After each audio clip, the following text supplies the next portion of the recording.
Okay.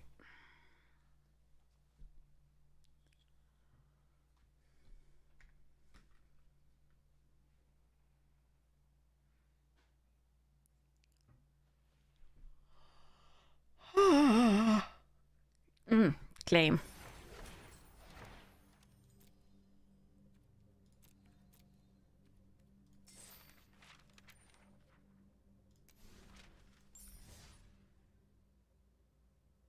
Stonks. Does we have stonks? Dastardly Dwayne. Fine.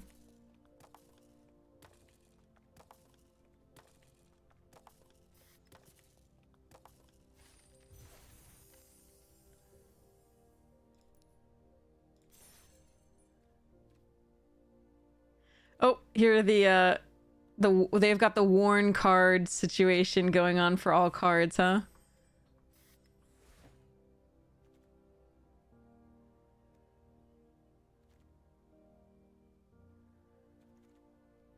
Like they had for the April Fool's stuff. So they have it again.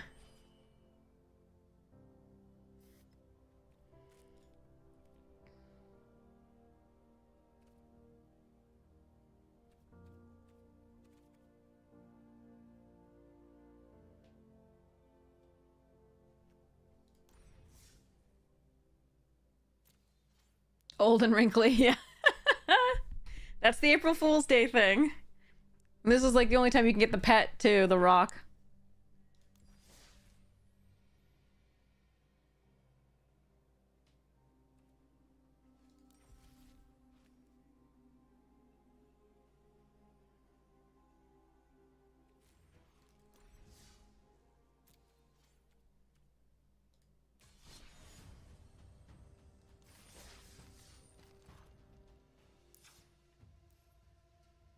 Yay!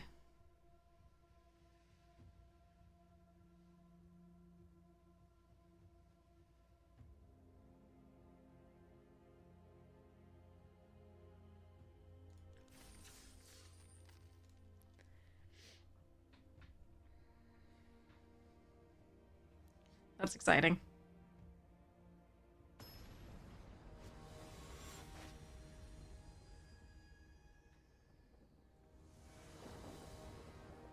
Meh. Might be too hot. Yeah.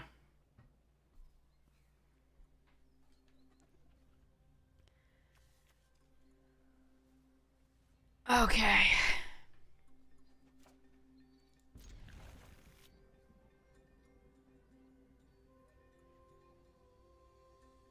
April Fool stuff. Why are my cards unsleeved? And look at my rock.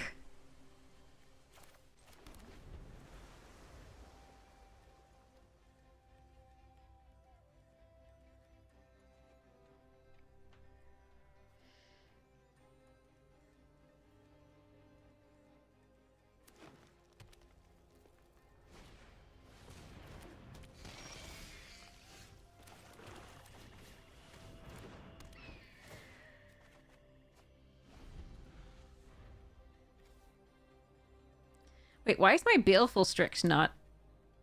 Like, oh, they couldn't do it for the special cards. Interesting. They only do it for the regular cards. So, like, my Marsh Flats and my Baleful Strix are not like that. Interesting.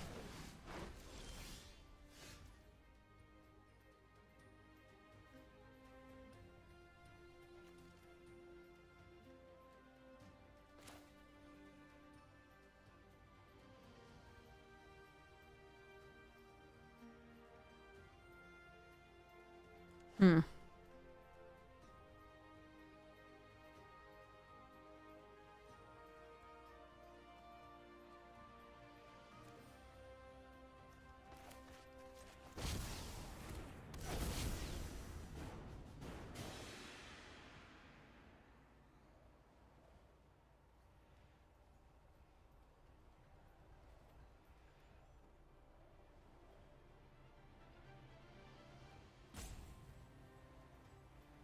Next turn they could Fading Hope it and then play Uro. I'll still make him do it.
Band card.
Glad they didn't have Nadu out with the targeting here.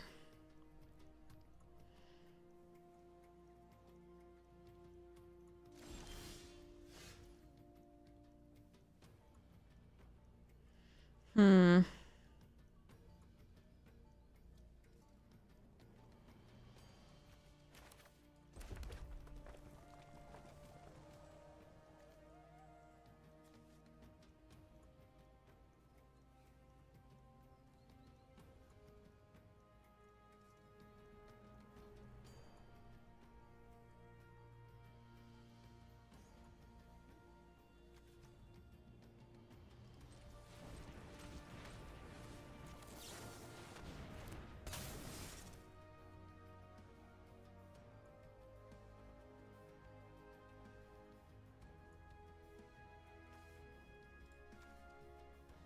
We're gonna be too slow here, I think.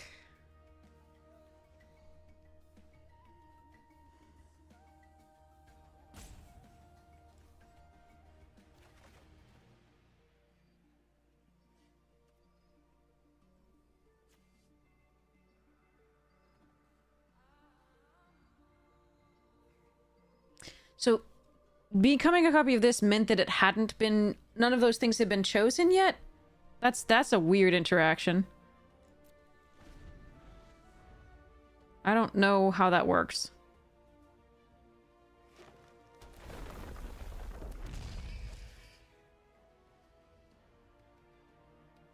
I don't think I have a Wrath in this deck. That's one of its weaknesses. Yep, none of its stuff has been chosen then. Maybe.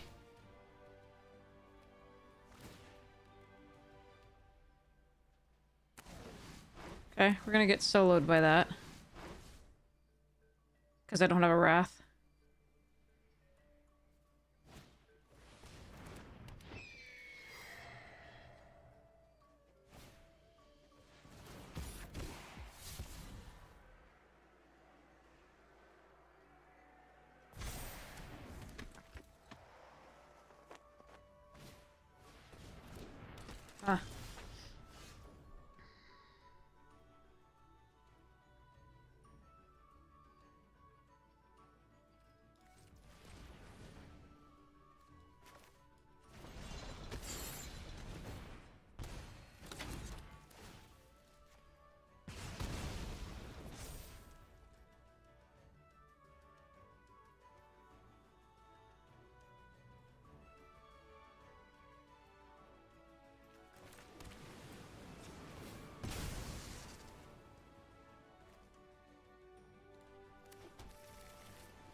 I don't want this getting countered.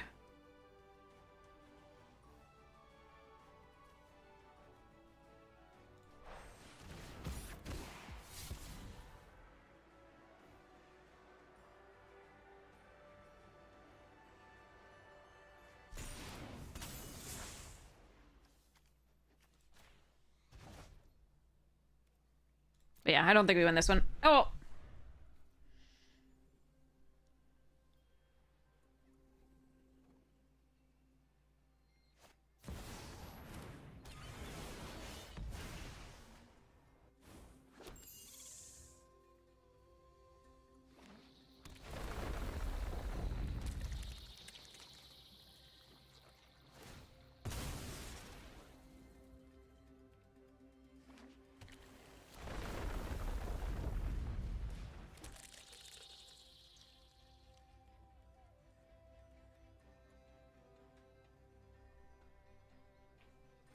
Too bad.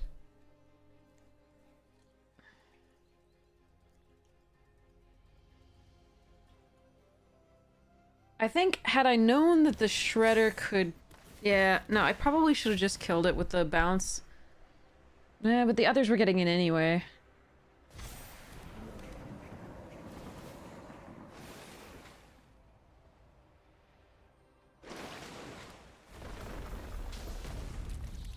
Alright. Oh, that was one of the cards we could have heisted. Too fast, too furious. Too much ramp for my Grixis deck to handle.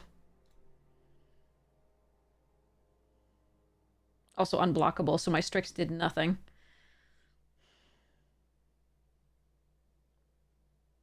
But they had shown me red, so I didn't want to deal with haste. So I had to leave it back. Irk. Okay. See if we can get this one. Then we can start looking at Dragonstorm.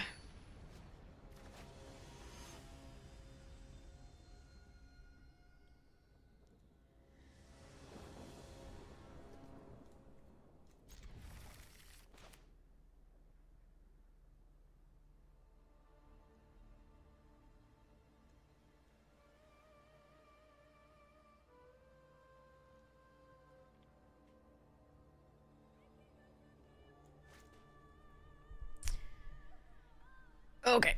Well, while we're waiting, we take a look at this. Nope, nope, we're fine. Here we go. Tiny bones!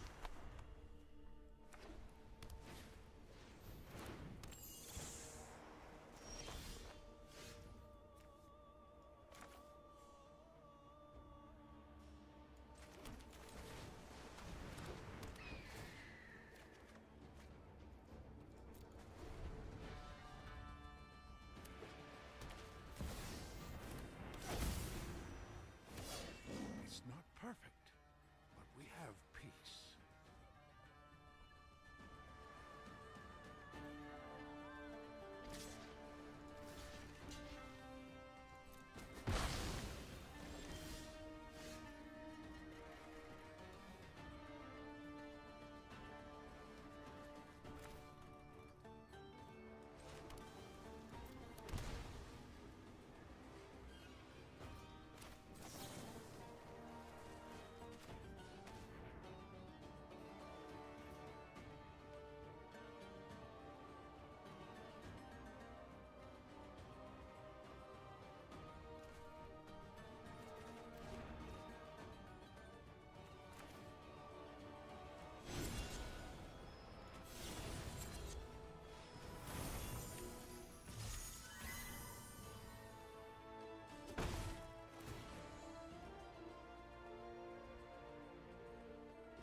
Okay.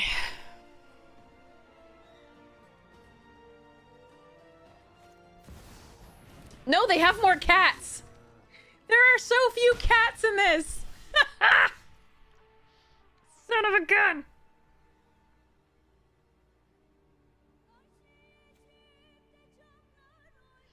Okay,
claw, I will have vengeance!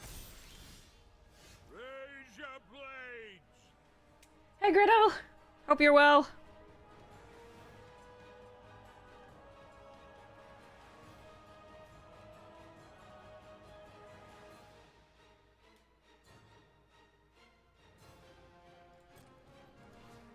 I'm hoping they don't find red permanents soon.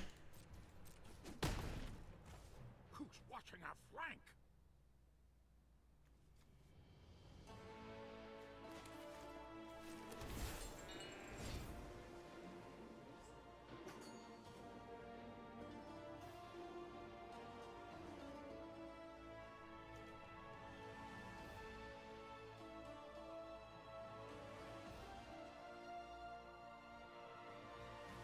Hmm.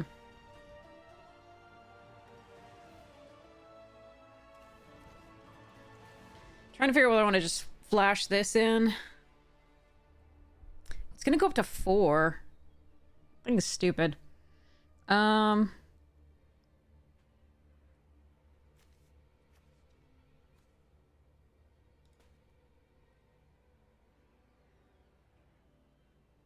do like this combination.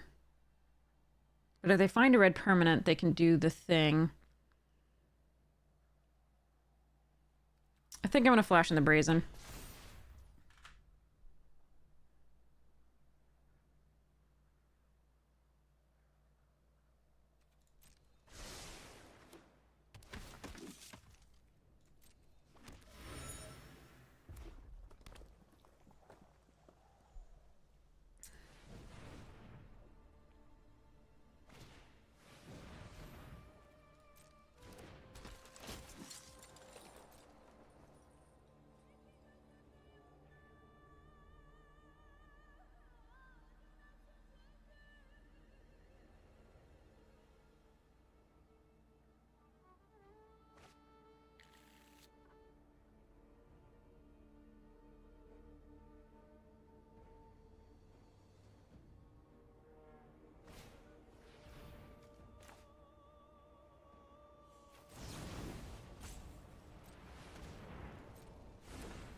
I would like to draw some interaction. Like, that would be cool. We have, Virtue of Persistence, Cruelty of Gix.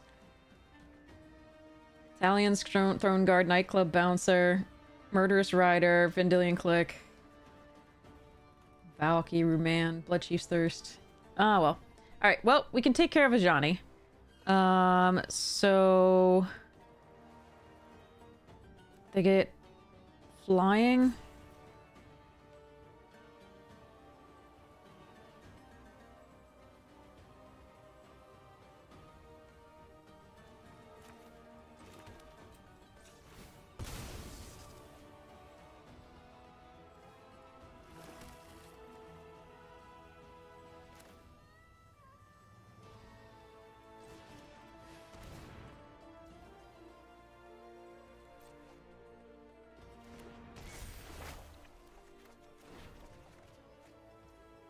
Hmm.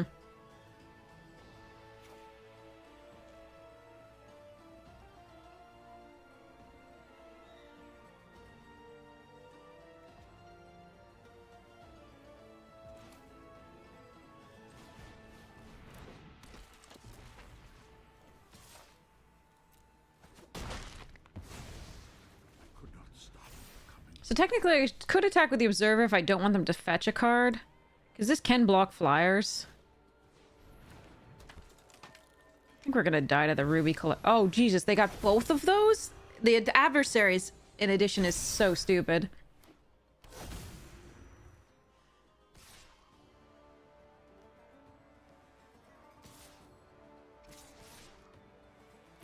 Hmm.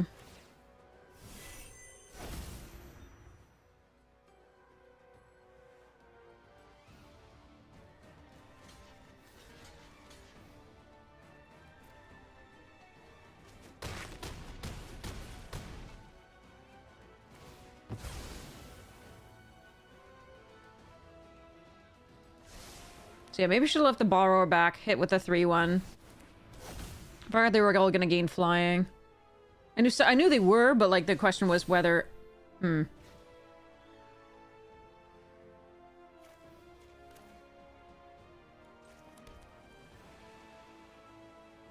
we can attack with Brazen and Ninjutsu this.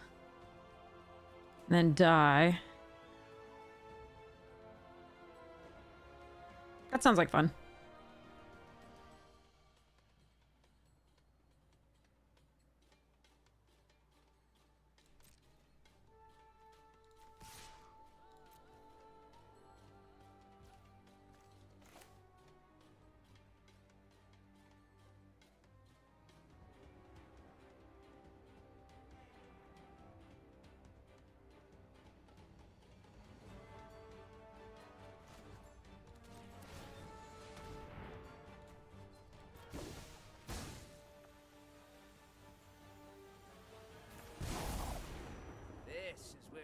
Don't worry, Pom Pom Chan. I've got this.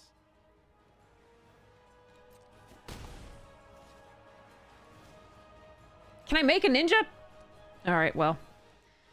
Tap 2, trap target creature, put a stun thingy.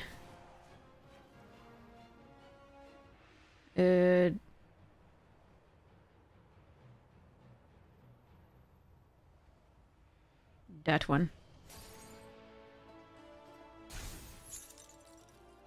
Take a break, will ya?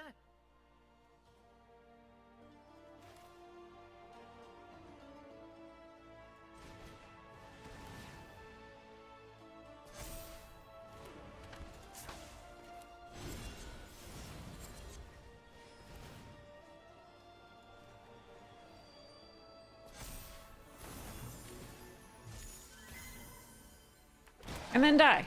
But I did some things at least this time. I don't know. I guess we needed a Wrath against most of these. They came out too fast for us. Our deck is not that great. It played pretty well earlier on, but like it needs to draw its interaction, and it really isn't here.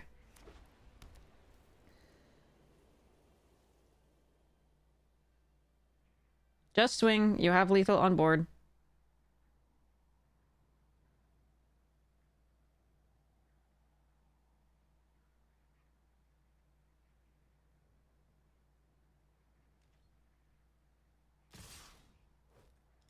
Good game. Alright. Thank you, opponent, for being a class act. and not like taking extra game actions there when I'm tapped out and I have one blocker to their 3 attackers that are all lethal. Props to OP. Cheers to you, OP. You rock. I can definitely appreciate that.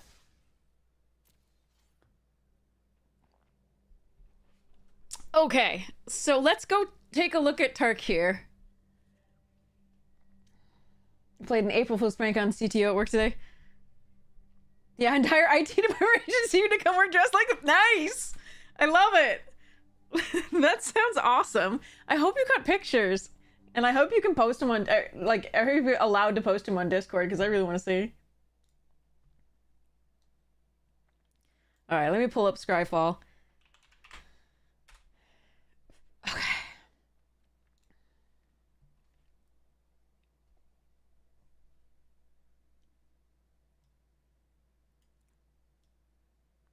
Oh, and let me also set up a giveaway. So we still have one of those codes thanks to Razgriz. We have a lovely additional rewards code. This is number 4. And so it's just a pack. A random pack. It looks like it might be Duskmorn, but I'm not sure. It's a random pack on Arena for free. So enter !ticket if you'd like to be entered to win. Just make sure your Twitch DMs are open so I can message you out with the code after the stream ends. But yeah, free pack. Yeah, if everybody else you just show up and you're the only one copying that dude, and he's like, "Oh, hello."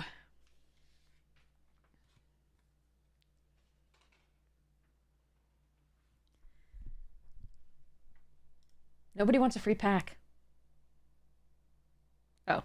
Yay! Somebody wants a free pack! This is great. It's all yours. I should just end the video. Wait, oh wait, no, we got more. Alright. Free pack, !ticket.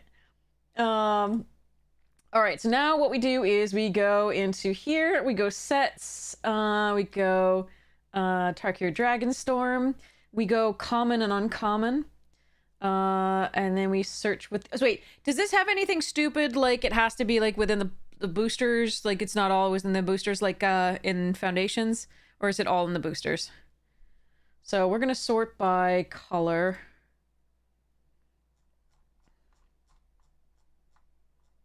Is Scryfall including things that aren't in the main set here? That you can't play within the draft? Or is it pretty... It looks like the number of cards is right for a draft. For a normal set. I think it was just Foundations that was weird that way.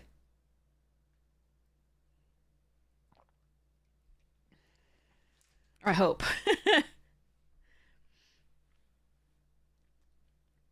Maybe we go like in booster. I forget.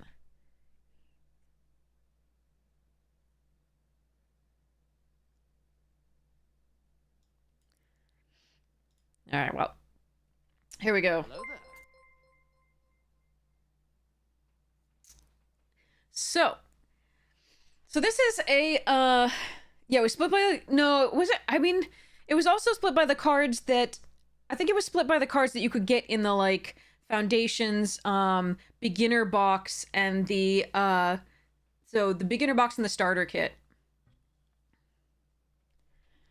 Oh no, it's so nice to see you, Growlbat, again! Oh, don't worry. I'm never too concerned. Follow at will or not, your choice. Everybody gets chances at the giveaways too. Following or not. So, okay. So this is a limited first look, which means I have not seen these cards, for the most part, at all, except some that went around on like the socials, and a few that were spoiled earlier that I talked about on the Magic Jank podcast. So this is really a first look. I don't know what the set has in it, so there'll be certain cards where I'll be like, I have no idea how good this is, but it'll get better based on how much of this or this is in the set.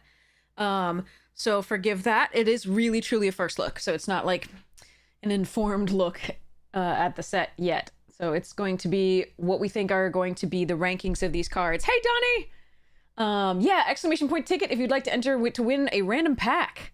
It's an additional rewards arena code giveaway from Razgriz, donated by Razgriz, and so we are just giving that away. Hi, Meridian! We're just starting on our set review.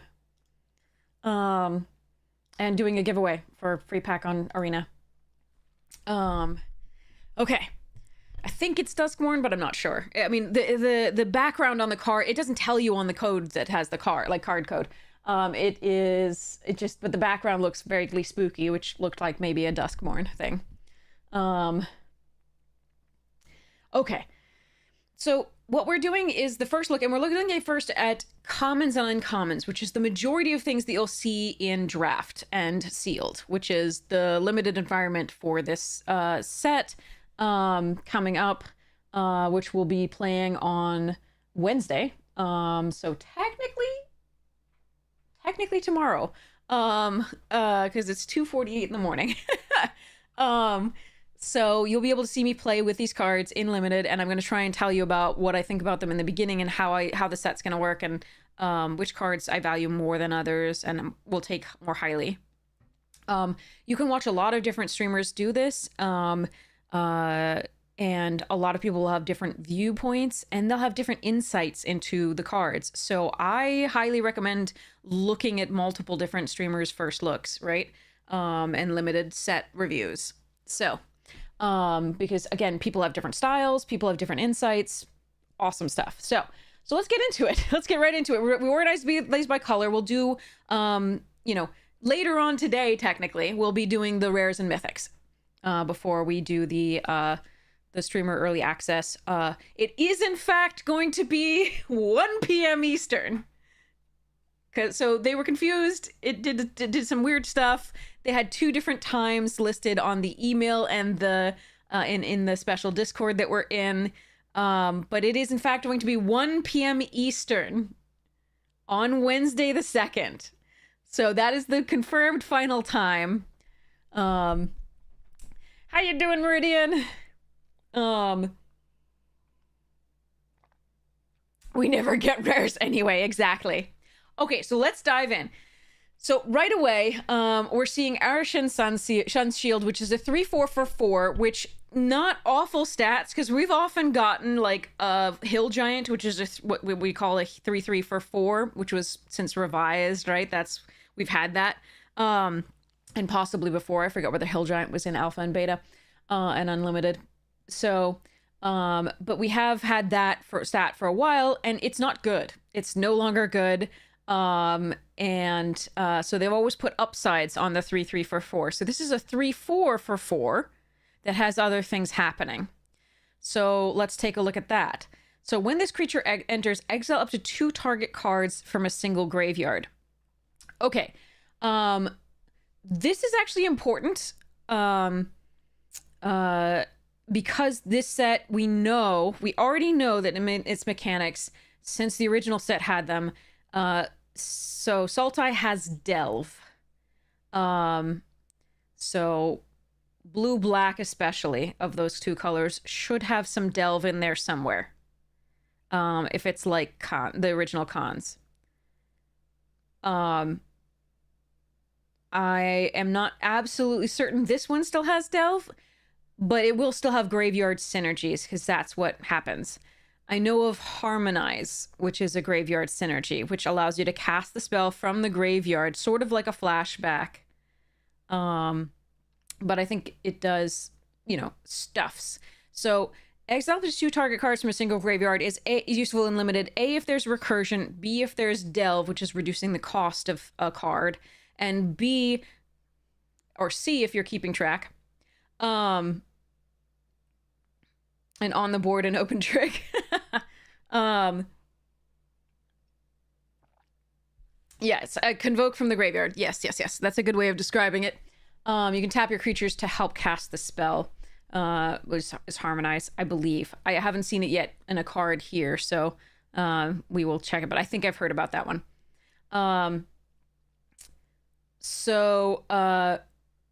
removing from the graveyard will help you, like I said, with if there's recursion, just zombify type effects or reanimate type effects, or return two target cards from your graveyard to your hand.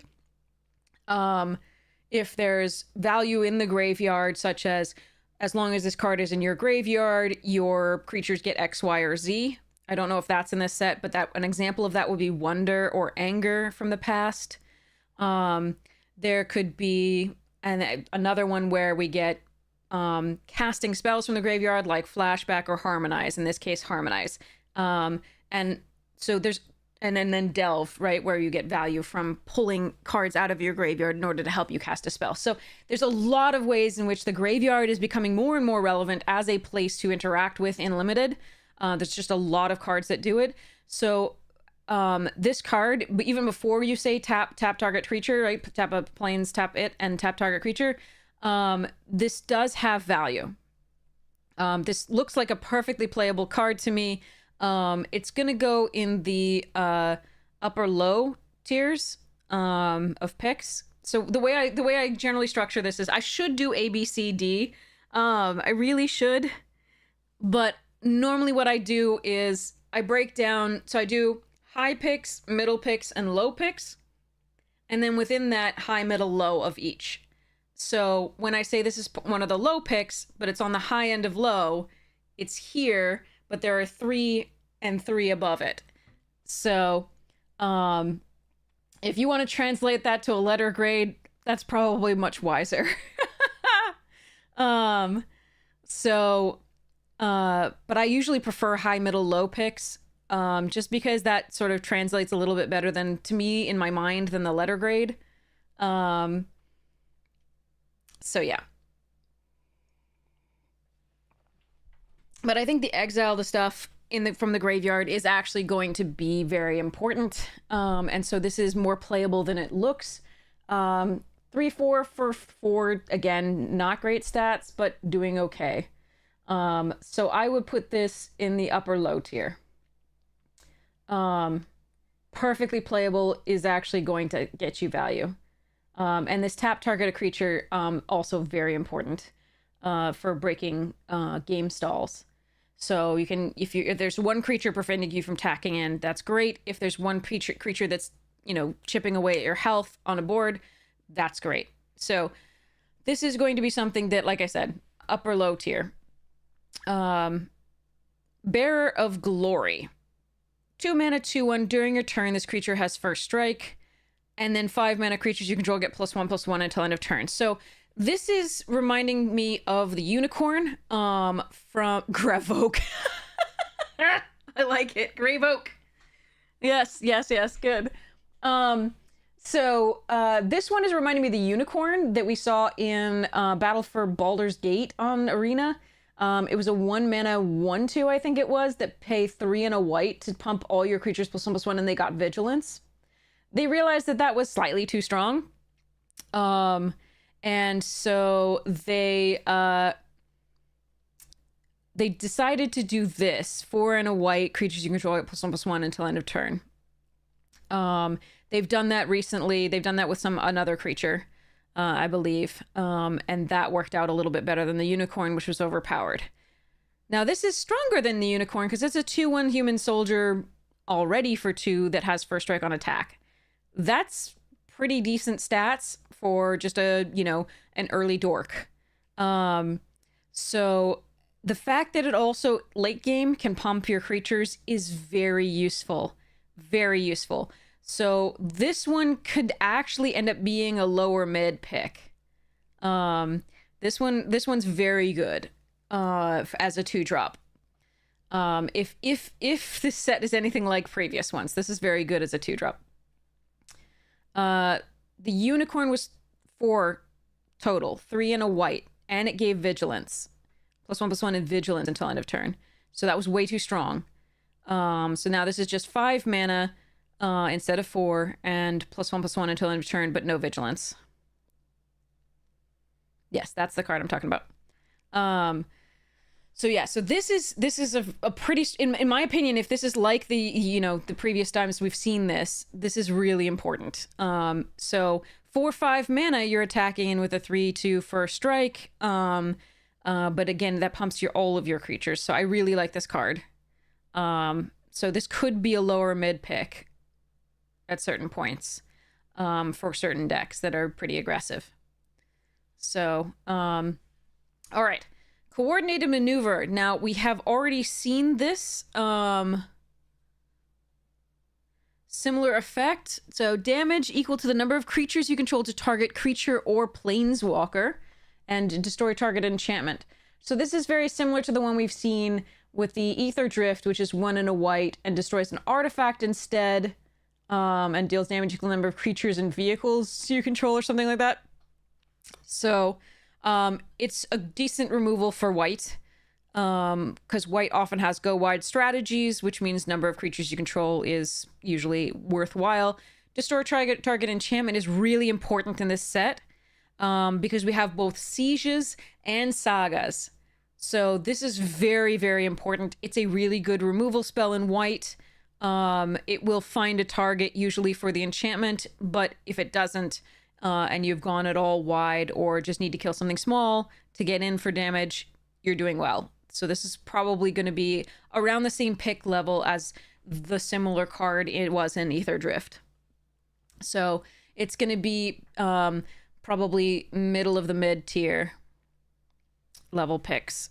So Dalkovan Pack Beasts, 3 mana, 0/4 Vigilance, Mobilize 3.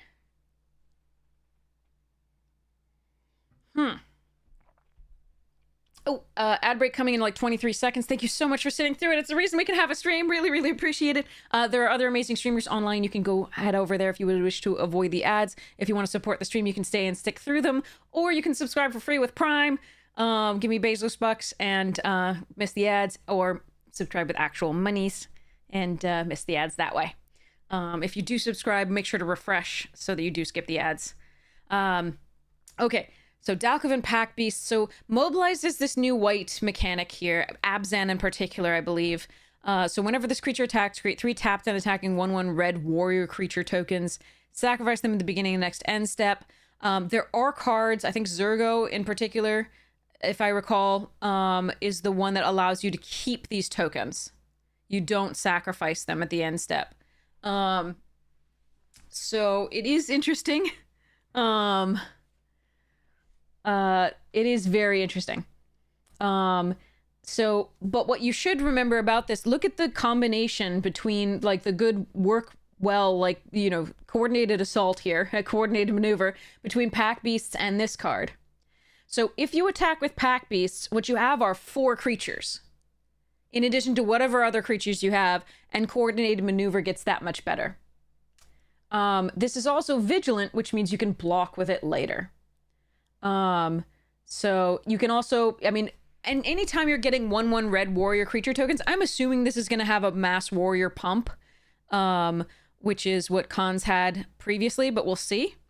But there are also perhaps warrior synergies, like overall, and we're going to see about that. But, oh wait, we got a sacrifice right here. But anyway, so we'll talk about that in a second. But anything that allows you to sack things for value, these creatures are going to be fantastic for that. Anything that depends on you having more creatures, like this coordinated maneuver, is going to love your mobilized creatures. Anything that mass pumps warriors or just creatures you control, like this lovely little Bearer of Glory, is going to make this card that much stronger. I'm still, because it's an... So basically, you sort of think about it like a 3/4, except that it doesn't block as a 3/4. You have to be very careful about that. This is an aggressive card, even though it does give you some reward on being able to block as it attacks, right? So you have to be a little bit careful with how you view it, but it is good value to me. 3 mana for what is essentially attacking as a 3/4, right, is nice. It can die, right, to anything 4 and it's not going to deal damage, but the 1/1s that are attacking are important, and the go wide strategy is really interesting. Yeah, an aggressive 0/4, exactly. It is pretty nice. But it will hold the fort down a little bit against, you know, also, you know, people who are also running an aggressive deck. And it will also be able to create fodder for other spells and send a bunch of stuffs. So, I think it's going to be a mid pick, but it could graduate to upper mid at some point. We will see what the rest of this looks like. But already the Bearer of Glory makes this a good card. The Coordinated Maneuver makes this a good card. It's just a fine card on its own, because it's very hard to block. You know, you can put an 4/4 in front of it, but then you're taking 3, right? Or you can put, you know, or you can take care of the little 1/1s, but there's a lot of choices that the opponent has to make there, and not all of them are good. Okay. So let's look at Descendant of Storms. Whenever this creature attacks, you may pay 1 and a white. If you do, it endures 1. Okay, so this is kind of like Outlast. Okay. So put a +1/+1 counter on it, or create a 1/1 white spirit creature token. Not with flying, that's important to note. But basically you have to attack to get the value. But it's a 1 mana 2/1 with upside. So again, Savannah Lions, eat your heart out. We have come past this. So, yeah, I mean, it's a good card. Get a +1/+1 counter and a white or a white, sorry, not and or, just or a white spirit creature token is pretty epic. We've seen something like this with the Boast card from Kaldheim. There was a 1 mana 2/1 that allowed you to boast for 1 and a white and create a 1/1 dwarf or something like that. And that was a very good card at the time. So this is also going to be a very good card. And the fact that you can choose to make a 1/1 or make this bigger is really nice. So I like this card. I think it is probably I want to say still middle of the mid. I haven't seen anything like ridiculously crazy. Yes, you could boast after blocks, definitely. But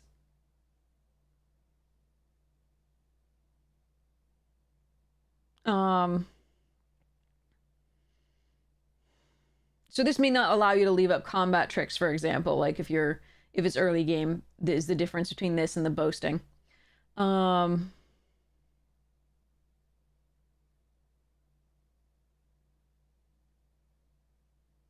Yeah, I'm still good with middle of the mid for this. But it could graduate higher. Dragonback Lancer, 4 mana, 3/3 flyer, mobilize 1. Again, this is not a bad ROI for a flyer. It's a phantom monster in white. With mobilize 1, so make a 1/1 on the ground as well. So I think it's perfectly playable. I think it's probably in the range of the Sun Shield, approximately. So I think I'm gonna go with upper low. But it's not, you know, it's not super impressive, but it's not unplayable at all. So these two are nicely playable cards. Yes, they're an April Fool's joke. Yeah, we mentioned that earlier. Yeah. So Duty Beyond Death. I said duty. Anyway, okay.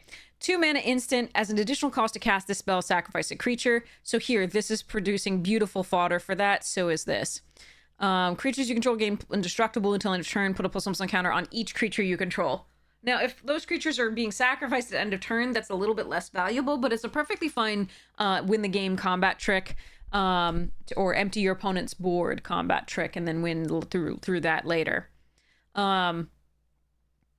It's a very powerful spell because indestructible is really huge and limited. No, we talked about Lancer already. So I like this. Obviously it's really bad when you just have one creature on the board. So you do want to make sure that you have at least another creature on the board, because this sacrifice a creature cost is real. And oftentimes it's going to be best on the attack, better than on defense, because again, the way you get these easy discard, easy sacrifice fodder is these mobilized creatures.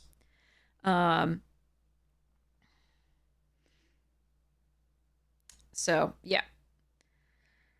So again, it's going to be better on the attack. It's a better. The funny thing is, this looks defensive as the art, but it's actually not really defensive. It looks like a more aggressive card. In a pinch, you can use it defensively if you like have some of these enduring spirits, maybe. So I like it. It's not, I think it's going to be middle of the mid, for me, but that could change again. All of this could change, but I think that one I'm pretty solidly middle of the mid on. Fortress Kinguard, 2 mana, 1/2. When it enters, it endures 1. Okay, so you're getting 2 power, 3 toughness for 2 mana with a really cute dog in the artwork. Okay. It may be also that in addition to warriors being a type that matters, it's possible that soldier is a type that matters, because we've seen 4 already here. Is that a Shiba Inu? It looks a little more wolf-like nose and fox-like nose than a Shiba Inu normally has. The nose is just a little too long, in my opinion.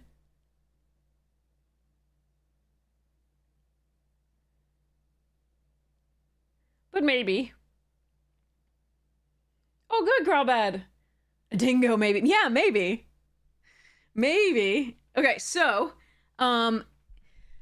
it's 2 bodies, which is nice. Again, that makes the coordinated maneuver slightly better. It's 2 bodies. This can be used in both a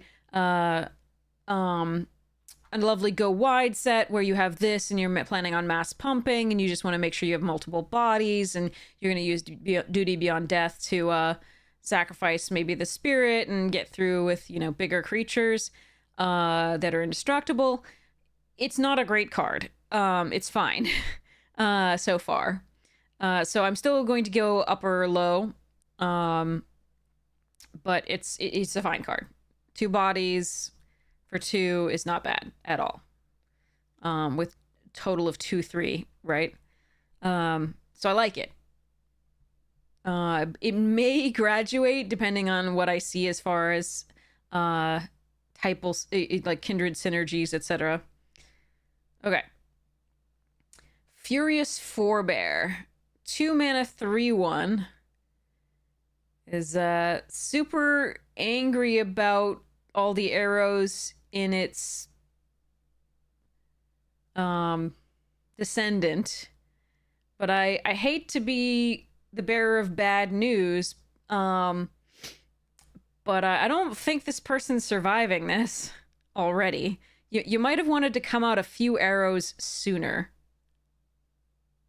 Just saying. I guess, this doesn't work here. Okay. I guess the thing is dying. Anyway, here we go. So we have a 3/1 for 2, which is a fine ROI these days. With upside, whenever a creature you control dies while this card is in your graveyard. Okay, so this makes this really good, right?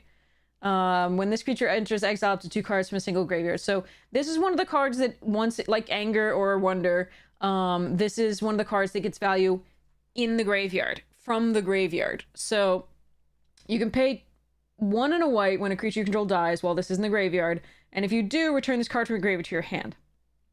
So that's really strong because a lot of the time this is just coming right back after getting a decent attack in, because 2 mana 3/1s get a decent attack in. A lot of the time, one thing to keep note is that we have so many 1/1s. We have so many 1/1s, so this does not block well. And some of its attacks are really only going to take out like a little spirit creature token. The good thing is it comes back, in theory, unless they have, again, graveyard removal. So I really like this card, but you do have to realize that the format that it's in, it's not going to be as strong as it would be in other formats, because again, we have the 1/1s.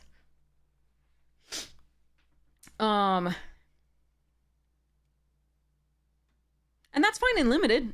In limited, that's fine. To be able to have a recurring card of any kind is quite nice.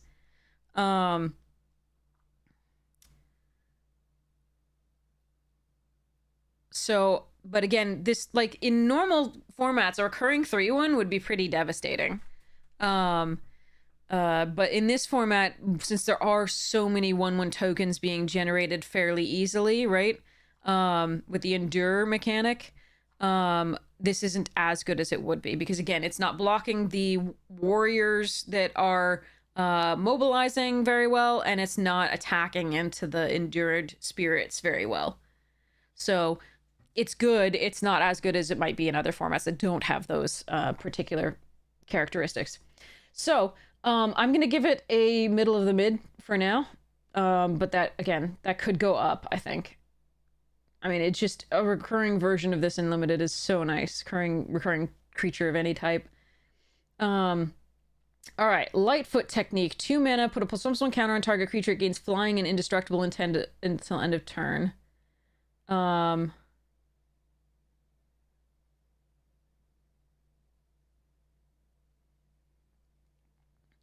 So we've had this before. Something similar. Seems good to me. It's a nice trick. 1 mana would be is what we saw briefly before. We got a +1/+1 counter and prevented all combat damage that would be dealt to something in foundations. This one gives indestructible instead of preventing the combat damage, which is much better. But this one costs 1 more, which is much worse as a trick. And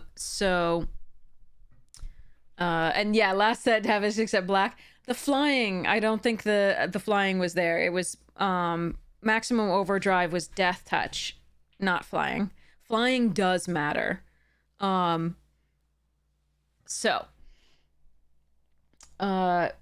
Again, for 2 mana, right? It is a +1/+1 counter. The things that we've had in the past are like 2 mana for Mighty Leap, which is +2/+2 and flying, right? And more recently these days, they've given you a permanent counter and flying until end of turn, and then something else, right? Like a couple things. Flying and indestructible, or death touch and indestructible, or flying and prevent the damage, combat damage, right? It's a mixture of all of that. They're experimenting with some of those. They're all very similar, but they do slightly different things. This one, flying and indestructible is really nice. It doesn't untap it. We have had, +1/+3 and like untap it and give it reach, or flying, right? But this one seems fine as a trick. It's just it's weaker because combat tricks that cost 1 are so much more devastating than combat tricks that cost 2. Depending on what they are, of course. Like Overprotect was a silly card. But yeah, just more of an expenditure, easier to play around. So it's always worth thinking about, though. It's a decent combat trick. I'm gonna give it upper low, to mid low. Like, sorry, it's not beneath these. It's about the same. I think they're very rarely printing lowest of the low, and mid low is, like, for me, nearly unplayable. And this is not nearly unplayable. This is a perfectly fine combat trick. But I'm gonna put it along with the Sun Shield and Lancer and the Fortress Kingarden upper low. So we've got Loxodon Battle Priest, 3/5 for 5. At the beginning of combat on your turn, put a +1/+1 counter on another target creature you control. I mean, what we're gonna have to figure out is whether, like, through the course of this, we're gonna have to figure out whether we have benefits for putting +1/+1 counters on creatures you control. Like, so whenever you put a +1/+1 counter, X, right? That actually was going to be really, really key to figuring out how good this card is. Because the effect is nice. Obviously, the effect is nice. We've had a 2 mana version of it before. But it was on a creature you control. And that was a stupid card. That was Luminarch Aspirant, I think. Something like that.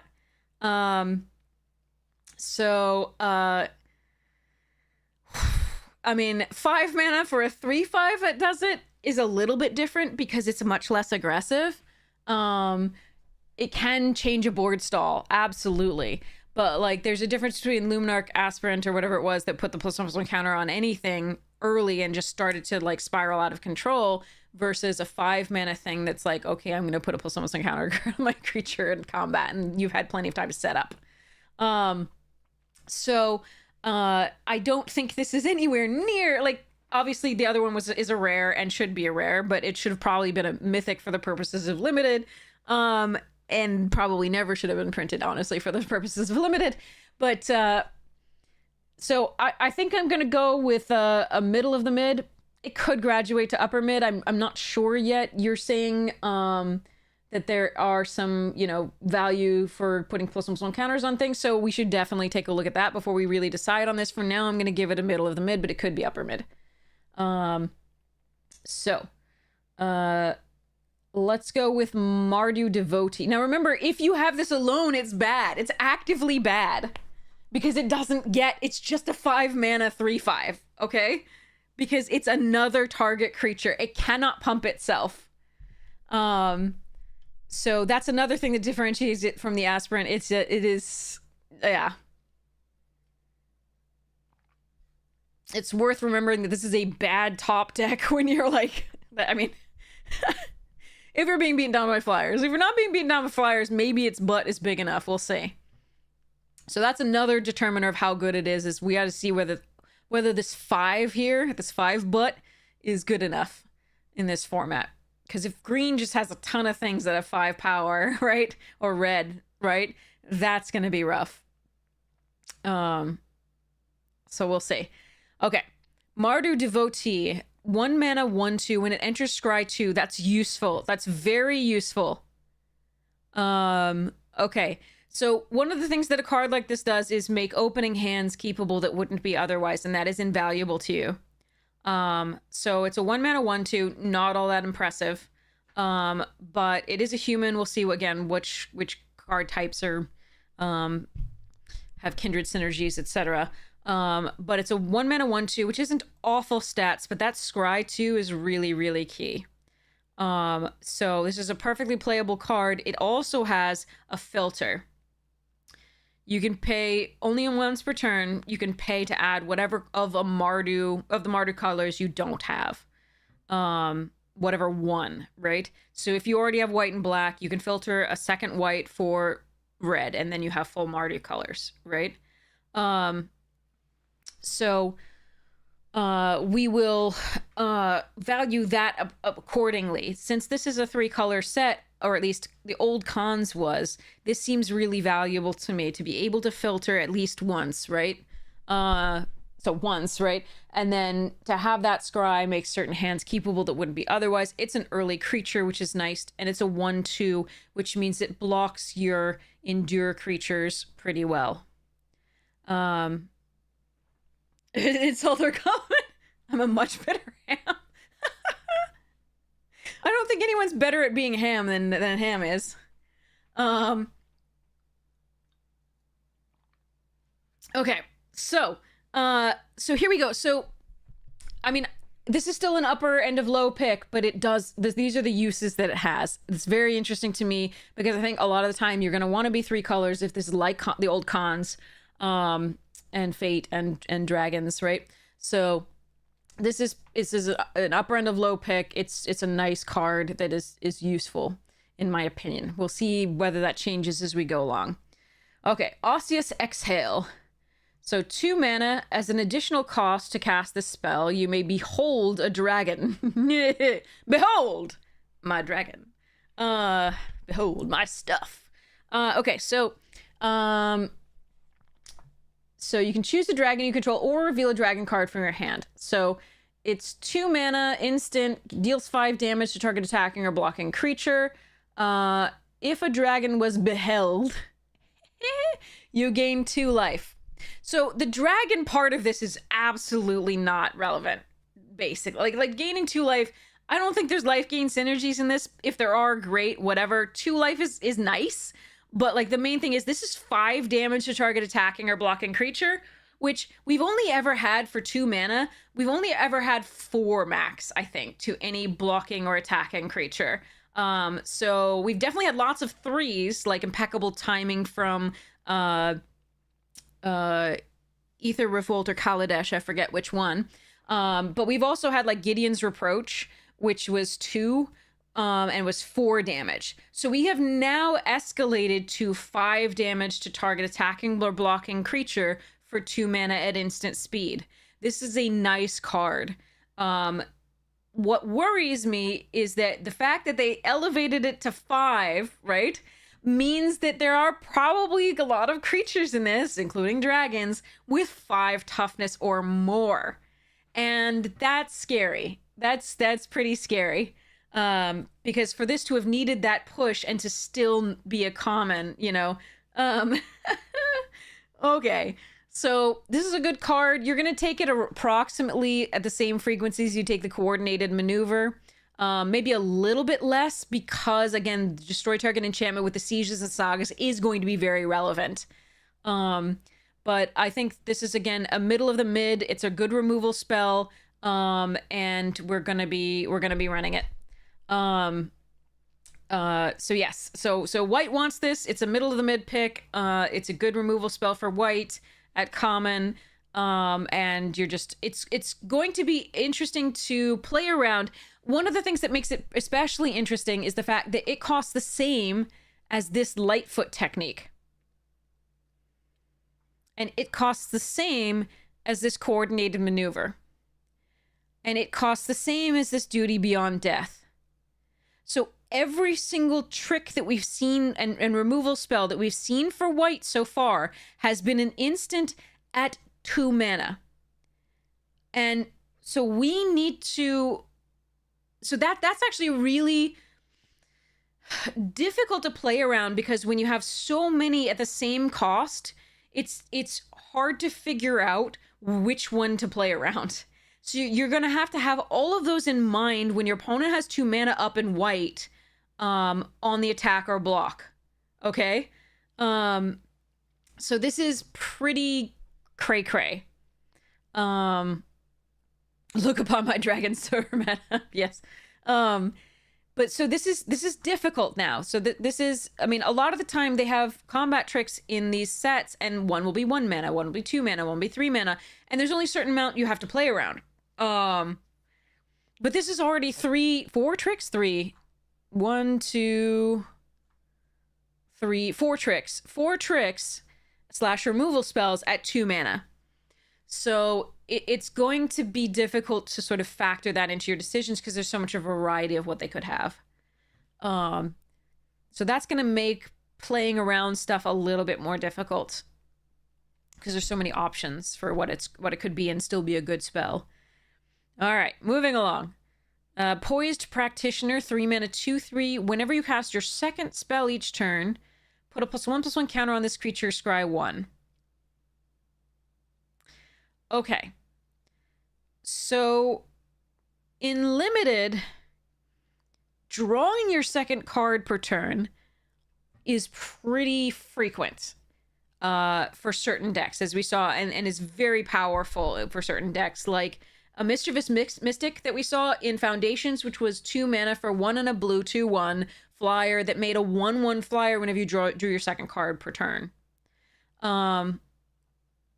That's not this.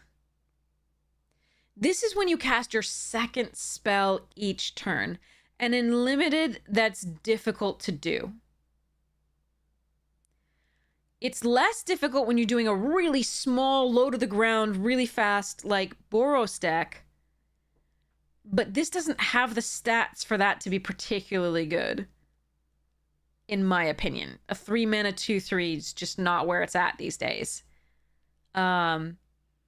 So I'm not a huge fan of this card. You probably can get some value out of it. You can probably get it to go a little bit bigger, but I'm not going to be running this unless I have to. So if you cast 2 spells once, let's say on 5, which will be another full turn after this can attack, right? Let's assume that you can double spell on 5. right? That's the reliable time on which you can double spell with a 3 mana and 2 mana card. There's a chance you can double spell with 2 mana cards after this, but that's very unlikely. And frankly, on 4, if you're double spelling with 2 mana cards that are kind of meh, you're probably losing. Depends whether on 5 you have, you know, an activation of this to give all things +1/+1 an attack. It depends. But in general, let's assume that the first time that you're going to be double spelling is on 5. This is still going to be a 2/3 on the next turn, and that's just feel bad. So I feel like I would the Scry is nice, but I think this is a low pick. I think this is a middle of the low pick. I think this is well below Bearer of Glory, Sun Shield, Lancer, Fortress King. Oh wait, no, Bearer of Glory is in the low mid. Sorry. Arison, Sun Shield, Lancer, and Fortress Kingguard. And even Devotee I would take over this. Now, that said, I'm going to be killed by it several times because people are going to get lucky with it. Absolutely. I'm ready for it. But this, to me, is a middle of the low pick. It's not quite unplayable, but it's getting there. So, Rally the Monastery. 4 mana. Like, I would just literally rather run one of these 4 drops. Like, but yeah. Okay. So Rally the Monastery. 4 mana, costs 2 less to cast if you cast another spell this turn. So it seems to think we can cast 2 spells per turn pretty reliable. We'll see. We'll see. I don't think so, but all right.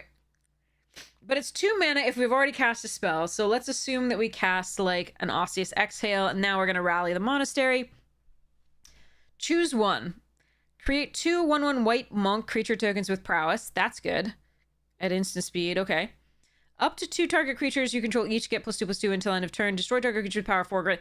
The versatility on this card is epic. I love this card. This is a middle of the mid pick. Just because destroy target creature with power 4, great, is really good. And then it also has 2 other modes, and the versatility of that is really valuable. The fact that it could be cheaper if you already cast something is great. So let's say during an attack, you cast Osseous Exhale, and then you give 2 creatures +2/+2 or destroy a creature with power 4 for 4 mana total.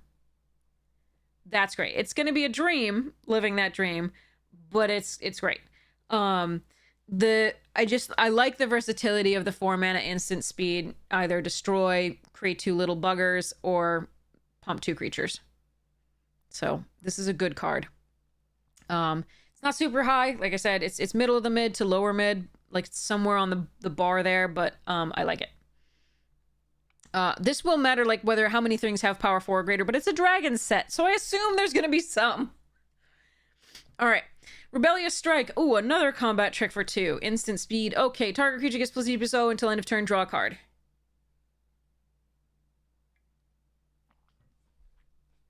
Okay, what this means,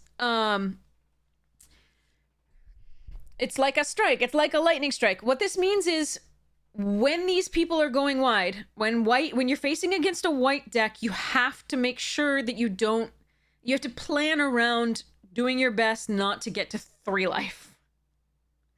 If you're not going to block a 1/1, right? If you have the option of blocking a 1/1 and you don't, right? This could get you. So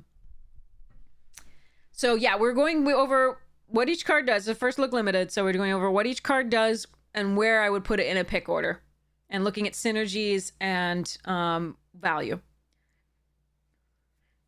So, well, it draws a card, which is also good in case the game continues on. So this is not the worst thing to not finish your opponent with. It can mean that a smaller creature trades with a larger creature. You're 2 for 1ing yourself, except you get the draw.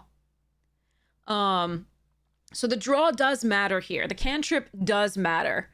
So it allows you to attack your little, Bearer of Glory 2/1 first strike into a Loxodon Battle Priest, right? And at least kill it. And then draw a card. So you're not losing out on a card with this trick, which is nice. you also, again, if you're going wide enough, like with the Pack Beasts and the Mobilize 3, if one of them gets through and they're at 4 life, right, the Rebellious Strike kills them. So, it has use, and the fact that it cantrips is really important. It takes it from an absolutely unplayable, right, to probably decent. In some situations, I like it a lot better than the Lightfoot technique, because although Indestructible is super sweet and can protect something from a removal spell, this cantrips. This is kind of interesting to me. I suspect it's going to go in some of the similar places that the red cantrips and pumps have before. Like, we've had +1/+0 first strike and draw a card in red at 1 mana for a long time. The +3/+0 does matter for a white deck because most of its stuff is very small. And it does matter for just getting in when you're going so wide. The +3/+0 is valuable. And draw a card. Now, again, if your opponent's also going wide, this is going to be a problem, but at least it replaces itself in that case. So I'm going to rank it at the same point as we ranked the Lightfoot technique.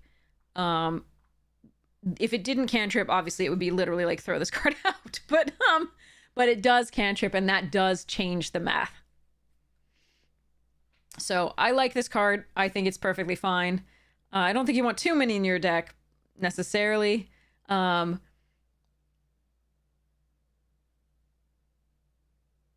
motion feel on the art. Oh, yeah. Yeah, the perspective. Yeah, the way they... Yes, absolutely, I agree. Good point. But one thing to consider also with it is that it makes these monk better. The monked creature tokens better with prowess, right? In a set with a lot of prowess, having a cantrip like this that not only pumps your prowess creatures, which used to be, there was a lot in cons in the air and blue, so I definitely want to take a look at blue and see how many of that, but like a blue-white deck with Rebellious Strikes and Flyers is sick.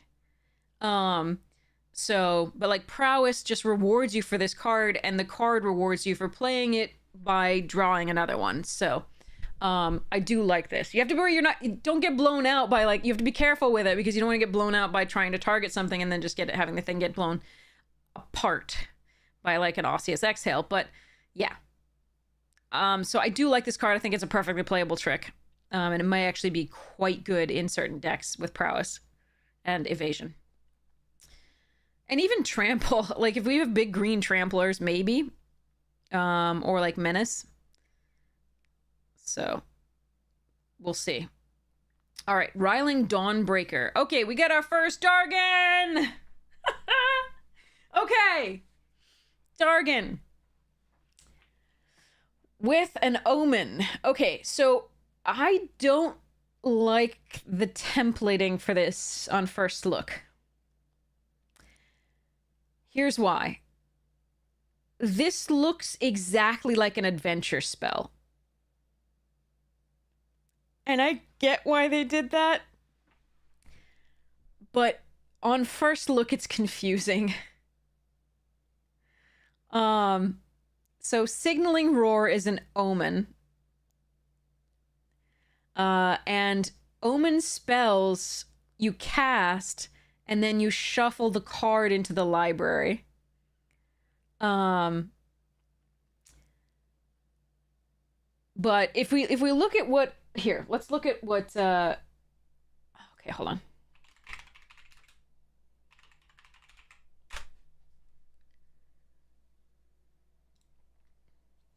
So here's adventures, right? Look at Train Troops, Sorcery Adventure. It's the exact same sort of layout, right? As the Dawnbreaker here, Signaling Omen, right? They did a little bit of it. They made it rounded as opposed to straight. So this looks like a book. And this looks like it's got a little, like, tabs. So hopefully that'll help us, like... help us, you know, differentiate between them when we're seeing them really quickly in paper in person, right? oof. But anyway, I don't like that they did it very similarly. I do get why. There's really no other way I can see to do this. I do like that they tried to make it dissimilar. I think they could have made it more dissimilar, if that makes any sense. That's my personal take on it. But I think the concept is really cool. I've always liked adventures or other types of spells that do that. So, here's the reason why I love this. Why I love adventures, why I love any kind of spell that gives you modalities, right? The cons. See yourself out right now. Actually, no, that's exactly what I love about this. Thank you so much for that. Okay. So here's the thing. What I love about Morph, what I love about Kicker, what I love about Adventure, what I now love about Omens, what I liked a little bit about Exhaust and all the other things, right? The idea in Limited is that you can then have a much more interesting game because you have decisions about whether to play it early or whether for a little bit of value, right? Or whether to play it late for a lot of value. With Adventure, you got to do both, by the way, but that's beside the point. So I really love Adventure. Adventure was so cool. But additionally, you can then get, it makes your game more interesting because a card isn't dead in your hand for so long. It makes the games much more interactive and fun in Limited. So I love anything that allows you, that's versatile and allows you to be played early or late for different, values. So that said, let's take a look at what this one does. Omen is a little bit interesting there because you can play it early for the value, but you kind of lose the later game value because it gets shuffled back into your deck. So it's a harder decision to make than Adventure, which is just like, okay, I'll play it now when I can, and then I'll get the value later too by playing it later too, right? You're not guaranteed to draw this card again. So that's an interesting differentiation between Omens and Adventure. So we've got Signaling Roar, 2 mana to create a 2/2 white soldier creature token. Perfectly fine ROI. It's, a sorcery speed thing like that. So it's, of course, no, virtue, but virtue was stupid anyway. And then you shuffle it back into its owner's library. Or you can pay 5 mana for a 3/4 flying vigilance that at the beginning of combat on your turn, another target creature you control gets +1/+0 until end of turn, which is a perfectly fine card. Not exciting, fine. Again, if you draw it at 5, you get more value here. If you draw it at 2, you get this value here. Like I said, I'm a huge fan of limited sets that allow us to do this. So I like this card. I think it's perfectly runnable. I think it's an upper low pick. But I don't think you can say more than that. Again, it's just an upper low pick. It's a good, decent card. You get decent value off of it.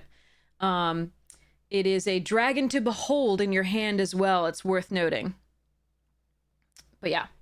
So far the Omens are cool. They're not as cool as Adventures, but they're still cool. In my opinion. That's me. Because look at this. The stupid card. This one was a bomb.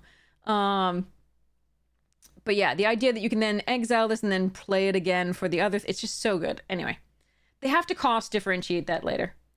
Okay, so this is a fine card, which is not exciting. This is your least excitement-inducing one of the Omens. Okay, I'm excited for the next ones then. All right, so Salt Road Pack Beast. This is a callback to the Pack Beasts of old. So it's a beastie, 4/3. The spell costs 1 less to cast for each creature you control. When this creature enters, draw a card. So 6 mana. Ooh. So the existence of this card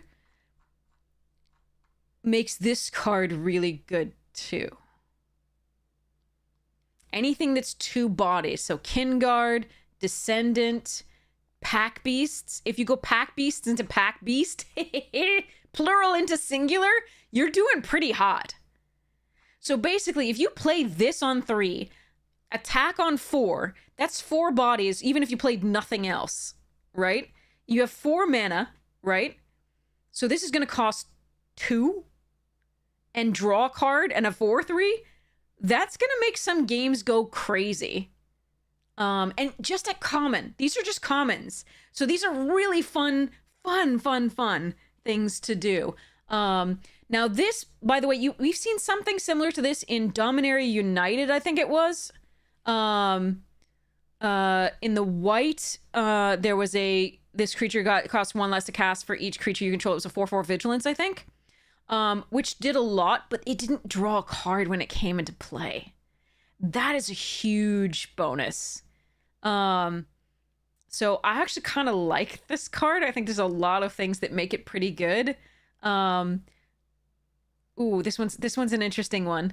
So there's it's bringing up like 2 things. So it's bringing up the number one, the creature from Dominaria. Let me see. What was it like?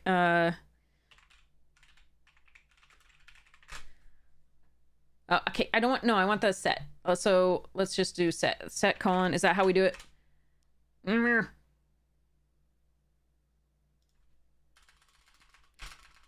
DMU. All right. Phalanx. It's right here. Okay, so this creature spell costs 1 less to cast for each creature you control. That also was a set that produced a lot of tokens, right? Like with Captain's Call. This was a perfectly runnable card, and it sometimes closed out the game if they got a fast start with a few tokens. This thing came into play for like 1 mana in addition to like a kill spell, and like the game was pretty much over. But it also reminds me of was it Crimson?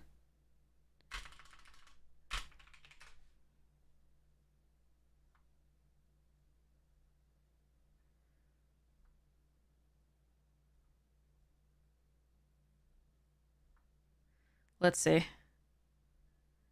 No, it's not Crimson. It's Midnight Hunt. Okay.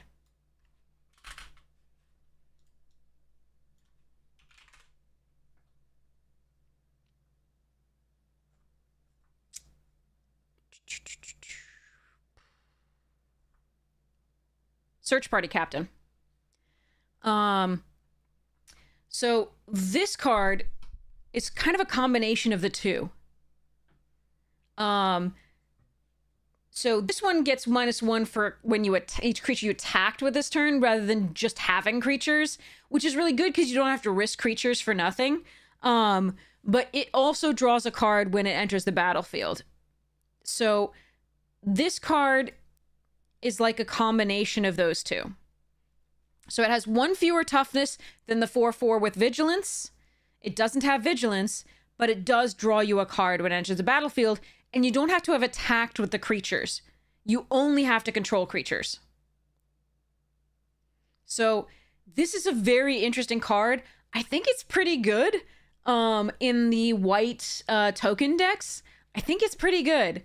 So I don't think it's crazy good. I think it's pretty good. So we're going to put it at an upper low to lower mid. Probably upper low. I think it's perfectly playable. I think it's a really interesting, cool card. But it's an interesting design that sort of combines those two from the older sets in a new and interesting way. All right. Starry-Eyed Skyrider. 3 mana, 1/3 flying. Whenever this creature attacks, another target creature you control gains flying until end of turn. Attacking tokens you control have flying. This is sick. Oh, damn. That is sick. Okay. All right. Okay. That's dumb. Okay. So, yeah. Look at this thing. Okay, so there was a Pegasus. Once upon a time, there was a Pegasus. This is Pegasus Courser. 1/3, flying. Whenever it attacks, another target creature gains flying until end of turn. So we've had a 3 mana 1/3. We've had a 3-mana 2/2 that both do this. Pegasus, yes. So both of these cards were really good in their formats. Also, look at this freaking art. Look at that. They're as a horse lover, I am going to tell you that there are a lot of Magic artists who do not know how to draw horses or illustrate horses. This person does. Thank you, Matthias. But this human scout is doing the same thing that the Pegasus Courser was.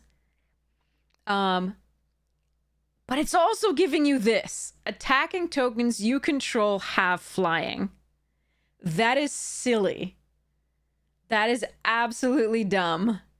Because remember, all of the tokens we're making, right? We're making mobilized tokens, red warrior creature tokens. We're making white 1/1 spirit tokens. There's so many tokens that we're making, and giving them flying is just nutty. And at the same time as you're giving another creature fly, so let's just say that you're attacking with this and this. This not only gives all your tokens flying, but this gets flying as well. This is a dumb card. This is an upper mid, sometimes even lower high pick. This is a very good card in Limited. Take it. It will get worse or better depending on how many lightning bolt type effects there are. 3 damage effects. But it is so good. So, and it demands an answer because it just makes everything else so much more terrifying. And it even, like, when it comes down, it can just win you the game, because if all you need to do is get a couple tokens through, you got this, right? So, great card, upper mid to lower high, really nice card. Okay. Static Snare. 5 mana flash. This spell costs 1 less to cast for each attacking creature.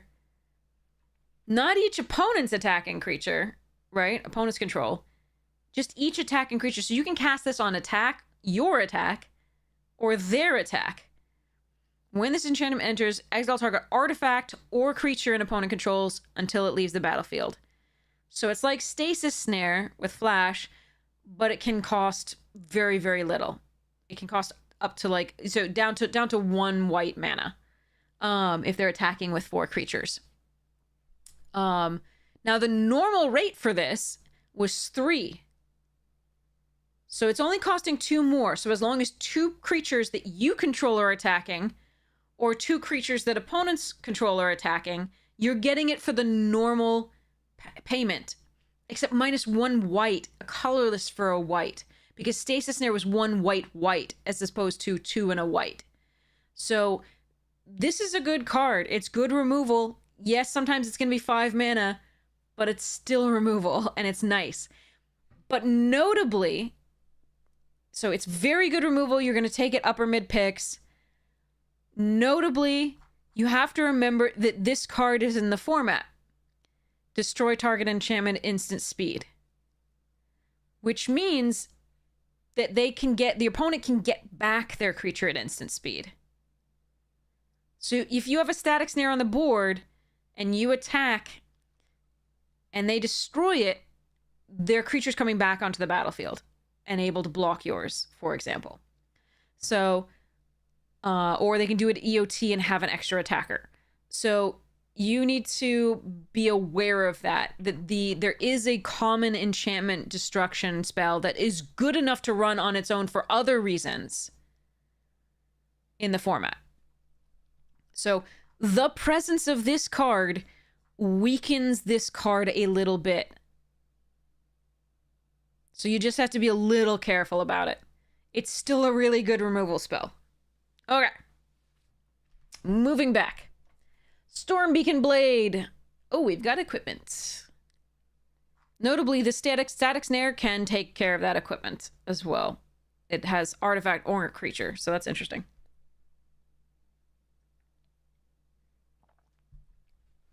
All right, Storm Beacon Blade, 2 mana, 3+0.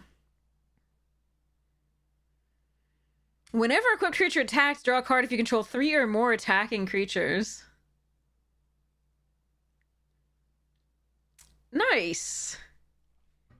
Okay. Wait. Yes, that'll work. Okay. So this card is just going up and up and up, in my opinion. It's pretty darn good. I'm going to put this in an upper mid pick. It's not mid-mid anymore. I'm going to put this in an upper mid pick. Okay. Storm Beacon Blade is crazy with that card. And in general with, you know, things that are attacking. Any sort of aggressive deck, red, white, black, anything's just like that's making a lot of creatures and attacking in pretty quickly. Plus 3 so at 2 and 2, so for 4 is not awful. It makes a 1/1 into a real threat.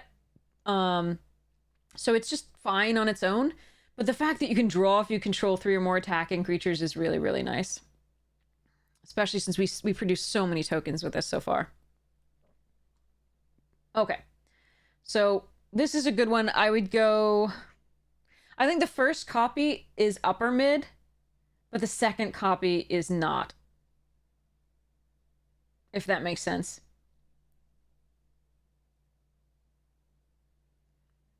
I think the second copy goes down a little bit. So, Stormplane Detainment. It also depends on like what you already have.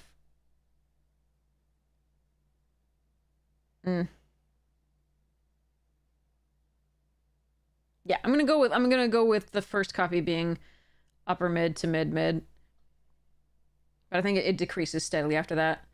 Sorry, exponentially after that. Stormplane Detainment, 2 mana and a white enchantment. When this enters exile, target non-land opponent, permanent opponent controls until this enchantment leaves the battlefield. It's an O-ring. Cool. All right, effectively reprinting O-ring. Let's see what they... So, Elspeth saw their capture as an inconvenience, costing them precious time.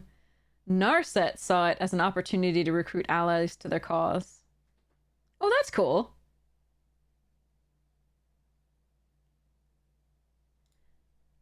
Ooh, Livia Prima. Look at that artwork. Look at the use of light and shadow and all the different color choices. That's pretty cool. Sorry. Anyway, yeah, O-Ring's a good removal spell in white. Go for it. It's any non-land permanent, so that's nice. They got arrested by the Abs end of the story. Oh, interesting.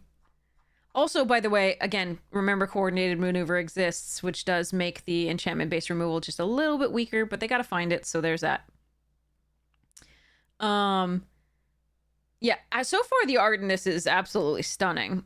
But this one stands out to me as just absolutely crazy.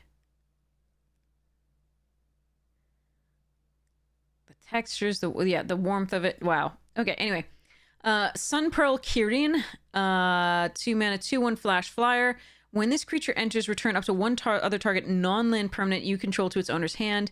If it was a token, draw a card. Okay, so, yeah, that's some epic art too. But so is this. Like, and if you look closely at this one's, yeah. You just have to look at it for a while.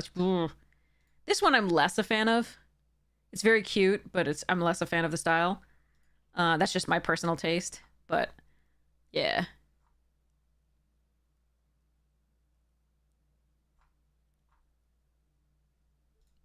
The style of this art is also stunning.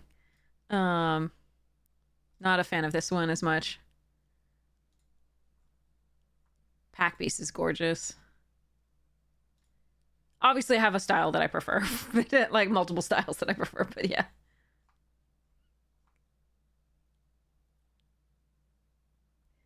Okay, anyway, sorry. So this one, if there was a token, draw a card. So basically, what you can do for this is you can attack, right? Generate 3 tokens. Flash this in. Remove one of those tokens that's going to die anyway, right? Or you're going to have to sacrifice to draw a card. So what you can do is, if it's going to be eaten by a blocker, you do it prior to blockers, right? Or sorry, post blockers. But if it's not going to be eaten, you allow it to do damage. Then at the end of combat, right? You can flash in and take it out as well to draw a card, and then you can use that card in your second main phase. Alternatively, like before your end step where it would be sacrificed, you can flash this in and draw a card. So this is a really lovely thing. It's a 2/1 flyer, flash flyer. That's just good ROI already. So I'm going to go with mid to upper mid on this. Teaming Dragonstorm. Yeah, 2 mana flash flyer. You had me at that. Yes. Teaming Dragonstorm. 4 mana. When this enchantment enters, create 2/2 what? Okay. And when a dragon you control enters, return it to owner's hand. I love it. I love it. Okay, so in the past, dodges removal for a +1.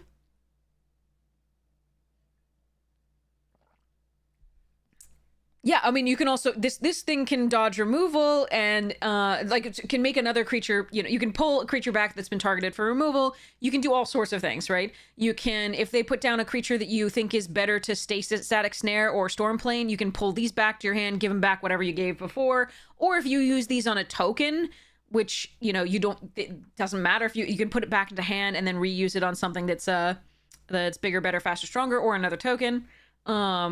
So Kieran is great with the enchantment removal that we've seen, and is great to protect a creature. It's just a great card. So like I said, upper mid pick. But Teaming Dragonstorm, 4 mana for 2 bodies at 2/2 white soldier creature tokens.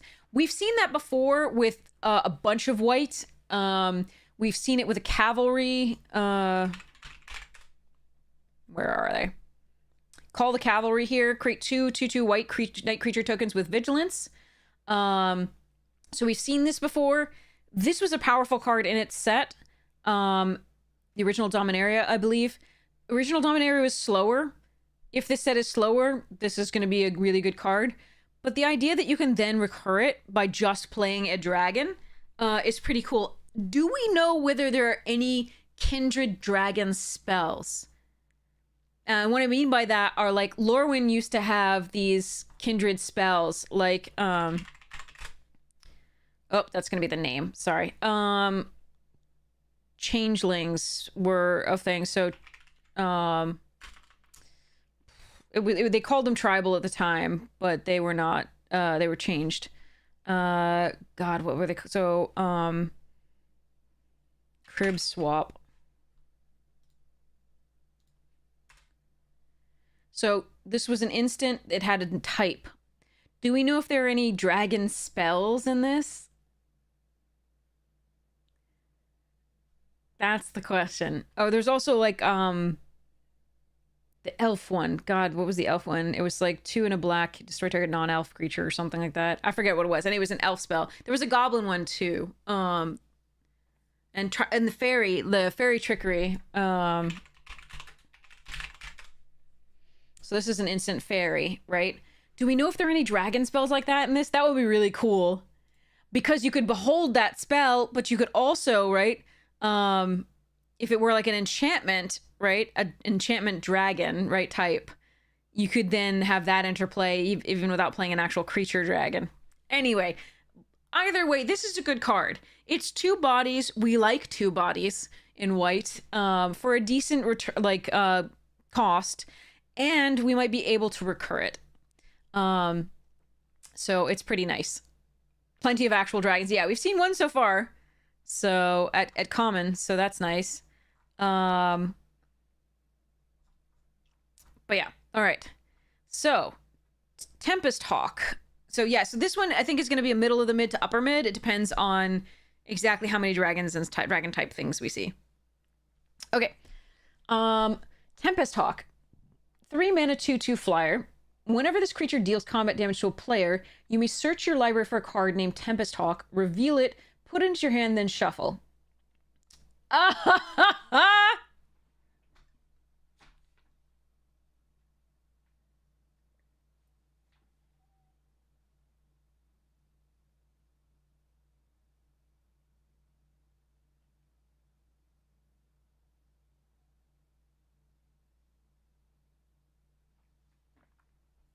Okay, so let's discuss this. traditionally, any card that read a deck can have as many of these as you can do means that the card will be very pricey. I don't know that this is this. So, but here's the thing. When it says a deck can have any number of cards named this, that means usually the card gets very pricey, even if it's a common. So we've had to evince that we've had rats that do this, we've had bunnies that do this, we've had oozes that do this, we've had persistent petitioners that do this. So we've got, and we've had like Knights Templar from Assassin's Creed that do this. So traditionally that means that the card is pretty expensive, but also that usually means the card is pretty good overall. It has a really good effect. This is not the same thing necessarily in limited. Obviously these cards are worse in limited because you usually can't get that many of them necessarily, but this has to do damage to a player. Like there was also like Legion's Vanguard. Hold on. Yeah.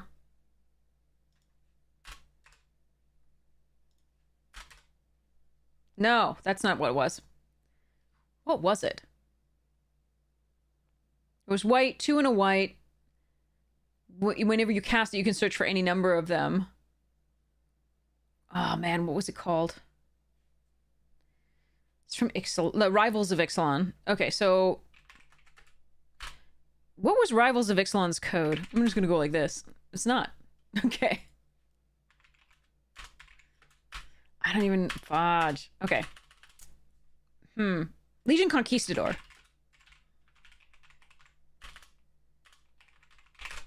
That's what it is. Okay. Okay, so this card was actually really good and limited. It doesn't say that you can have as many cards named Legion Conquistador as you want in your deck, but in limited you can anyway, as many as you get. And so the thing was that people petered out of resources. People petered out of resources in limited, and this card helped you always have something to cast. It filled up your hand with actual gas, right? Even if it wasn't the strongest. 3 mana for a 2/2, not the strongest, but it had a relevant creature type, and you could just keep playing them and get value that way. So it was essentially draw 3, right? If you were running 4 in a deck. As soon as you played one, you could get up to 3 more, right? To fill up, or 4 more, or 5 more if you had more, but like you can search and put them in your hand. And in limited, that's very, very valuable. But that did it on entry. This has to deal combat damage to a player, and it only fetches up 1. So while that's useful in limited, I'm not sure how good it's gonna be. I don't know. Because, you know, if you play this, it's not a great... I mean, it's a 3 mana 2/2 flyer, which is a Windrake, which has been very much outclassed since Windrake was printed. So this is Windrake here, right? 2/2 flyer, 3 flying, right? It's not great. So, and you're not going to get the value unless you deal combat damage to them. So I feel like playing multiples in these in a deck is not going to be as good. I think it's still going to be fine. Like, you can still get extra value. It's a Windrake that you can get more Windrakes with as long as you can hit them. But that caveat means, and then that qualifier means that I'm not sure that it's going to be as good as we would like for a normal, like, deck can have any number of these. That doesn't, because it doesn't fill your hand in the same way this does. Like, you can't just keep chaining them unless you're making contact, right? So I don't know how good this is going to be. And I'm going to just admit that. I'm going to put it at an upper low. But I could be so wrong. I could be so wrong. Because I think if you get this late, it's not getting through like our lovely 5/4 flyer here or our 3/4 flyer here. Or even if you get it early, our Skyrider just blanks it, right? Like, this guy just blanks it. Like, there's so many flyers that I've seen so far that mean that this is not going to trade well, and it might not just get in at all. So I'm gonna I'm gonna say that this isn't very good. Oh, look at like a 2/3 over here. Like, I don't think this is good. I'm so sorry if I'm wrong. If I've led you astray, you can let me know. In comments or in like come into the stream, let me know that it's way better than I thought it was. But I'm gonna say that this is not great. I'm gonna go with an upper low pick, like I said. Okay, like I think it's playable, but I don't think it's good. It might even be mid low. I'm not sure. Okay, so Twin Maw Stormbrood is a 6 mana 5/4 flying. When it enters, you gain 5 life. That's a perfectly fine card. The fact that if you're in red, you can also get this value is great. 5 damage to target creature without flying? Sure. Seems good. Twin Maw has 2 thingies. It reminds me of those like shoebill or hornbills, right? Like, well, no. The one that has the freaking, oh, this thing, cassowary. That's what it is. Yeah, with the head thing and then the beak. See? Head thing and the beak. But yeah, it has a severe underbite though, as opposed to like an actual beak. Cassowaries are intense. Did you hear the noise they make? I didn't realize the noise they make. Have you ever heard the noise they make? Oh my god, hold on.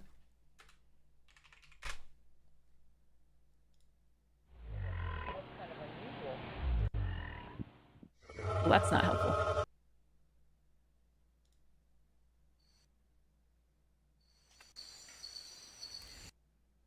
Really?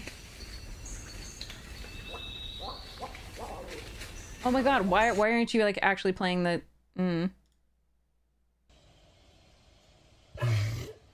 There. Like, that's...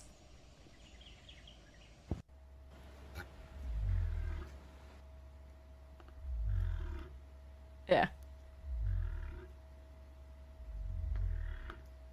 Baby dragon sound is basically... Go look it up for yourself. There's way more, like, intense ones. Those were all, like, meh. Anyway. Okay. So, Twin Maw Storm... Just a good card. Take it. Especially if you're in the red. Like, I think... There are some of these where you're gonna have to be in both colors to really get the max value out of it, but this one seems like you'd be fine running it in white as a 6-drop that gains you 5 life and has a 5/4 flyer. Like, I think this is a perfectly great card, so I would go upper mid on this, even if you weren't know you were in the red yet. I think this is just a very good card to, like, put a 5/4 flyer into play, gain 5 life is just useful. So, okay. Wayspeaker Bodyguard. 3/4 for 4. Again, that's a similar stat that we had up here with the Arishin Sun Shield. When this creature enters, return target non-land permanent card with mana value 2 or less from your graveyard to your hand. Okay, so it's a Gravedigger, but with restrictions. Flurry. When you cast your second spell each turn, tap target creature an opponent controls. They really think we're doing 2 spells per turn that frequently? I feel like we're not. Yeah. Okay, I'm gonna go on so for that, I'm gonna ignore this to some degree. It can come in handy, like if you play this and then you plan on doing a mass attack on 5, you can probably double spell the next turn, maybe if you have a 3 and 2. But I think the first part of it's very useful anyway. There are some pretty powerful 2-drops that we've seen that can come back. Non-land permanent card. We could get back a blade that had been destroyed. We could get back Sun Pearl. We could get back...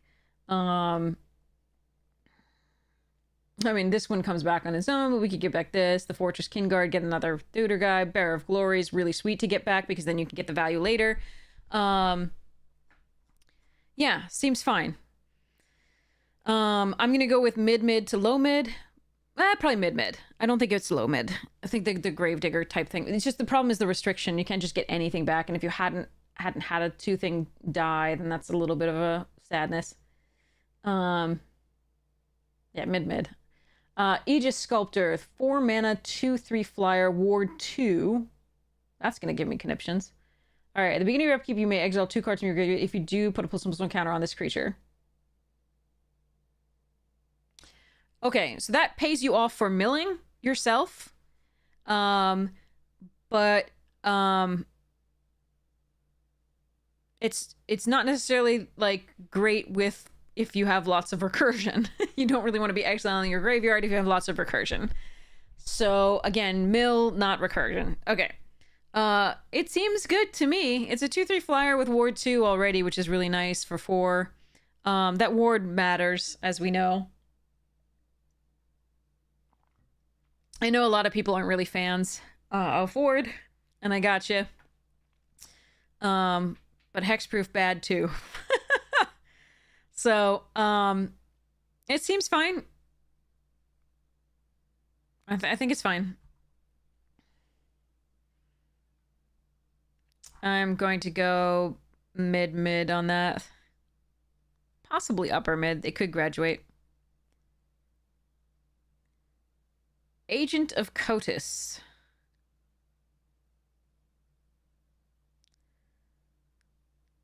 You mispronounced this one? I don't know. 2 mana, 2/1. Exile this card from your graveyard and 4 mana. Put 2 +1/+1 counters on target creature. Activate only as a sorcery. So it's like Scavenge. Okay. That's a nice way for a 2-drop to be useful later. It's another reason why we really like the 3/4 up here, the Sun Shield, exiling cards from the graveyard.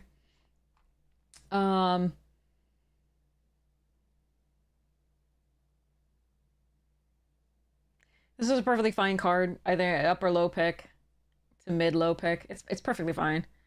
Bewildering Blizzard, 6 mana. Draw 3 cards. Creatures your opponents control get -3/-0 until end of turn. That is pretty good.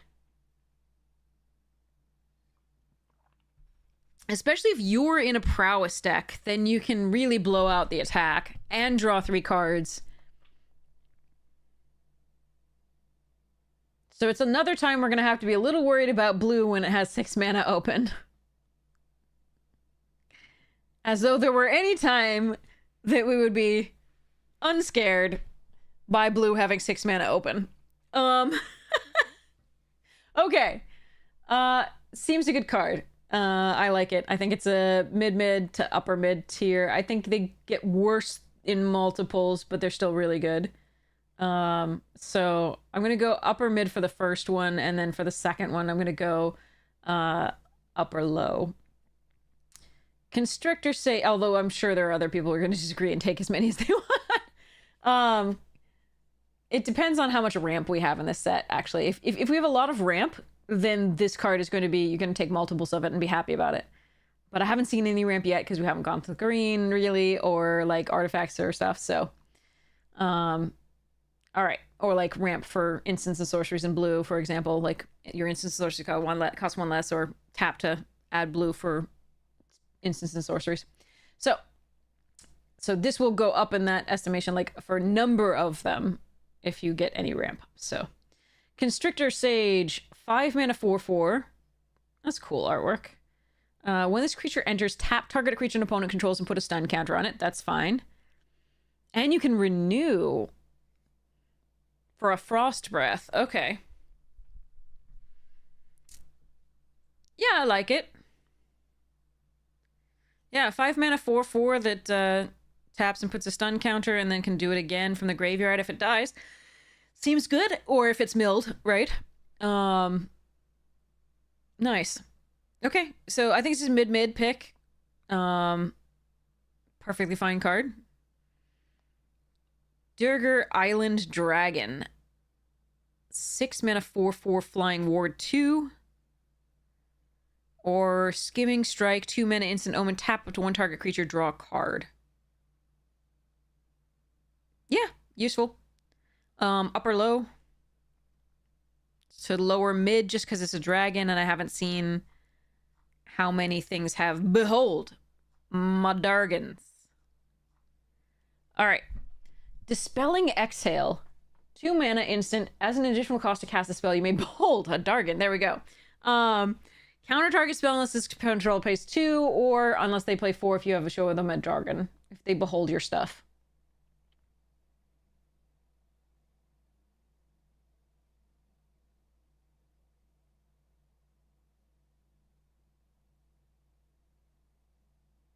This is an interesting shot.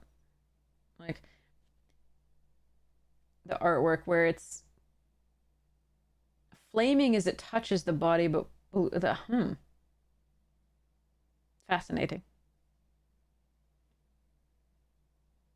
And is this supposed to be a dragon or a fish?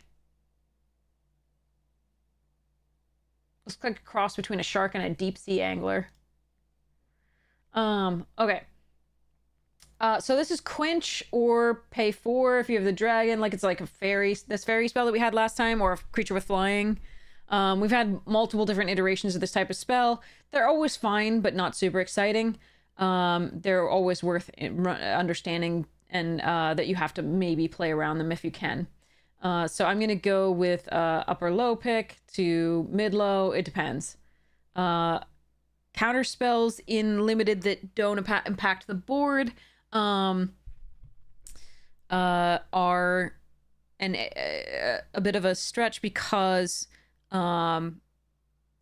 you have to be either ahead or at parity for them to be good most of the time. If you are behind, they are very bad. So, worth considering that. Dragonstorm Forecaster, 1 mana, 0/3, 2 and tap. Search your library for a card named Dragonstorm Globe or Boulderborn Dragon. Reveal it, put it into your hand, then shuffle. Okay, now we have to go look up those damn cards. Thanks. Stupid scout. All right, let's go look it up. Dragonstorm Globe.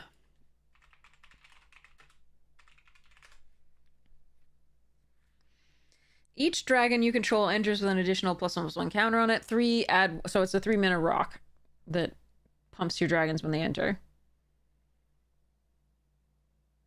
Okay. Boulderborn Dragon.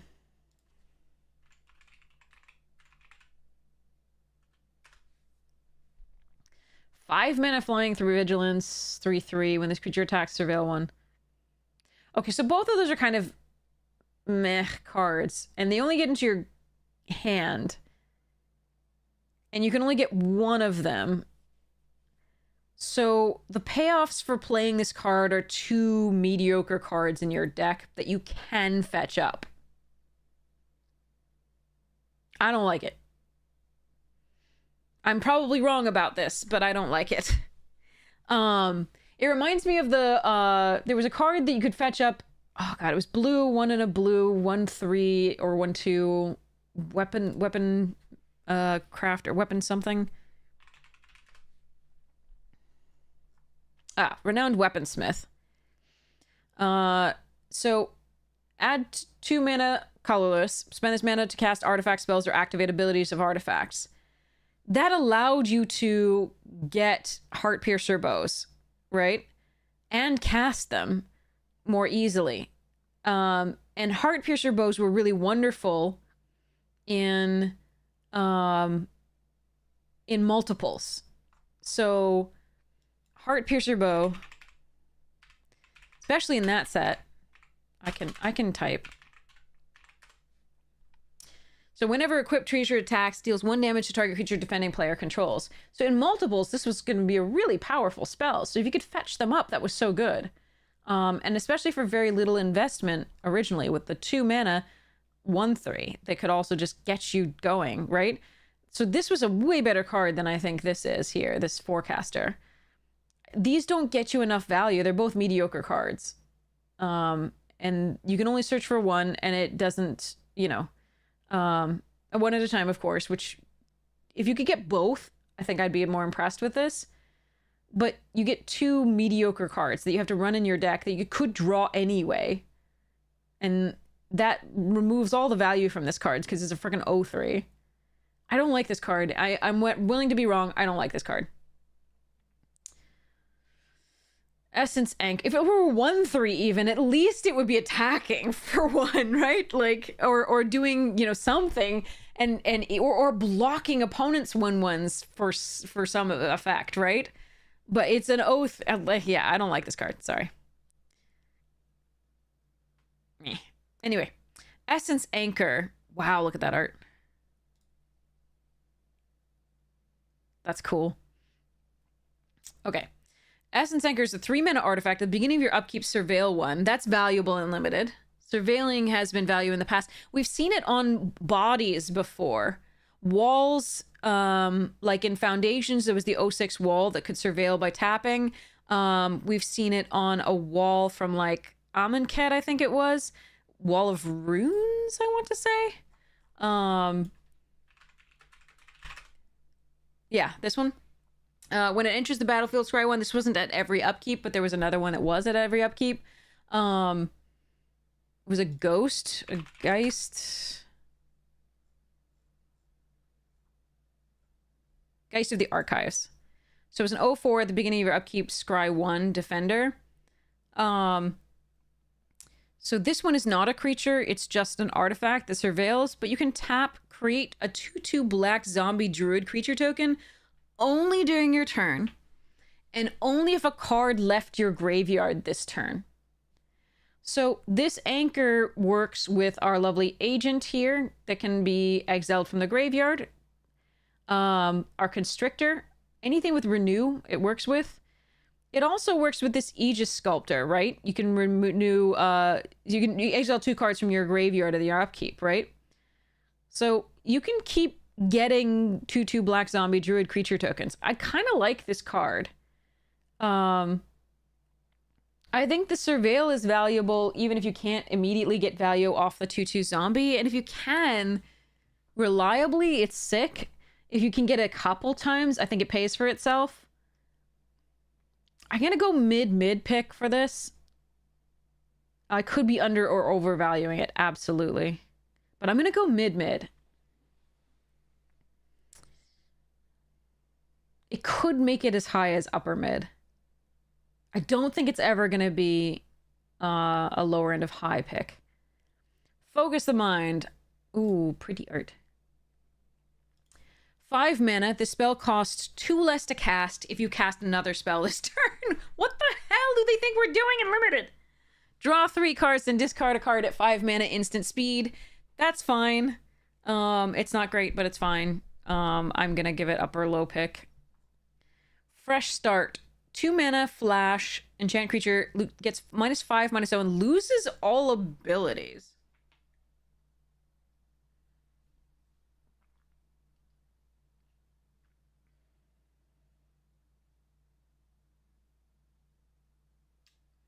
Okay. They're doing this new, like, we've always had the, like, -X/-0 at flash. Based on the number of, you know, cards in people's graveyards from like the Innistrad block, based on like -4/-0 from Ikoria, I think it was. We've had a lot of that has like flash and get -X/-0. The loses all abilities is a little bit new. I think that's the Ikoria one had that. With -4/-0, not certain. But this one does the -5/-0, which is quite large, and loses all abilities is nice. And you get the flash. I still like Witness Protection better. Let me make some legitimate businessmen.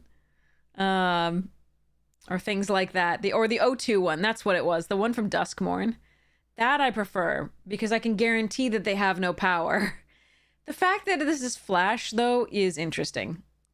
It's gonna, and it's about as good a removal as blue is gonna get, really, or like negation of a creature. That creature can still block, and still has its perhaps quite high toughness, but at least it's hopefully not going to be too powerful still. So again, this is going to be a middle of the mid pick in blue. It's just a good removal spell in theory for blue. High Spire Bellringer, 3 mana, 1/4 flying. The second spell you cast each turn costs 1 less to cast. That's gonna help you cast 2 spells, definitely. But and it's a 1/4 flyer, so it blocks all the early flyers in white and blue that we've seen so far. Doesn't block the later ones for a lot of it, but it's okay. Again, if 2 spells, I feel like the 2 spell deck is just asking for so much in limited. I feel like it's not that strong. So I feel like the payoffs better be damn good. And I just don't think they have been so far. So I think this is just a fine, body for a flyer that needs to be defensive. And on occasion will help you cast a second spell per turn. So I'm going to go up or low. I think it's perfectly playable, but I'm not excited about it. Humbling Elder, 1 mana. Again, 1 mana spells are going to be useful for double spelling. Absolutely. So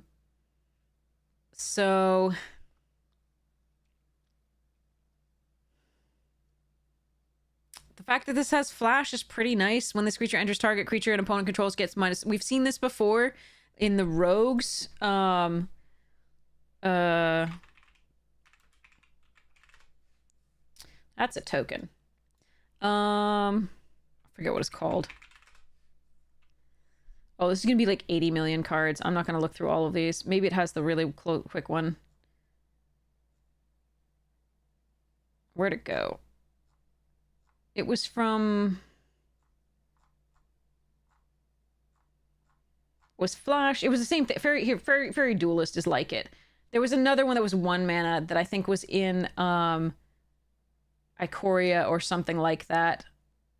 Or Zendikar. Yeah, Zendikar Rising, probably. Because that was when the rogue synergies were. But anyway, this is a similar idea. These effects have been more powerful than first expected. So I do like this card. Additionally, this is a 1 mana flash, right? 1 mana flash, 1/2. When it enters target creature opponent goes -2/-0. And it can help you double spell, like instance at the very least. But it's just also a powerful trick for combat. We had a colorless one as well. Yeah, Fairy Duelist is we already had that. But there was also a Zendikar one. There was also a Zendikar one that was like a 1 mana blue spell that did it this same thing. And there was a frog that did it too at various sets. So blue has had a lot of ones like this at differing levels of power. And different casting costs. But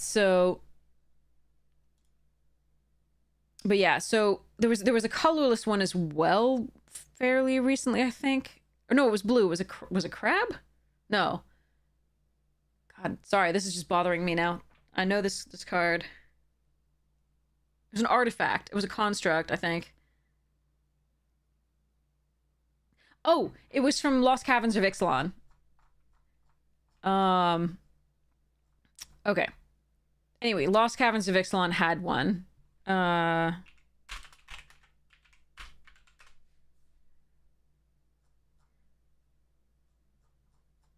So we go down to the bottom.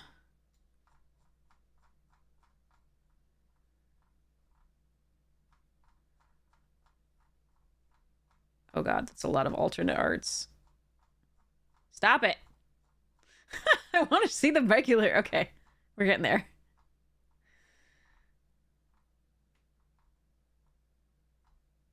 Where'd it go?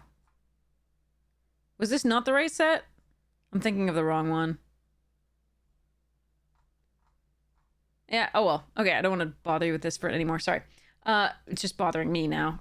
feel like there was a gnome of some kind that came into play and just did the thing. In blue. Oh, that's why. It was a blue artifact. That's why. I was looking at the artifacts. It was like, herp. Okay. Blue artifact. Here we go. Where's the gnome?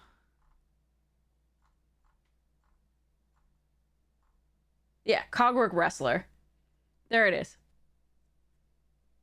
So 1 mana flash, 1/2, and then target creature and opponent control. So it's the same thing, but not an artifact.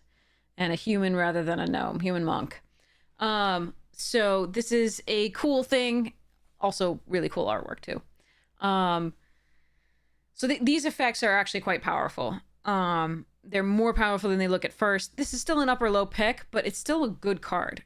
It's a nice trick, can enable you to double spell. It's nice. Okay. Ice Ridge Serpent, 5 mana, 3/3. What? Oh, return target. Okay, so it's a mana war. Okay. So it's a 5 mana, 3/3 mana war. Return target creature and opponent controls to its owner's hand. Notably, its mana war could return any creature, so it could be one you controlled, which was actually really important because you could get ETBs again.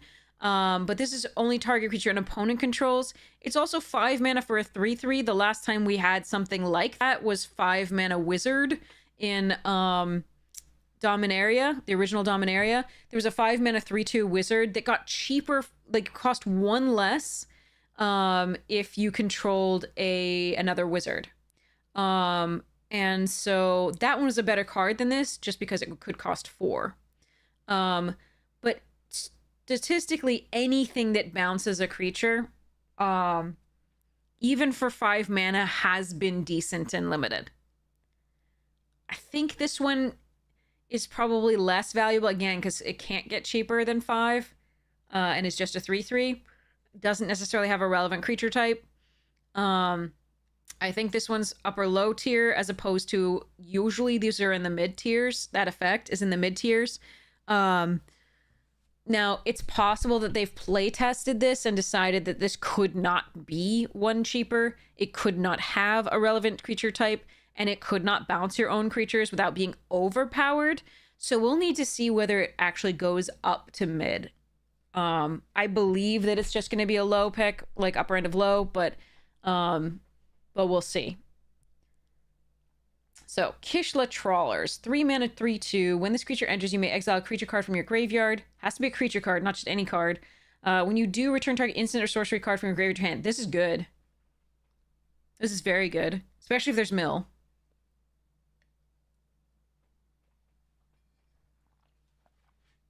Okay, so this is a really good card. The most recent thing we've had somewhat similar to this is like the plot creature from Outlaws that got back and returned an instant or sorcery card from your graveyard. And this one does require that you exile a creature card from your graveyard. But that's not a huge cost here. We are likely to be trading creatures in limited. You're probably going to have a creature card in your graveyard. You do have to hang on to this. It's not going to be a 3-drop. Obviously, you're going to count this more as like a 5 or 6-drop.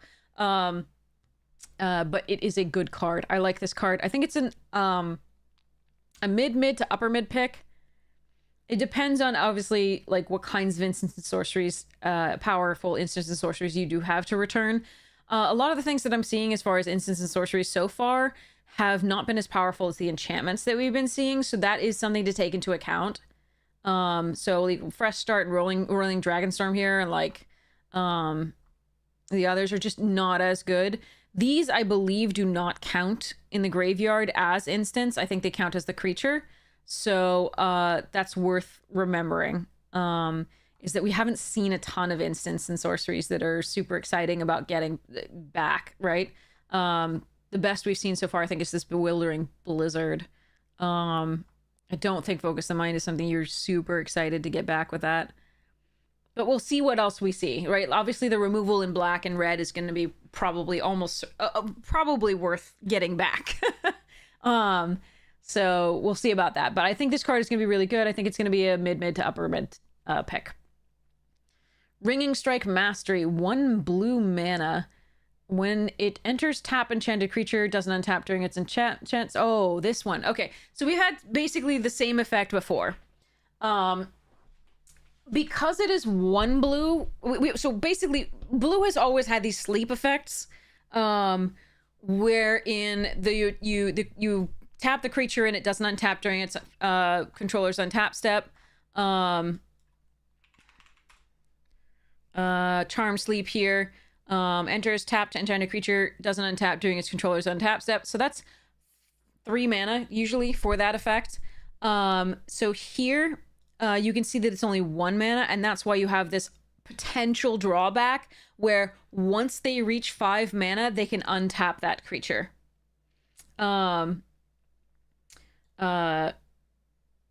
So that's really, really important to understand because there's actually 2 ways to use this card. Number 1 is you play it early, so you can just start getting in for damage. You play it aggressively. And you understand that later on 5, they're going to be able to untap that creature, but it's going to take so much of their mana to do so that it's a real cost. But you can also later in the game play it on your own creature to give it Ursat's Vigilance. Okay? If you are flooded out and you have a creature that has a good attack, but you can't afford to attack with it because it will be tapped and you were worried about the swing back, you can play it on your own creature, pay 5 mana to give it Ursat's Vigilance. So attack with it, pay 5 mana, untap it, right? Or attack with it, then when they attack back, oh, look, it's untapped, right? So this has 2 modes. And it's just, so it's a versatile card in that respect. It is a little bit of a risk, always. Because you have to remember that you're giving that to your opponent too later on, is they'll have a creature that they can untap at will. So, especially if it has a tap ability, be careful. So, Ringing Strike Mastery, I think, is an upper end of low pick. Yeah, isn't that a fun one? Absolutely. Ringing Strike is an upper end of low. I only know this because I've seen it before, right? We've seen this card before. We've had it before in, I think it was Cons, actually. This one, I think, was actually Cons. Singing Bell Strike, I think it was.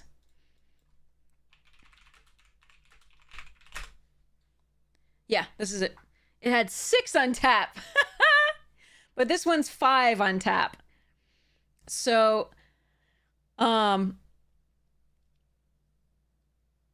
you put it on your own creature, right? Which taps it, right? It doesn't untap during your control's untap step, but at any time you can pay 6 to untap it. So if you're later in the game and there's nothing, and you know, your opponent has plenty of mana to do, you know, stuff with this, you can put it on your own creature. So for example, if you have a 3/3 and it's a flyer, but you want to keep that 3/3 back to block their stuff, but it has good attacks, right? You can then play this on that, right? You say you have 8 mana on the board. You pay 2, you put this on your 3/3. It taps your 3/3, right? After you attack. You first attack. You're like 3/3 attacking, right? They don't block because they don't have any good blocks, but they're like, he, I can attack them back. Then you play the Singing Bell Strike on your 3/3, right? You have 8 mana. You pay your Singing Bell Strike on it, right? And then on their attacks, you're like, 6 mana, untap my creature, right? So then you have an untapped 3/3 blocking their 1/1s, right? Or 2/2s that are attacking. So, yeah. It allows you to untap at will. So you can either use that to give it Ursat's Vigilance, meaning you can attack and then untap it, or you can untap it at an instant speed whenever you want, right? So that's the same thing for this Ringing Strike Mastery, but this one has 5 untap this creature, okay? So you can actually untap it for less than the Singing Bell Strike, but your opponent can too, so you have to be careful about using it as a removal spell, which it is meant to be, right? So this is multiple ways to use Ringing Strike Mastery. Another way you can do, like, you can put it on a creature you control with a tap effect, right? But yeah, so there are multiple uses for this in Limited. It can be a removal spell or it can just be added value.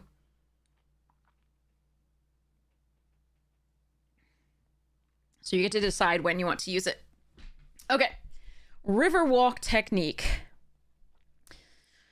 4 mana instant, choose one. The owner of target non-land permanent puts it on the choice of the top or bottom of their library or counter target non-creature spell. This is really good. Non-land permanent, okay. So with this, so this is Grasp. God, what was it?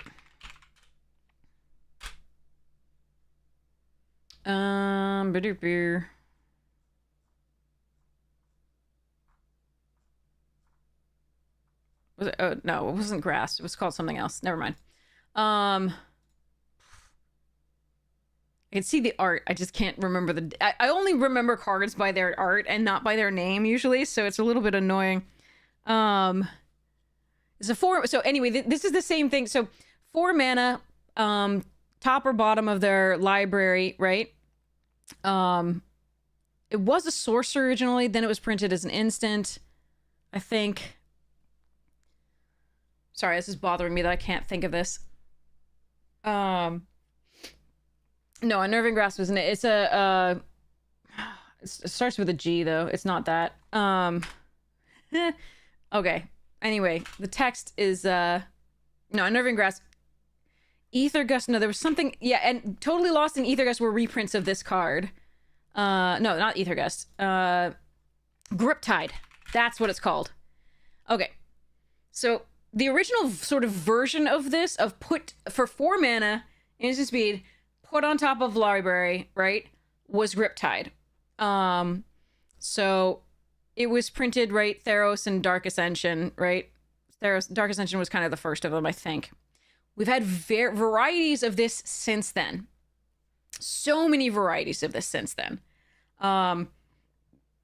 Some of them allow the opponent to choose top or bottom, which is really key because you don't want your opponent to be able to choose.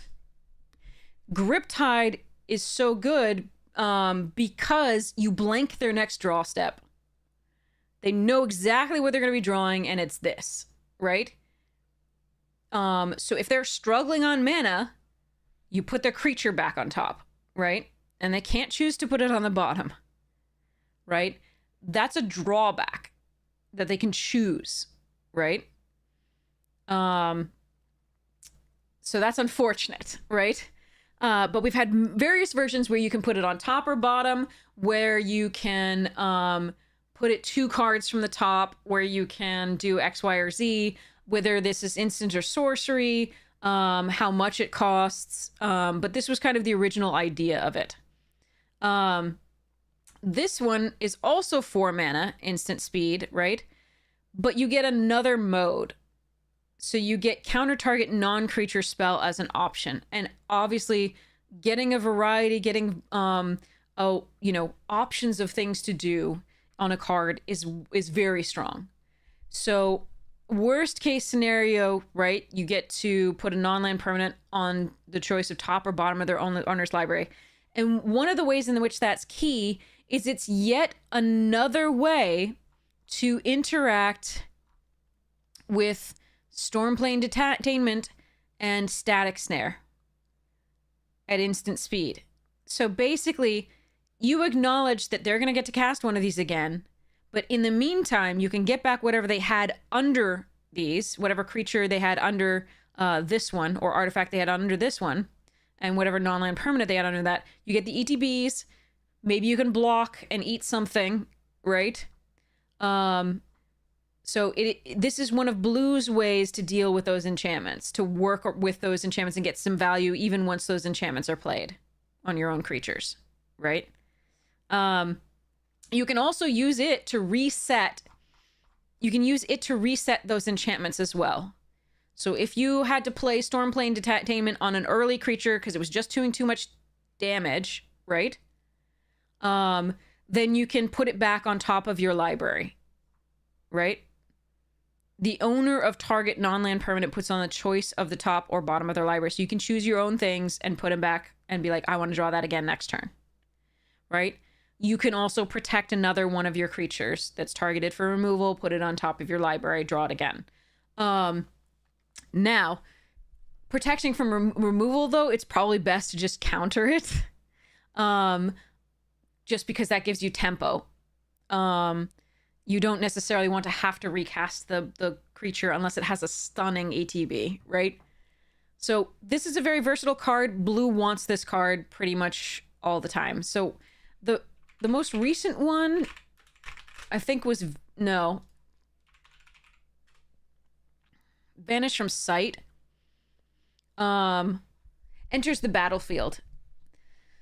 So Vanish from Sight is one of the more recent versions of this, right? It's Duskmourn, 4 mana. Target non-land permanent's owner puts it on the top or bottom of their owner's library, and you got the Surveil 1.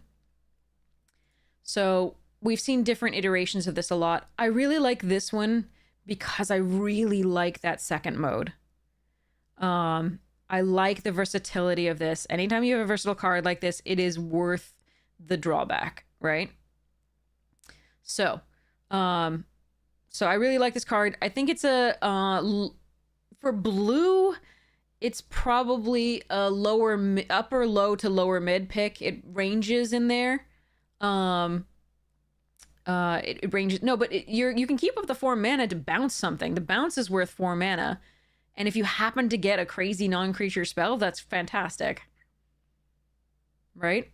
So this is a good card. So I'm going with lower mid to upper low on that one. But blue wants this. Blue is always happy to have this type of card, this effect. It's what blue has access to. We'll say it that way. As far as removal and tempo and stuff these days. Okay. Roiling Dragonstorm. So 2 mana. When it enters, draw 2 cards, then discard a card. Okay, so this is blue's equivalent with the storms of the teeming Dragonstorm. Okay, so you draw 2, discard 1. When a dragon you control enters, return this enchantment to owner's hand. I really haven't seen a lot of super cheap dragons. I mean, I've seen the omens are cheap, but the dragons are like 5-6 mana. We've not seen anything below that. But it is still fine to, play it on 5-6, get another value piece out of this. I don't think this is as good as the white one. It's good, but I don't think it's as good as the white one. Actually, no, let me take that back. Because it discards a card, and we get so much value out of the graveyard in blue, it's the equivalent of milling, and so it helps the Aegis Sculptor. And you can, for example, mill this to get value out of that. Okay. I like it better than I thought. Okay. I think it's roughly on par with the white one. Definitely. I like it. Yeah. Okay. No, I like this a lot better now that I was thinking about it. Okay. All right. So I'm going to go with a mid on this one to upper mid. Same as the white one. I think they're both really good. Okay. Sibsig Appraiser, 3 mana 2/1. That's horrid. But let's look at this size. When this creature enters, look at the top 2 cards of your library. Put one of them to your hand and the other into the graveyard. No, it's a mini organ hoarder.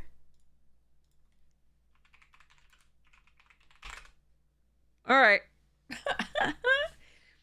So Organ Hoarder was 4 mana for a 3/2 that entered, and look at the top 3 cards of your library, then put one of them into your hand and the rest into your graveyard.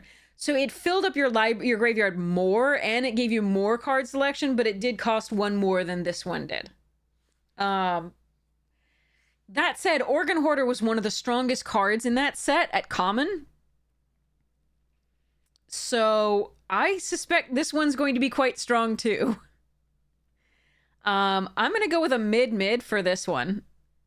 I think this is pretty darn good. So it's a 3 mana select from 2 to draw and put 1 in your graveyard that in theory you can get back with this or use for value, like the renew cards. So I like this card. I think this card's great. And the fact that its art is really cool is just a bonus. That is so cool. Okay. Notably, very notably, just like Organ Hoarder, it doesn't block well in its format. Organ Hoarder was in a format with a ton of decay zombies, which were 2/2s. So it doesn't block those well. This one is in a format with a ton of 1/1 tokens, and it doesn't block those well either. So I think that's amusing. When I say mid, so I'm referring to, no, I'm just referring to the, so I have a 3-tier system where it's high, middle, low, but they're all broken into 3. So it's a little confusing, but this is high, mid-high, low end of high, and then there's high end of mid, mid of mid, low mid, and then high low, mid low, low low. Low low. like low low. That's great. But low low is unplayable. So it just makes sense to me more if I'm looking like middle of the picks versus low picks versus high picks, and then I break those down. Low. Okay. But yeah, I like this card. I think it's fun. I think it really brings back this, which is funny because this is Innistrad and this is Khans, so it's strange to have a zombie. Yeah, absolutely bored. It's strange to have a zombie here, but okay. No, we had zombies before because Sidisi was a zombie and make a zombie, so it's not that strange. Snowmelt Stag. Yeah, so I think this is a mid pick. It could end up being upper mid. I have no idea. The sky's the limit for Organ Hoarder type stuff. I just don't know how it's going to compare with the differing stats and with the particular set that it's in. That does matter. So, the context. Wrong game.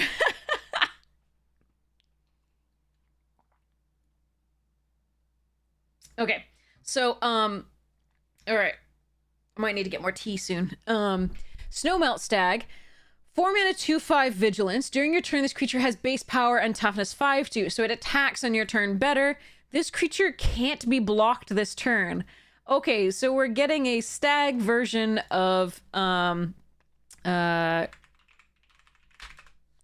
Gearseeker Serpent, right? 6 mana, can't be blocked this turn.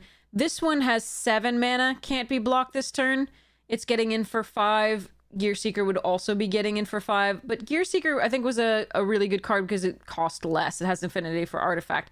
This one costs only 4 anyway, which is oftentimes, you know, sometimes this would come down for 4, but oftentimes 3. It has Vigilance, which is nice. So you're not investing a ton of mana and then attacking, then having you to worry about the swing back. That said, so then this has blocks well too. That said, so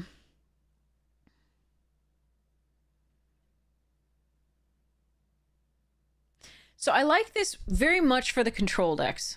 I really like this for the control decks because it's a 2/5 Vigilance, and I haven't seen anything on the ground that really can punish a 2/5 Vigilance for 4. It blocks almost everything that I've seen so far on the ground. It becomes vulnerable during your turn to a removal spell with 2 toughness here.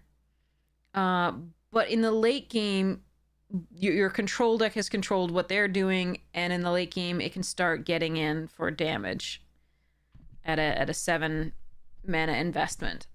And 5 damage is pretty cray-cray to be able to get in for, like we know with Gearseeker. I think it's a perfectly playable card. I'm going to go with upper low. It could graduate to lower mid. It could graduate to lower mid. It seems pretty decent. I have to see how many shocks there are in the format.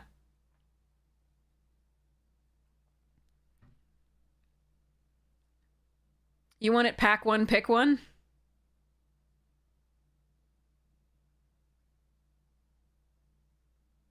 Anyway, I don't think this is a pack one, pick one, my friend. I really don't. The 5 power is relevant for harmonized cards. Oh, that's going to be interesting. We haven't seen a harmonized card yet. Okay. Spectral Denial. X and 1 blue instant. This spell costs 1 less to cast for each creature you control with power 4 or greater. Okay. So that's like the ferocious mechanic where you got a... in the past where you got a benefit for having a power 4 or greater. In the past. So we had a bunch of stuff that with that, just a ton of things had ferocious back when. But this is a syncopate. Interesting.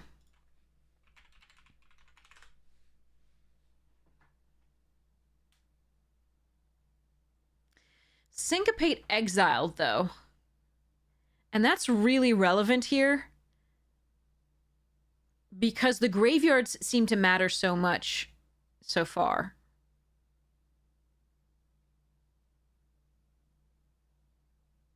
So I see that it can get cheaper.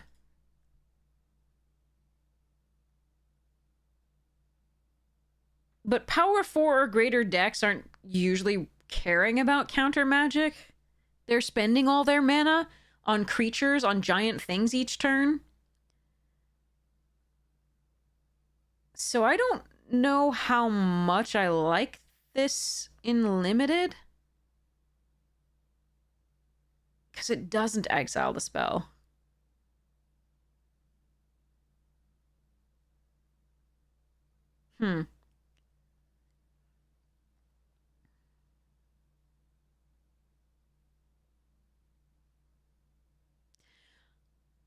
I was never a huge fan of Syncopate in Limited anyway, for the same reason that I'm not a fan of most counterspells in Limited, in that you have to be ahead or at parity to use them well. They feel bad otherwise. If you're behind, counterspells are not very good usually. And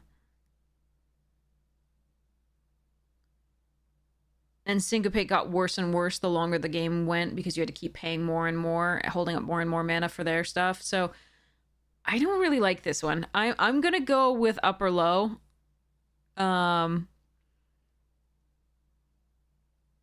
If you already put out a bunch of big creatures, then why are you running Spectral Denial? Unless they have a Wrath. Like, that's the thing I would want to counter with Spectral Denial, period.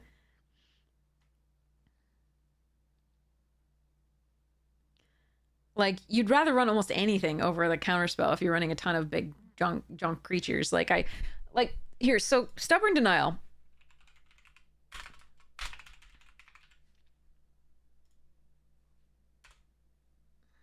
Okay. Stubborn Denial was run not in a big creature deck usually. It was fine. It was running constructed in big creature decks, so you're more likely to have these big rare things that cost like 3 mana, and then you could protect them with Stubborn Denial. But this, you're not going to have they're not going to be cheap, and then this is going to be, I don't know. I don't like this. I'm gonna go with an upper low pick. I think it's perfectly playable. I'm not excited about it at all. I don't think it's great. I think you'd rather a kill spell, you'd rather another big creature over this at any point in Limited, because unless it's a Wrath, like, your big creatures are just gonna win the game. So I don't really like this. All right. And I think you're gonna be tapping out in a big creature deck. That's my thing. Like, you're not going to be holding up mana for this. So anyway, that said, you know, I could be wrong. It could perform better than I think it's gonna be. We got to see what green does anyway. My nose itches. All right. Before we get to the Temur Devotee, I'm going to go put on the tea kettle so we have more of that. BRB. My throat's like, no.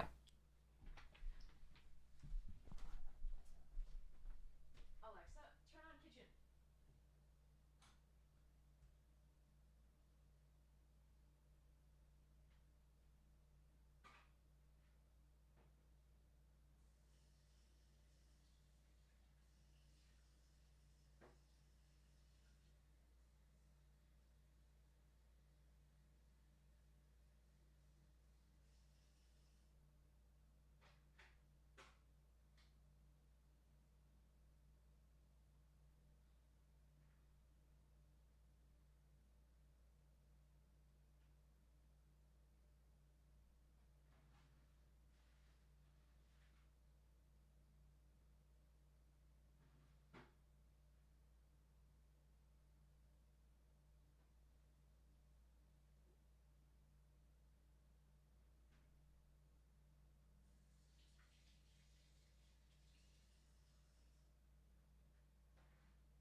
Alexa, turn off kitchen.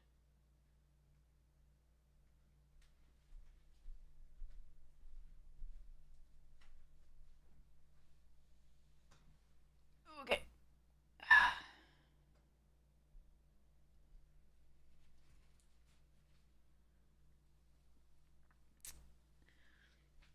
So I would like to say for spectral denial that it is important to note that when it gets you, it's going to feel bad. It just is going to feel bad. I just think 90% of the time, you're going to want a different card in your deck. It'll get you, but like, I don't know about how many times you want to run it yourself. Okay. Teamer Devotee. So we've seen the other Devotee, the Mardu one, and it was good. This is a 2-mana 3/3 defender, which they haven't made able to attack. A lot of the times recently, they've made 3/2s or 3/3s that have defender only under certain circumstances. So in Duskmourn, you saw the little 3/3 that whenever an enchantment enter the battlefield, it could attack. It loses defender or something like that until end of turn. You've seen the 3/2 from Throne of Eldraine that could pay 2. It was a merfolk, could pay 2 in attack. This one notably does not have any condition like that. And I think it's because if they had that and this ability, it would be too strong. But who knows? It's a good defender for a controlling deck. 2-mana 3/3 is still fine, and then it can fix your mana across the teamer colors. Seems okay. Upper end of low. Seems fine. Oh, and they should be. I mean, that's what Cons is about, is 3 colors on the wedges. Cons was always about the three color wedges. Alara was the shards. So, yeah, it's perfectly fine runnable card in blue for what blue wants to do a lot of the time. Unending Whisper. Okay, our first Harmonized card. Okay. Our first Harmonized card.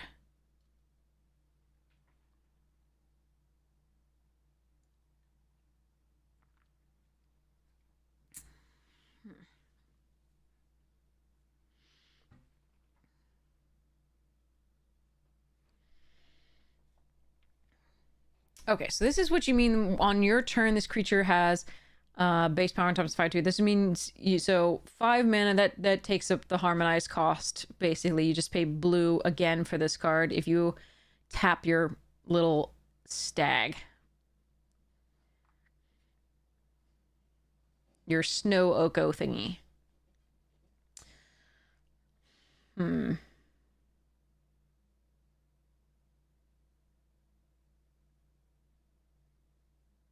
I like this in a prowess deck.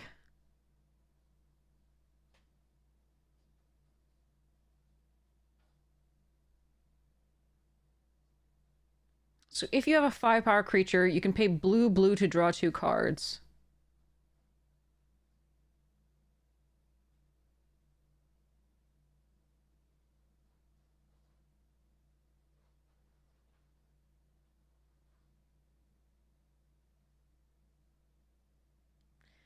And that's the best case scenario. You can draw 1 early, which just cantrips to replace itself, so you better have a prowess or a way to benefit from casting a spell. And then later on, you can draw 1 more card from the graveyard, and that actually is valuable by just tapping a creature, but it has to be a big creature, which is a little bit of a cost.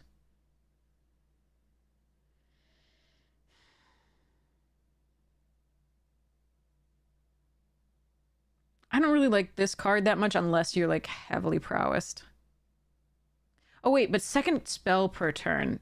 That's actually interesting. Because it's 1 mana.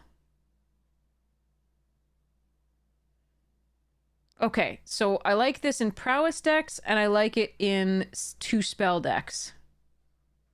I still think 2 spell decks are requiring a lot to go right in order to work well. Hey, Jaded Gray! Yes, it is Wednesday at 1 p.m. Eastern. Watch all your favorite streamers. There's gonna be Constructed, there's gonna be Limited. Enjoy yourselves, it's gonna be great. Dragons.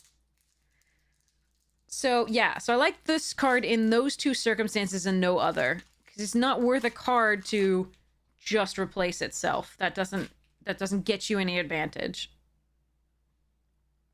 Because the effect is just draw a card. So you need to have like prowess, or you need to have like, I need to fill up my graveyard fast, or you need to have, I need to cast a second spell, right? For this card to be any good. So I'm going to go with middle low to upper low, depending on your deck. Yeah. Irani's Rebuff. 2 mana, return target creature to its owner's hand. So it's an expensive unsummon that you can harmonize back. Seems good. Okay. And it's target creature, so it's you can target your own with this one. It's a sorcery speed effect, so that is really important. It's not as good as unsummon, both in the cost and the speed of the card. But it does harmonize, so you can get 2 creatures. All right. I like it. I'm going to go with middle of the mid for this one. Mid to upper mid. It can eventually get to upper mid, I'm not sure. Veteran Ice Climber, 2 mana, 1/3 vigilance, can't be blocked. Whenever it attacks, up to 1 target player mills cards equal to this creature's power. So you mill once, you can get your value out of your harmonize. You can get your value out of your just graveyard things that like this can grab back. You can get renew stuff. Okay, I like it. I think this is an upper mid pick. I think this card is fantastic. Not only are you pinging in for 1 damage, but you can also, it's got vigilance, so you can block the little 1/1 spirit or warrior creatures. That's really nice. I like this card. This is great. This is absolutely great. Yeah, upper mid on this one. Whirlwing Stormbrood. Flash 5 mana 4/3 flying. You can cast sorcery spells and dragon spells as though they had flash. Nice. All right. Dynamic. So that's good enough on its own. Just like I said for the white one, the white-red one, the white side on this is good enough. And here the green side of, the blue side of this is good enough. And then you just get the added advantage that if you're in this other color, or you can produce this other color, for example, if you're running one of these, right? And you're only in blue-red, but you have this green access for this, that's great. So the Omen is put 3+1/+1 counters on target creature you control. That's a nice, strong effect. I think this one is a mid to upper mid.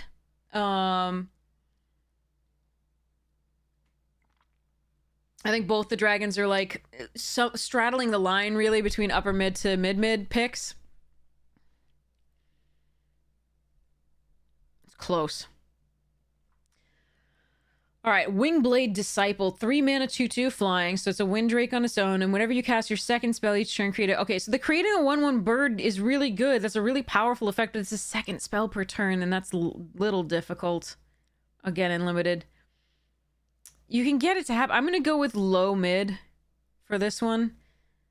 It's still fine. I'm not... this is harder to do than you'd think in limited. Just keep casting 2 spells per turn. All right, Wingspan Stride. 1 mana, enchant creature, gets +1/+1, has flying, and you can return the aura to its owner's hand. Does anybody know whether we have any benefits for casting enchantments? Like whenever you cast an enchantment, X happens? Because even if we don't, this card, because it costs 1 and can be recast, does enable this Wingblade a little bit better. Again, casting 1 mana spells. So in the same way that this Harmonized one could help cast twice, right? So first time you can cast it in a 2-drop or it in a 3-drop and trigger this Wingblade. And then the second time you can cast it pardon me, by tapping a 5 and then paying 1 and then another spell. This one can keep helping you cast 2 spells per turn because you can return it. Thank you so much. You can return it to your hand and then recast and use it as a second spell.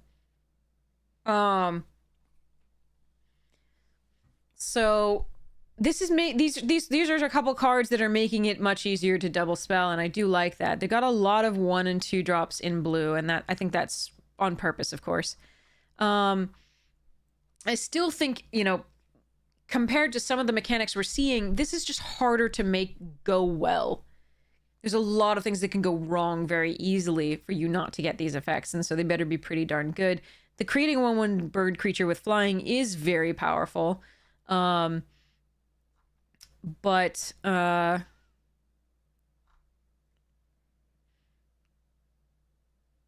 are a few others that I didn't like as much.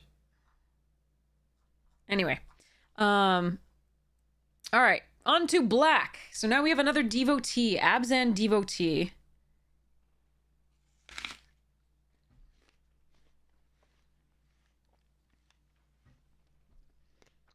Oh, I think this is my favorite devotee so far.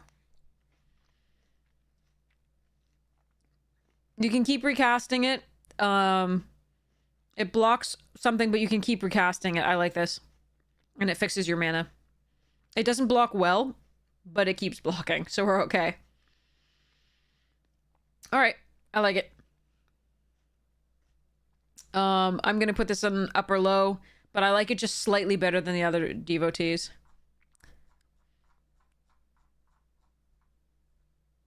Except maybe this one. Yeah, definitely like it better than that one. Even though I think this one's good for what the, you know, for a controlling deck that wants to get in with flyers and make lots of flyers with the Wingblade Disciple.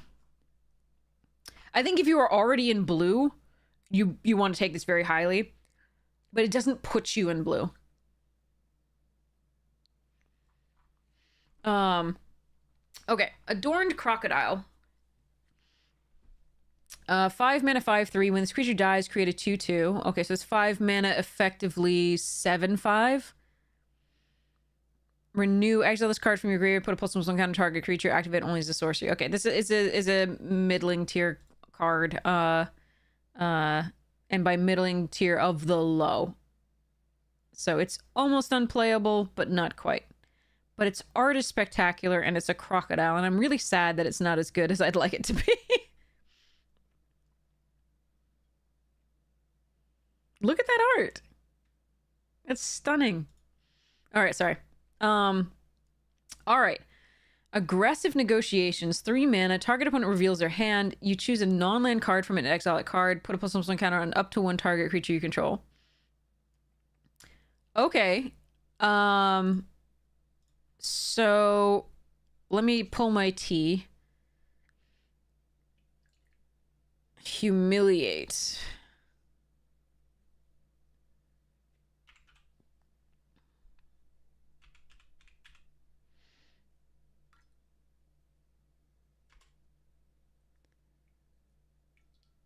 Okay. So Humiliate was something similar to this, right? Target opponent reveals their hand. You choose a non-land card from it. That player discards that card. Put a +1/+1 counter on a creature you control. So instead of having to cost 1 white and 1 black, we have 2 and a black. So it costs 1 more, but they're colorless as opposed to requiring the white. But what's really important is it doesn't discard, it exiles as well. And that's really important in this set because, again, so much value is from the graveyard that we've seen so far. So, one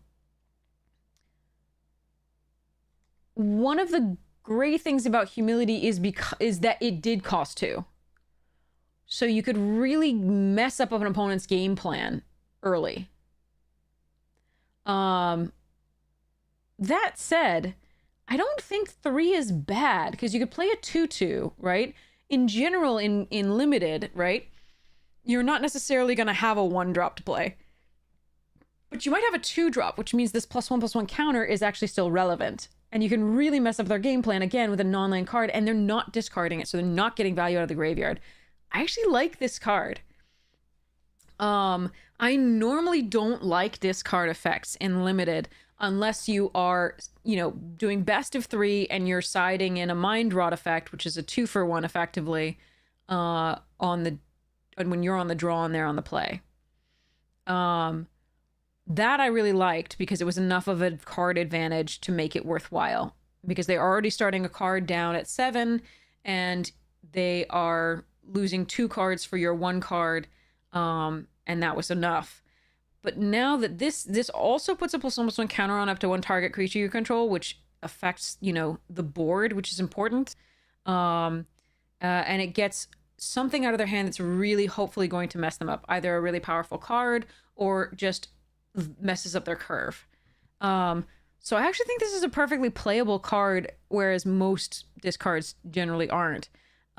Especially since I'm sure in this, with all the dragons, they're all going to be, I'm sure the rare and mythic dragons are all going to be stupid bombs that you absolutely have to take care of.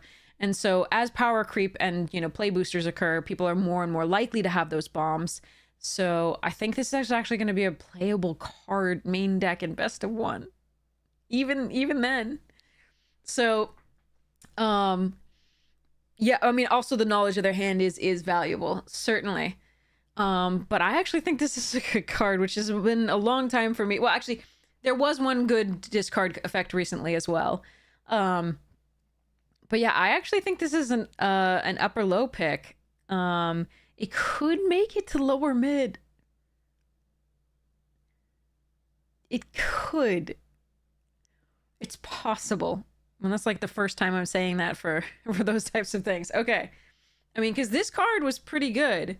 It made it to lower mid. It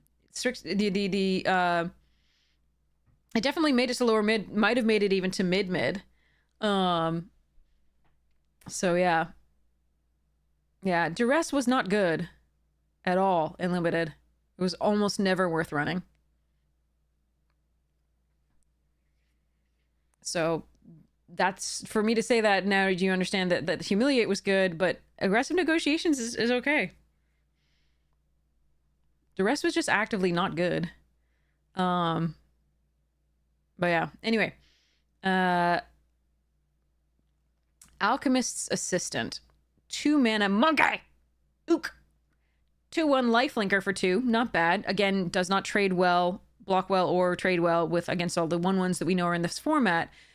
But you can pay 1, get value out of the graveyard, 1 and a black, exile this card from your graveyard, put a lifelink counter on target creature. Okay, sweet. Activate only as a sorcery. Seems good. I'm gonna go with mid to lower mid. So it's a perfectly decent card, gets some value. Alicia's Legacy, or Alicia's Legacy. I'm so sorry if I'm mispronouncing that. I don't know. What this one is. Target creature you control gains Death Touch and Indestructible until end of turn, but doesn't get a +1/+1 counter. So as you can see, they're playing around with this a lot. Why is my nose so itchy? Sorry. I'm gonna go blow it off stream so you don't have to like see or hear.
Okay, hopefully that will be better.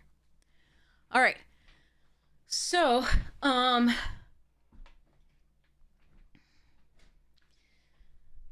right, so Maximum Overdrive was +1/+1 counter and, which would stay around, which was nice, and Death Touch. And Indestructible, was it as well? Or was it just Indestructible? Hold on.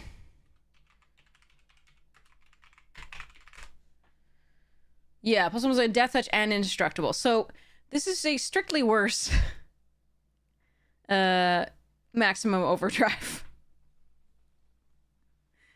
Which isn't to say that it's not good.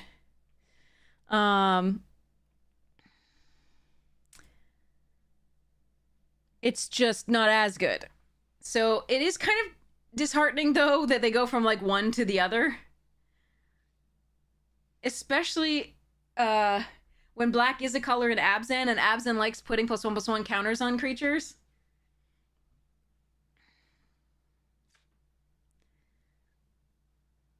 Oh.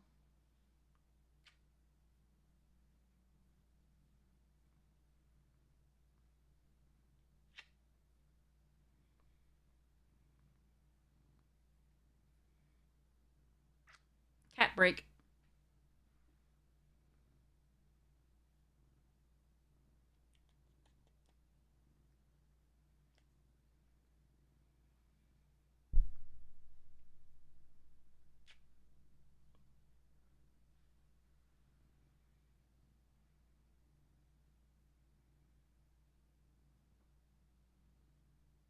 He's so cute.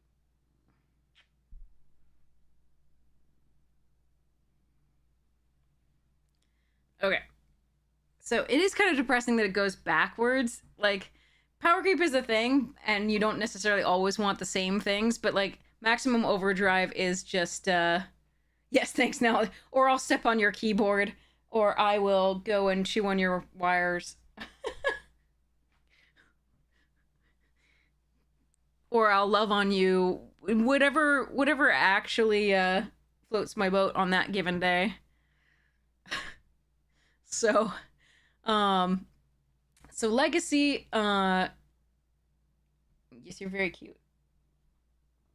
Oh, hi, sweetie.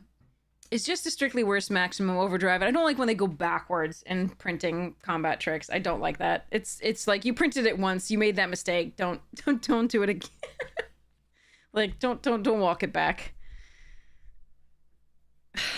Anyway. So this is a fine effect. It's a perfectly fine effect. You don't need the +1/+1 counter. I'm just like, but why not? when black is a color in Abzan, and it does put +1/+1 counters. Clearly, this is meant to be a Mardu card because Alesha was Mardu. And we have plenty of ways to make it nice. We have lots of little 1/1s that we're going to be suiciding in or blocking with or blah that we can then kill something big. That's fine. It's an upper low pick. It's a good combat trick. It's really good. The best that it'll be is actually with green trample. And red menace. That is always going to be the best this gets. Because Death Touch Trample is so much fun. And then Death Touch Menace means they're going to be losing 2 creatures. So that's the best this is going to be. So that's it. That's done. Caustic Exhale. Okay, here's the -3/-3 that we were worried about. Okay. As an additional cost to cast this spell, behold a dragon or pay 1. So it's 1 and a black or dragon and then black. Target creature gets -3/-3 until end of turn. It's Last Gasp, but it could be cheaper. So here's Last Gasp from the original Ravnica. This was the first printing of it here. We've had other effects like this since then. 2 mana, instant, -3/-3 until end of turn. They have not improved upon this. This is a great card. Until now, they have now improved upon this because it can be cheaper if you behold a dragon. This is a great card. It's a high pick, so it's going to be a higher pick than we've seen so far for commons. So I'm going to go with upper mid. It's a really good card. Good removal spell. -3/-3 gets around indestructible, which we've seen in this trick here. And again, -3/-3 is always a nicer trick in combat because, again, it's smaller. It's really important. So even if it can't kill something on the face of it, it might be able to kill something during attack and keep your creature alive. Good stuff. All right, now we get the Dragonstorm in black. When this enchantment enters, each opponent loses 2 life and you gain 2 life and surveil 2.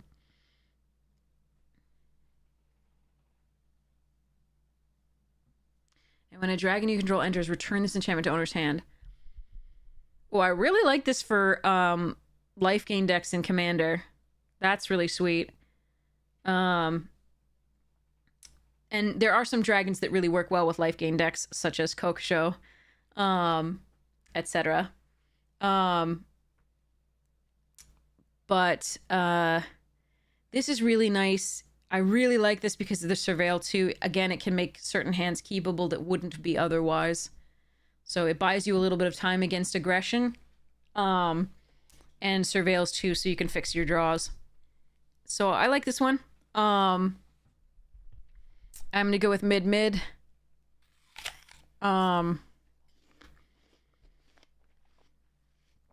Maybe to low mid. But it's pretty sweet. I think it's a little bit less crazy than some of the other ones, the blue and the white that we've seen so far. But we'll see about whether there's any life gain synergies and so on and so forth. But so far, it's the least impressive Dragonstorm. I like the white one best, followed by the blue one. Although those could interchange depending on the build of the deck. And then I like this one after that. But they're all roughly in the same tier. Cruel Truths. 4 blah. Nowhere to run. Yeah, so that's a 2 mana enchantment from Duskmourn that -3/-3s when it enters the battlefield flash, and then creatures have that lose hexproof, etc., etc. Or something like that. It had another ability. But yeah.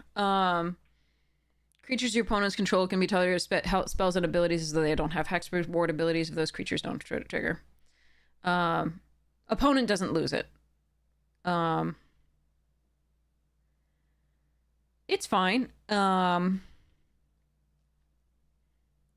Last Gasp is better in this set because we don't have enchantment synergies, but we do have instant synergies.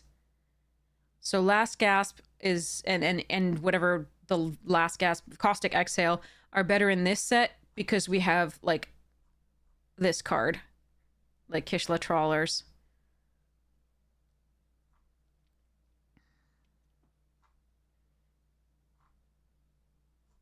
In my opinion.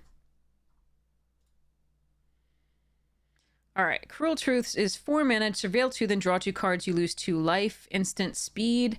Is that Rowan's whatever it was? Rowan's Grim Search.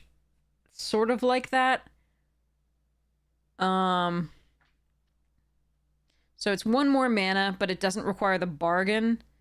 You look at the top 4 cards and put 2 back. Draw 2 cards, and you don't lose... You do lose 2 life. Surveil 2, draw 2 cards, lose 2 life. But you don't have to bargain.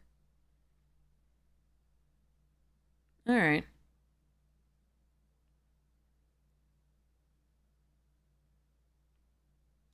Yeah, there have been a lot of versions like this, too.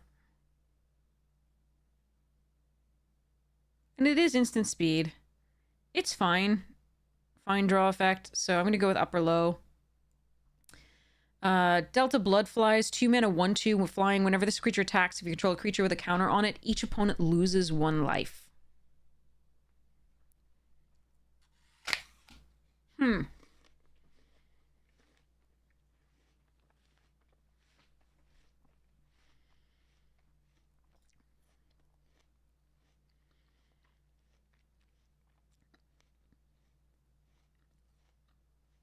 That's an ugly bug.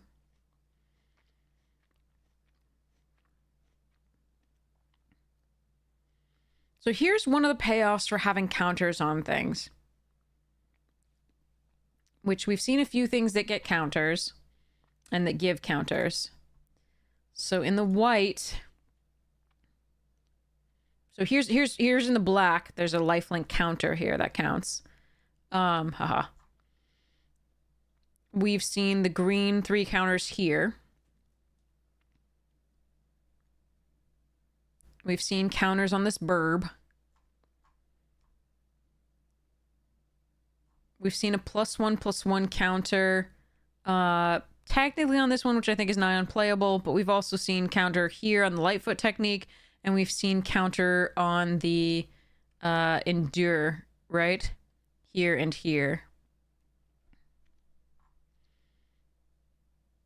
So we've seen plenty of counters so far for this to get value. I don't think it's that great. I think it's still an upper low pick. It is a 1/2 flyer that does block some things fairly well. But I think it's an upper end of low pick. I think it's fun with Obnixilis. Each opponent loses 1 life. If you have a blah counter thing. Has to be a creature with a counter though. Alright.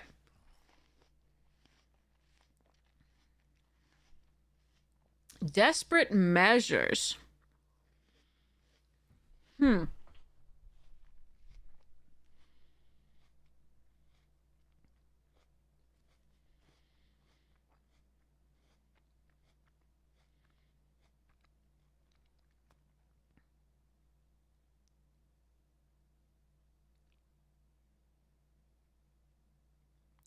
Grievous Wound won't work with loss of life then, though, will it?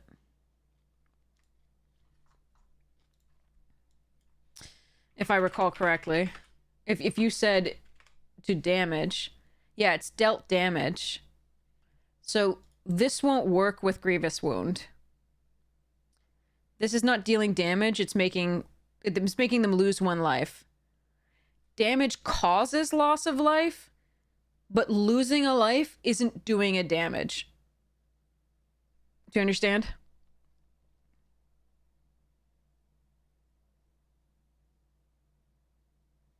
I'll say again after the ad break, sorry.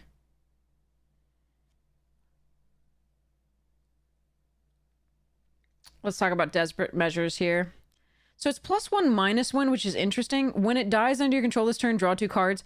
I see myself wanting to use that on a 1/1 token most frequently, but it's going to kill it. Rather than having it trade with something, which is annoying. All right, Grobet, I'm going to say one more time because it might have been during the ad break. Delta Bloodflies does not work with Grievous Wound. So this has each opponent loses 1 life. It doesn't say doesn't deal a damage to an opponent. Damage causes loss of life, but loss of life is not the same thing as damage. And this says whenever enchanted player is dealt damage, they lose half their life rounded up. This is just losing a life. So that won't work. So, Desperate Measures now. Like, I want to play this on, like, you want to play, ideally you play this on a 2/2, because then it still survives and trades up with, like, something with 3 toughness. And then when it dies, you draw 2 cards. But in this set so far, what I've seen is I want to play this on a 1/1 creature, right? One little 1/1 buggers that I get off of the white, you know, tokens, right? The warrior tokens. And in that case, I'm not going to get the value of the trade. The +1 isn't going to matter. The versatility of this is pretty good, though, because I can kill a -1/-1 creature, like a -1/-1 one of their X1s, right? And we've seen a bunch of X1s. So we've seen the Bearer of Glory, which I would be so happy to get rid of with a 1-mana removal spell. We've seen this Descendant of Storms, good to take out a 1/1, 1 toughness thing. We've seen the Sun Pearl Kyrian, right? So even if I'm not going to get the value of drawing off this card, the 2 cards, it's still a 1-mana removal spell that's actually pretty good.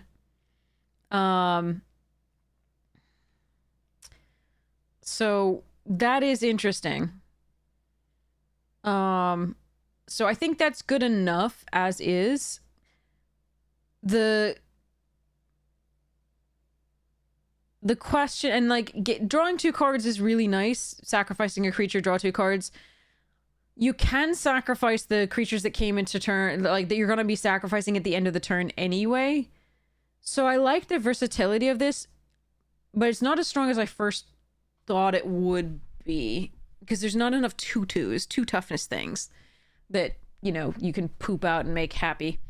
That sounded weird. Anyway, like I think it's really good with these guys, the teeming Dragonstorm little soldiers and the soldier made off this, but yeah, you can definitely do it on the little 1/1s that you're going to sacrifice anyway. I just, yeah, want to get full value. So yeah, I'm going to go with a low mid to mid pick for this. It's still good. Dragon's Prey.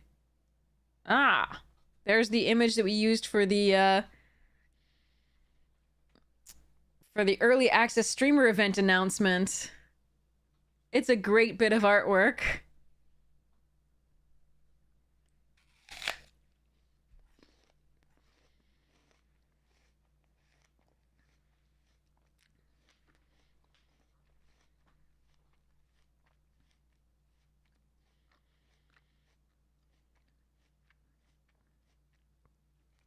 So we've entered the stage where Hero's Downfall, which could target a Planeswalker as well, importantly.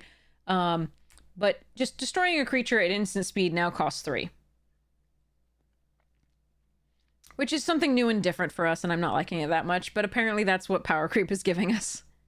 Now, if you target a dragon, it's going to cost 5. Which is notable, because technically this is about killing non-dragons. And so you get punished for targeting the wrong thing. So, this is a great removal spell. This is an upper mid pick. There you go. I know, where 3 mana kill a creature isn't good enough in some formats like Murder. But Murder was at least double black. This one's just 2 and 1. It's crazy. Alright. Feral Deathgorger. This is our black dragon here with the Omen.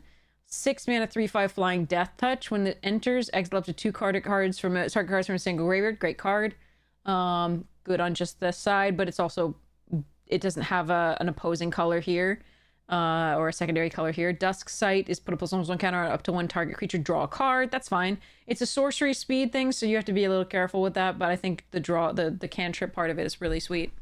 So I like this card. I think it's a upper low pick. It could make it as high as lower mid because of the cantrip, but seems fine. And the fact that there's a dragon you can behold. Gurmag Rakshasa. So they've corrected the Rakshasa not to be cats, which is interesting. Nice to be getting lore right. So, 6 mana, 5/5 menace. When it enters, target creature an opponent controls gets -2/2 until end of turn. Target creature you control gets +2/+2 until it. Oh, I like that. Yeah. This is a upper mid to mid pick. I like this card. You don't want that many of them because it's 6 mana, but they did a while ago, but they haven't represented them correctly yet since. Shivam specifically worked with the design team on these Rakshasa for this set. So that's really cool. So, yeah, I'm going to go with mid because you don't want necessarily that many more than one. But yeah, that's a good effect. 100 Battle Veteran. 4 mana, 4/2 zombie warrior. As long as there are 3 or more different kinds of counters among creatures you control, this gets +2/+4. So So it'll be a 6/6 as long as there are 3 or more different kinds of counters. We've seen a lifelink counter. We've seen +1/+1 counters. I'm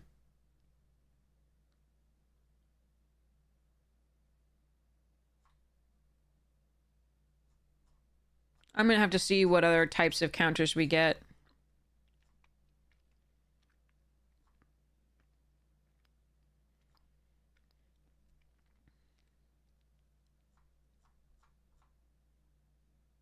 +1/+1 counters. It's an opponent control, so you can't even put a stun counter on your creature. Although that would work.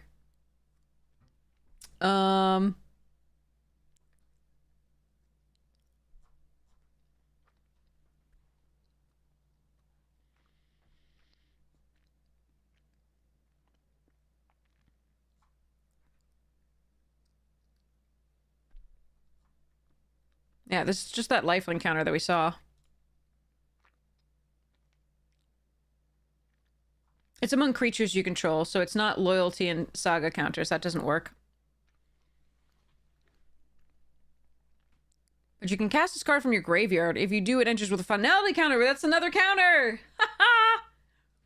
That'll work. Alright, I think this card's pretty cool. I think it's a mid-mid pick. Or a low-mid pick, but I think there are definite possibilities for getting this to work if it adds its own counter from casting it from the graveyard. Sorry, this is an upper mid pick. Upper mid pick, I meant to say. Because there's a recastable 4/2. Period. But again, the counters, it can add its own counter on the second thing, so I like this. I like this a lot. Okay. Kintree Nurturer, 3 mana, 2/1 lifelink. When it enters, it endures 1. So you can either make a 3/2 or you can make another 1/1 little duder guy. Valuable card, perfectly playable. Up or low.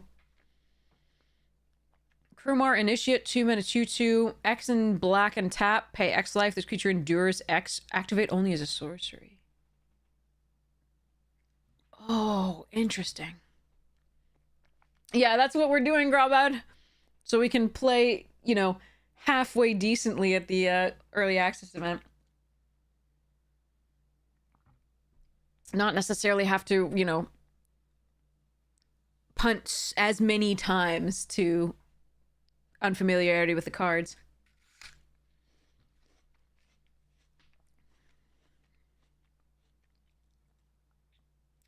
Okay. So this is kind of a harkening back to the old Outlast mechanic. Can I go like text? Outlast?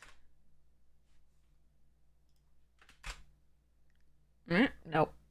Okay. Pardon me. I wonder if I'm getting sick. I hope not. So, so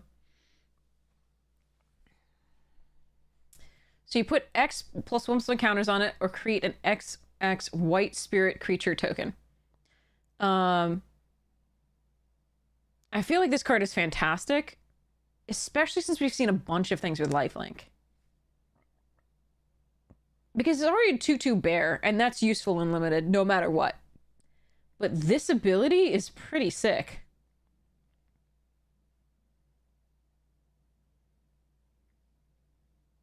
It is limited by the amount you can pay, and it's like a big Outlast, because it does tap it down. But I really like this, only as a sorcery. So yeah, I think this is a great card. I think this is a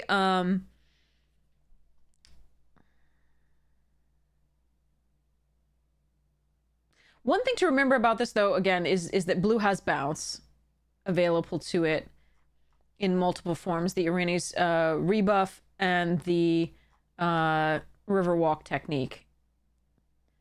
And the Ice Ridge Serpent. So your tokens, the bigger tokens, are at risk. The little ones too, but like less so.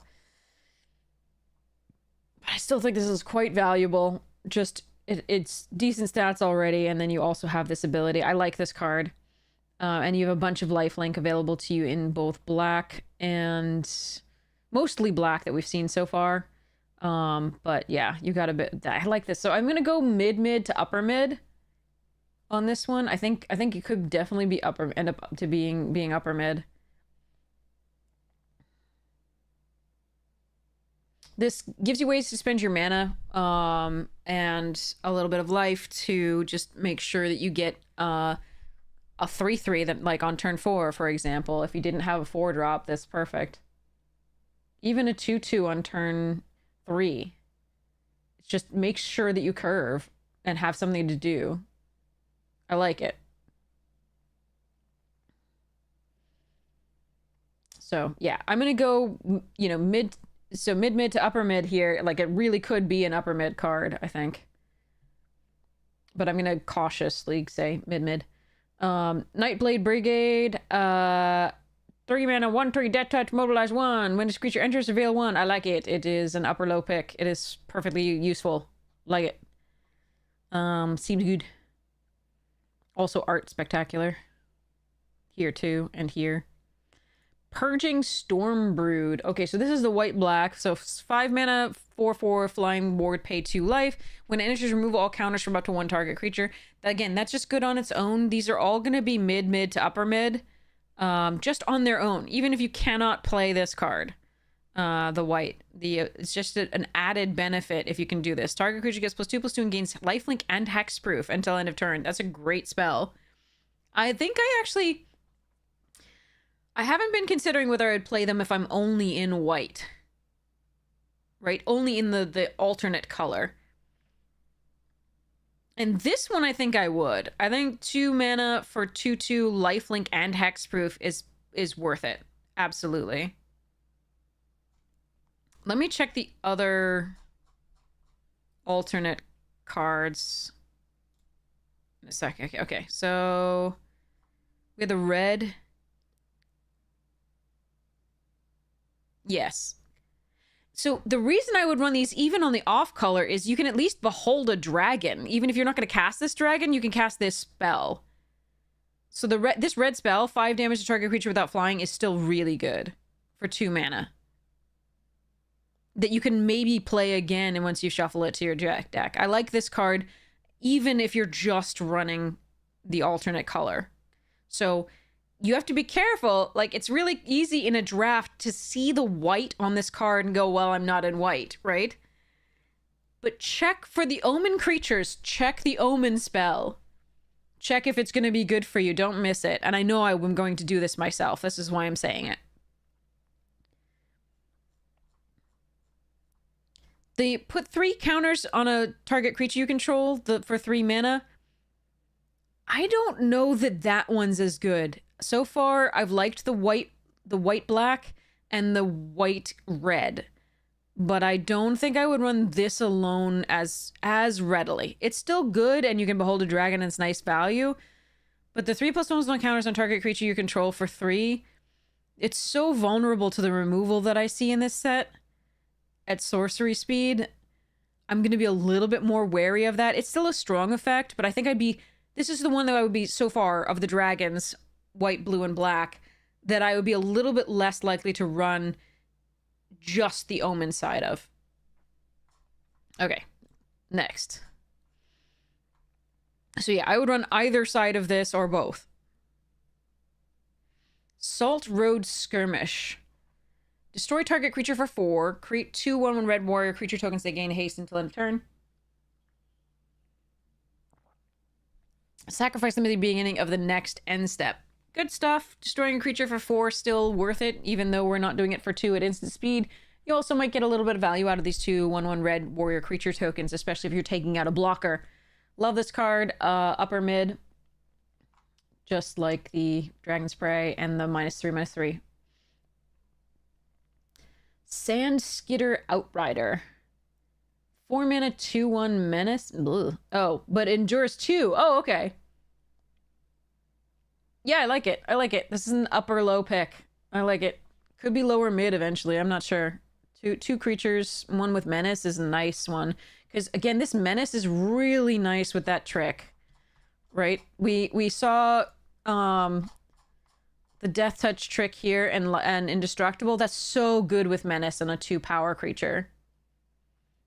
So I actually, the presence of that trick means I like this a lot better even than I like most of the other comments. So this might be an upper end of low pick too.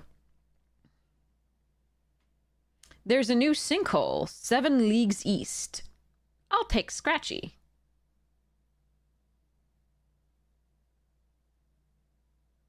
What?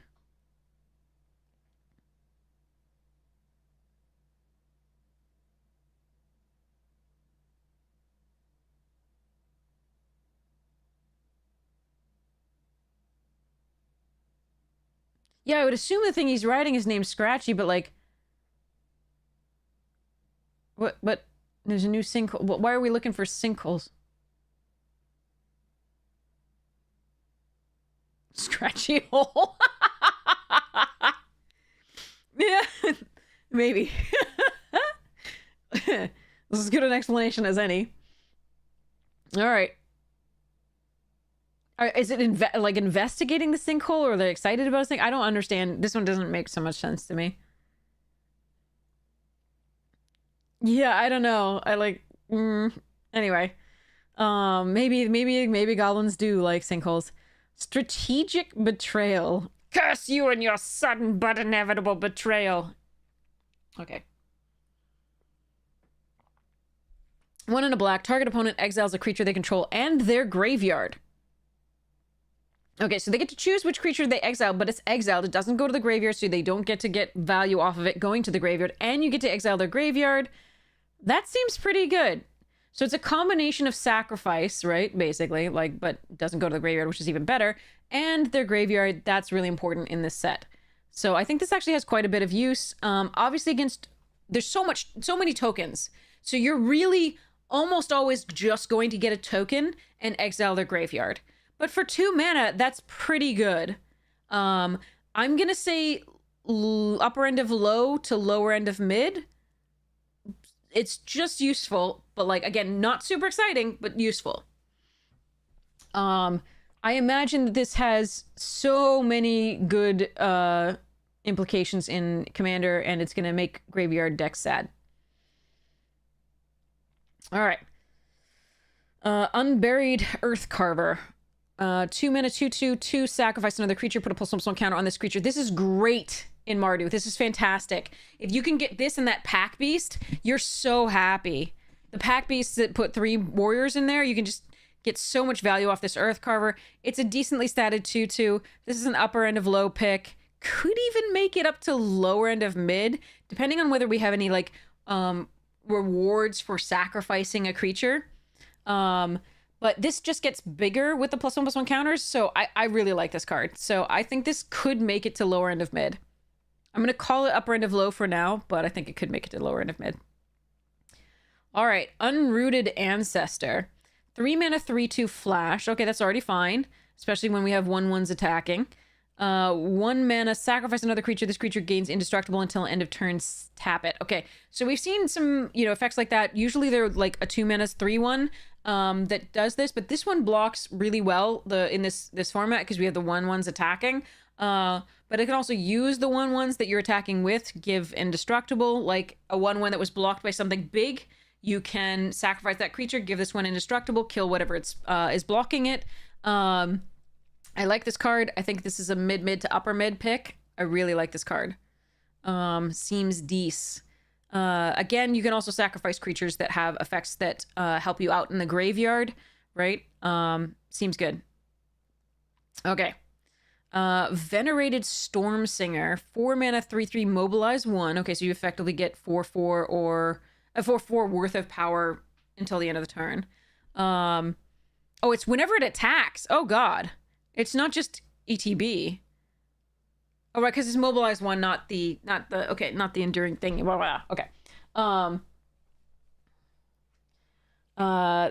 This is cool. Whenever this creature or another creature you control dies, each opponent loses 1 life and you gain 1 life. Damn. Oh, this is a high pick. This is a low end of high pick, I think. Yeah, I think this is a low end of high. The only thing that makes it slightly weaker is the presence of the -3/-3 spell. Which is a 2-mana easy way to take care of this. But this is so good because even if you don't attack with it, you've got plenty of other things with mobilize attacking, and it's punishing them for any other creature you control dying anyway, which is already good in a limited format. Oh, I like it. I like it a lot. I think this is an upper mid to lower high pick. This is really good in my opinion. Okay. Whale of War. You can't go wrong with an Orc Cleric. Yeah.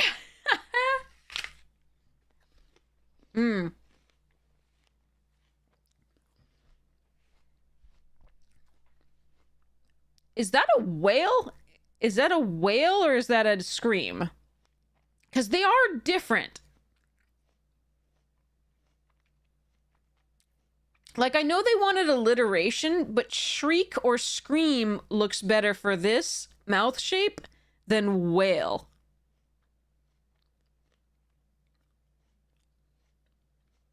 The connotations of whale are quite different. Am I wrong? What is it? Like, hold on.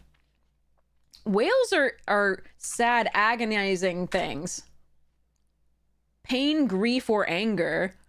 But like whales of anger's less like whale. Anger's less associated with this for me. With whale. Hold on. Let me go.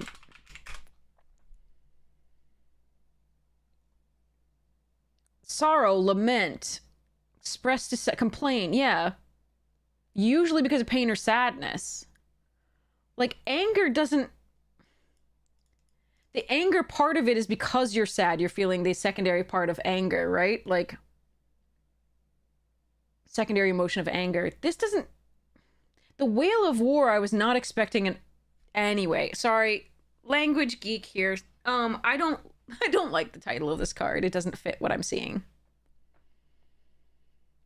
The Whale of War, I would expect to see a bunch of people holding their dead loved ones in the artwork.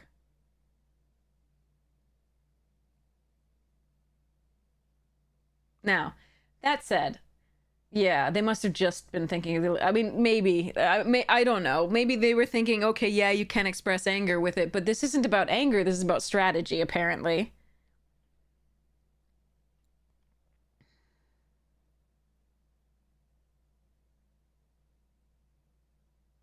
How does it translate to the other languages? I'm not sure.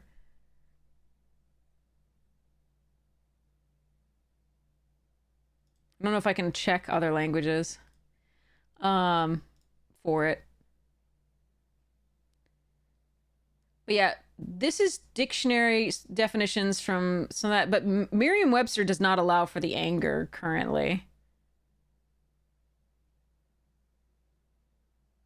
Yeah, bewail. This is none of this says anger.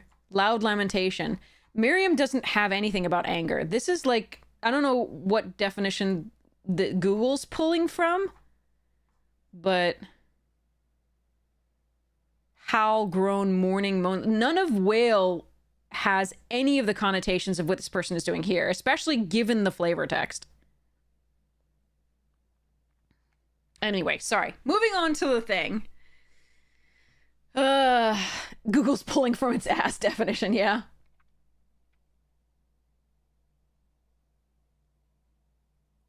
So, this is a very strong effect. This is we've had things like this before, in, okay.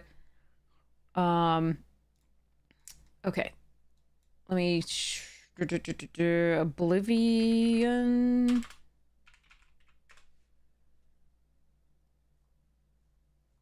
Nope, not Oblivion. Obsolete. That's what it was. Make obsolete. So, make obsolete was from Kaladesh here. Oh, I'm not sure, Afro-based. I haven't made it through the things here. But make obsolete we saw in Kaladesh. You can see that that's one of the modes of this. Creatures target opponent controls gets -1/-1 until end of turn. Now, note, you can't use you can't say your own creatures, which is really important because we just saw this. Whenever this creature or another creature you control dies, each opponent loses 1 life and you gain 1 life. So if you had a massive number of little 1/1s, it would be a cool thing to do to give your own creatures -1/-1 to kill them, to kill your opponent. But you can't, because this says target opponent controls, right? This one says your opponent's control. So it would be really cool if they didn't add that. That said,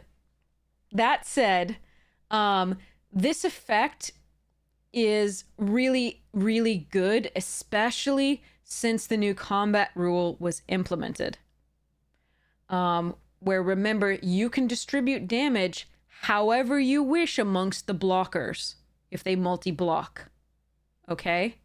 So see the YouTube video on my channel for the new combat rule as of Foundations to see why that is even more powerful. So here's the YouTube link to my channel. It should be under like instructional or something like that. I can go find it. Hold on.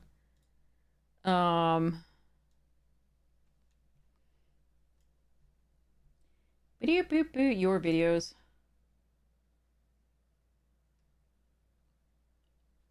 Where's my channel?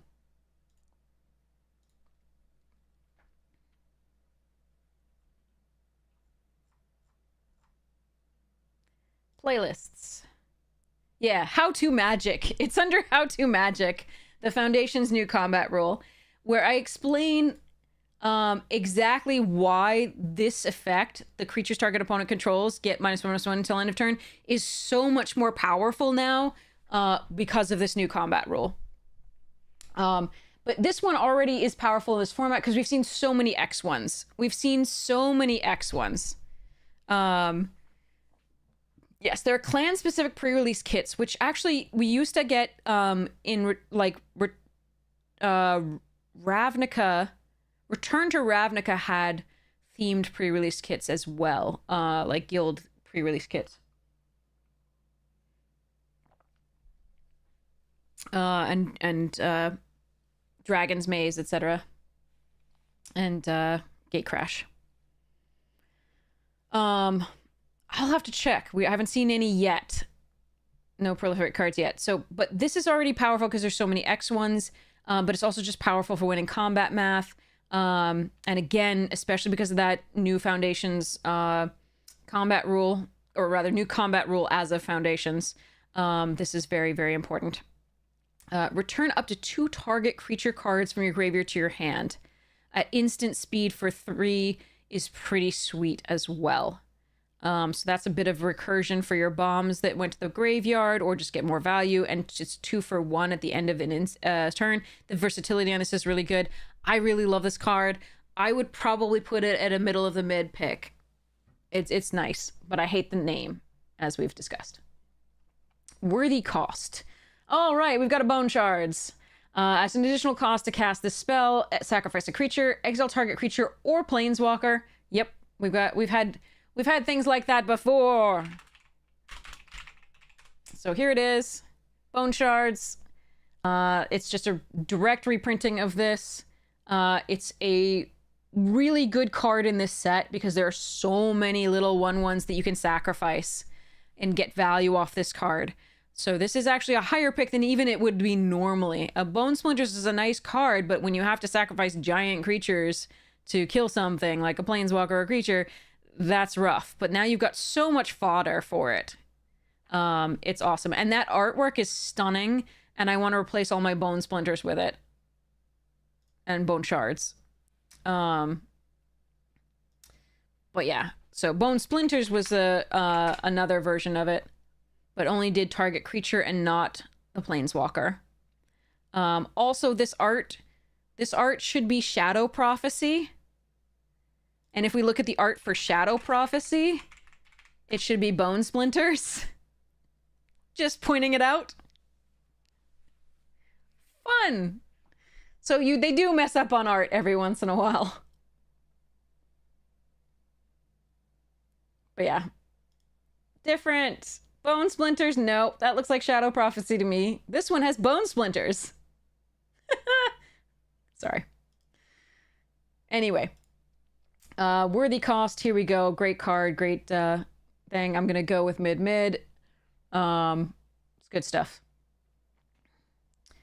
Okay. Yathan Tombguard. 3 mana, 2/3 Menace. Again, Menace is so strong because of the existence of that Death Touch Indestructible trick. I really like Menace now. So anything with Menace, I'm going to value a little bit higher because of the presence of that trick. Whenever a creature you control with a counter on it deals combat damage to a player, you draw a card and lose 1 life. This is excellent. This is an upper mid pick. Could even make it to lower high. It's a good card in this. I really like it. And drawing cards, so good. Okay. On to red, unless anybody has any questions. So because I can drink my tea. Sorry, my voice is going. Not gone yet, though. Okay. Breaching Dragonstorm, 5 mana enchantment. So this is the red storm. Exile cards from the top of your library until you exile a non-land card. You may cast it without paying its mana cost if that... Oh, Jesus Christ!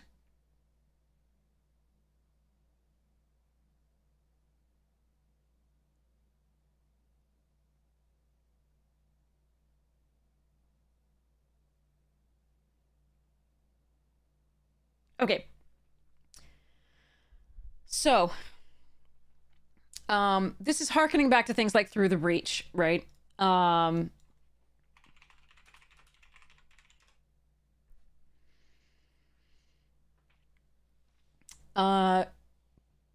Which was a lovely, cool card.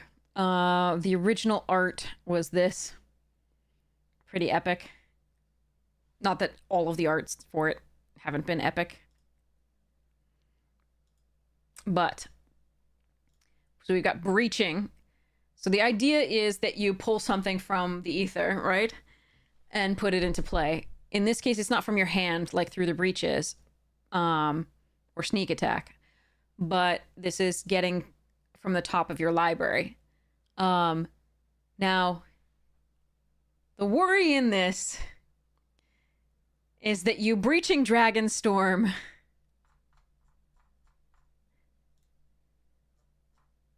into this, which is going to feel really bad. Really bad. 5 mana, get a 1/1. Okay? So, this card is high risk, high reward. Because you can spend 5 mana to get a 1 value worth of spell. Alright? So it runs the same risks as Cascade. As a Cascade for 8, right?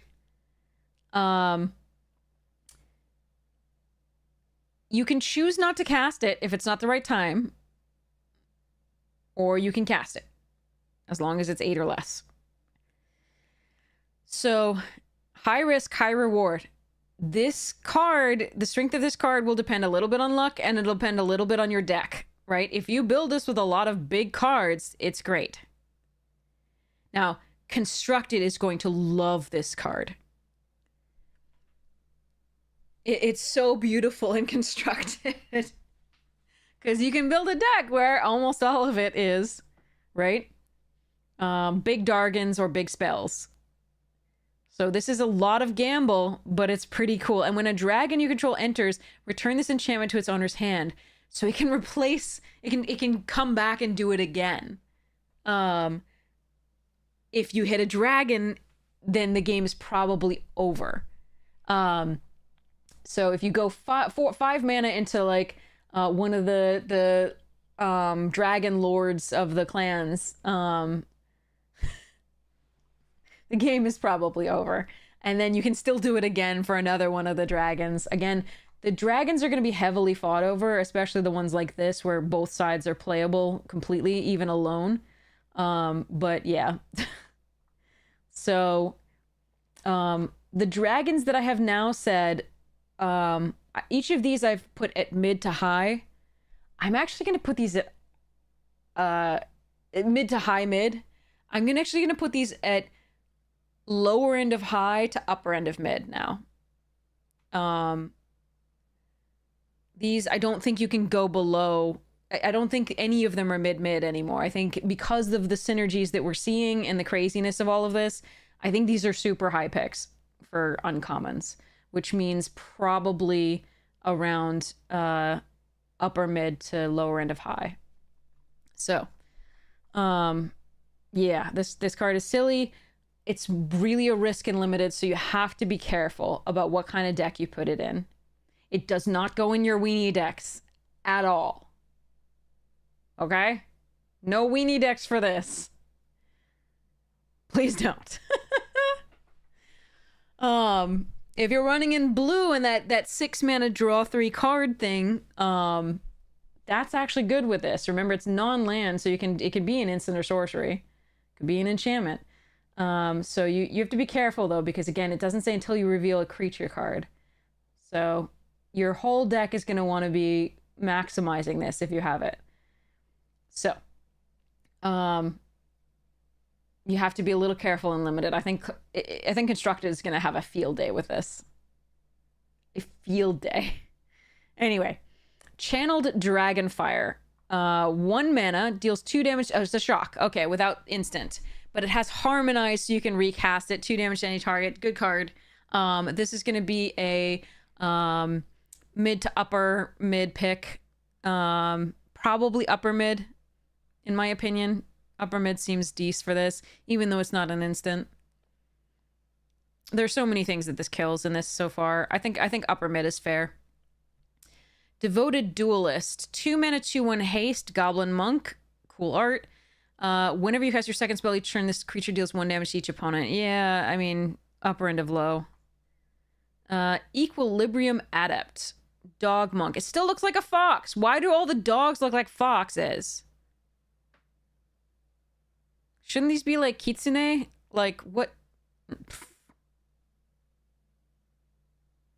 Why do all the dogs look like foxes? Anyway. Okay. So 4 mana, 2/4. When it enters, exile the top card of your library until the end of your next turn. You can play that card. That's always going to a strong effect. We've had that recently. With the Otter. Was it an Adept? So that's an Adept, but like, no, the Otter was not. Anyway, there was a 4 mana 4/2. There's a 4 mana 4/2 that was an Otter from Bloomborough that did the exact same thing as the first part of this, which was a perfectly playable card. But this one, this creature gains double strike until end of turn whenever you cast your second spell. It's relevant. The first part is really relevant. So I'm going to give this a mid pick. It's just decent value for what it does. It's not as aggressive really as red would normally like to be, because you need to cast a second spell, but the next turn playing a card is pretty sweet. That value is good. So mid to lower mid pick. Fire Rim Form. 2 mana flash enchant creature, gains first strike until end turn and +2/+0. Okay, we've seen that before. No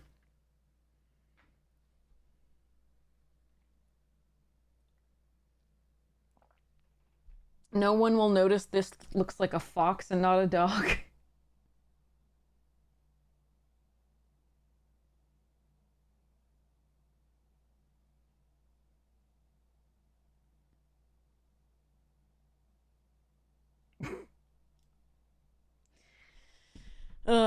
Anyway, okay.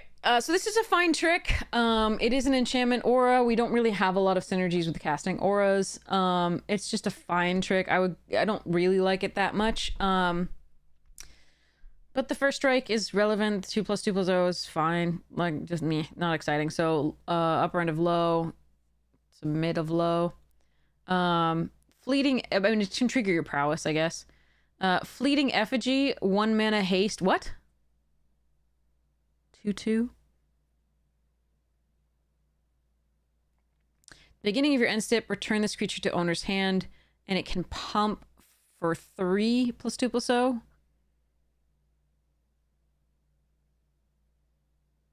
Do we have anything? I haven't seen anything yet, but have we had anything that benefits us from creatures entering the battlefield?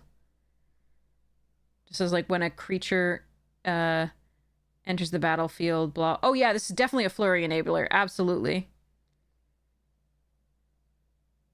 So this reminds me of the Ronin. So reinforced Ronin looks very much similar. The ability to channel, discard, and draw a card was really strong, though. Really strong. So we've replaced that with an ability to get bigger later on and punish people for blocking, which I do like. And as pointed out, this is a flurry enabler. It costs 1, so you're more likely to be able to cast a spell with it and trigger your flurry stuff. Again, that's still, in my opinion, requires more to go right than just playing cards like all the other, synergies seem to do. It's very similar to the cycling deck in Ether Drift, which was one of the weakest archetypes because more things had to go right. You had to not only get the cards that cycled, but you also had to get the cards that had payoff for cycle. And so you had to keep doing that. And so it wasn't that strong. This seems to me to be something similar to that mechanic in terms of more things having to go right than just keep playing Magic, right? So I think that this, if you get the pieces, this can be a very strong deck, but if you don't get the pieces, and this card is not going to be only used to do flurry, it's just a good card on its own. So you're going to be competing with this with just other red players, as opposed to just, it benefiting the flurry deck almost exclusively. The cool thing about Ether Drift, at least with the cycling stuff, the cool thing with the cycling stuff in Ether Drift was at least that some of the cards really weren't good unless you were cycling. So the best payoffs, like the Mako and the 1/2 flyer, were really not that great unless you had some cyclers, right? And yes, you get the occasional cycler, but unless you had a really dedicated cycling deck, they weren't actually that good. So,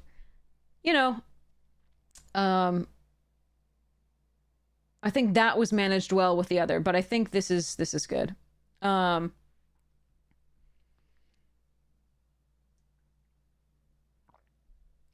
whatever deck you run it in that's red. So it's not like if you take this card, you're guaranteed to get the flurry thing, enabler stuff. So blue has a lot of 1-drops. This is a good 1-drop for enabling flurry. If you happen to get all the pieces, I think you have a very strong deck, but I think things have to go right more than for some other things. Iridescent Tiger. Toy, like a tiger. When this creature enters, if you cast it, add 5 mana. Wooburg. Oh, that's cool. That is really cool.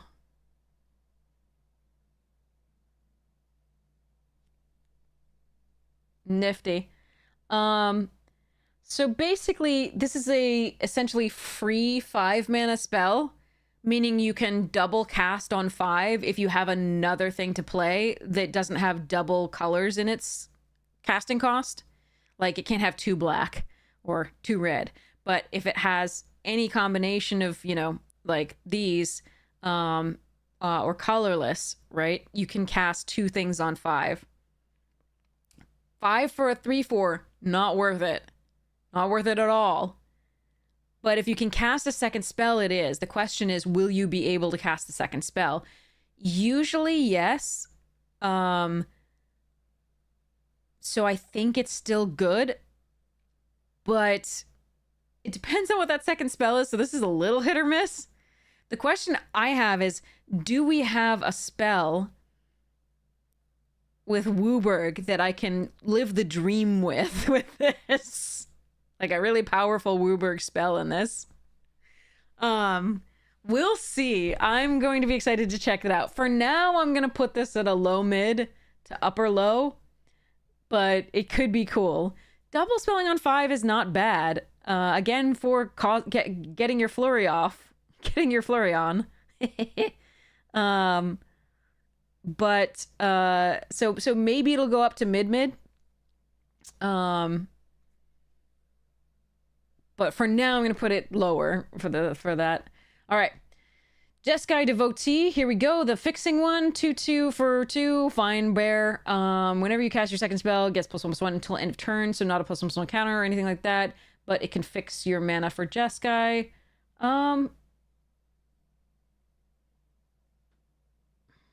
It's fine. I think I like it the least of the devotees so far. I think I like the black devotee, followed by the white devotee, followed by the blue devotee, followed by the red devotee so far, in order.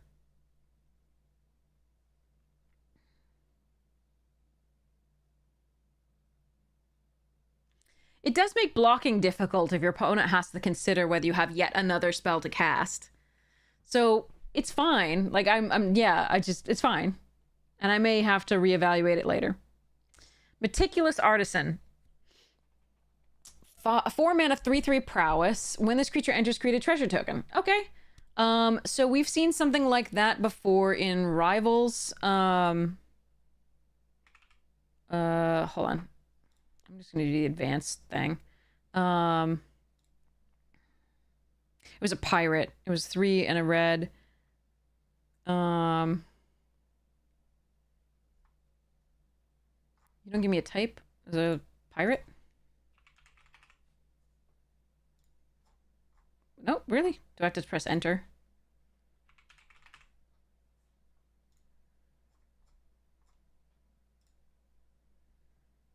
Brazen Freebooter. There it is. So when this enters the battlefield, create a treasure token. It was a 3/3 for 4. Meticulous Artisan, same idea, but it also has prowess, which is interesting. Prowess is traditionally quite strong. But again, this is going to be an upper-low pick. It's perfectly useful. Prowess is nice because we've seen a few things where we're going to be wanting to cast some spells. And this is just a reward for even the ones that just cantrip, right? At 1 that we saw.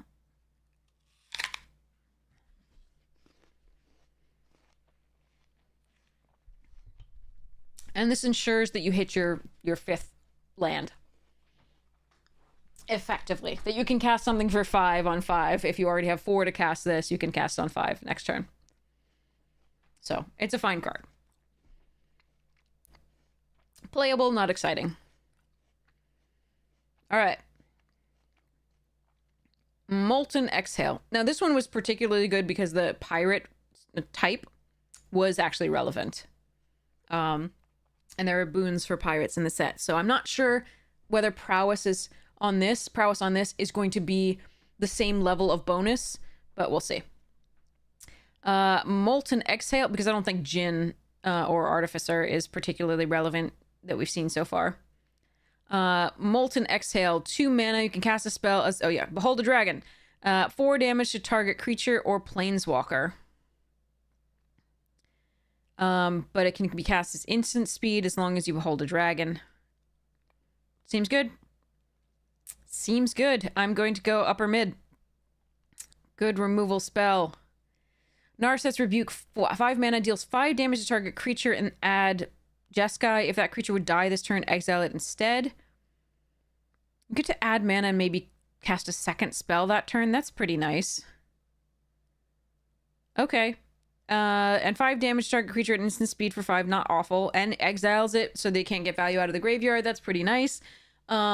You're not going to run that many of these, but they're still worth it. I think you can run 2 pretty happily. Even though they're 5 mana, just because they can maybe do your Fury stuff. But I'm going to go with upper end of low to low end of mid. Depends. Okay. Overwhelming Surge, 3 damage to target creature, 1 or both. Destroy target non-creature artifact. Nice. Nice. This is going to be a upper mid for me.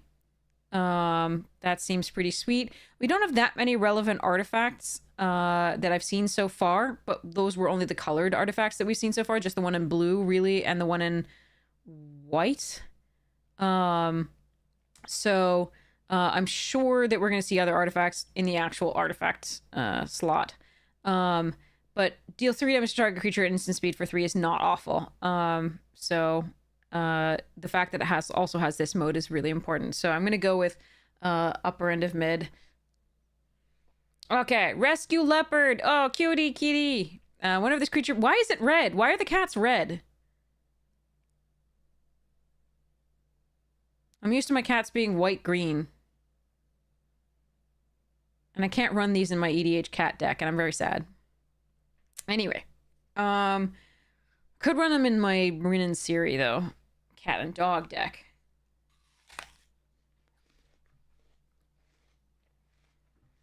Hangy. Whenever this creature becomes tapped, you may discard a card. If you do, draw a card for 2 for 3. Seems fine. Fills up your graveyard with value. Can draw you out of a flood or screw. Can trade up because it's a 4/2, it can block the 1/1s nicely. I like this card. Upper end of low here. That's nice.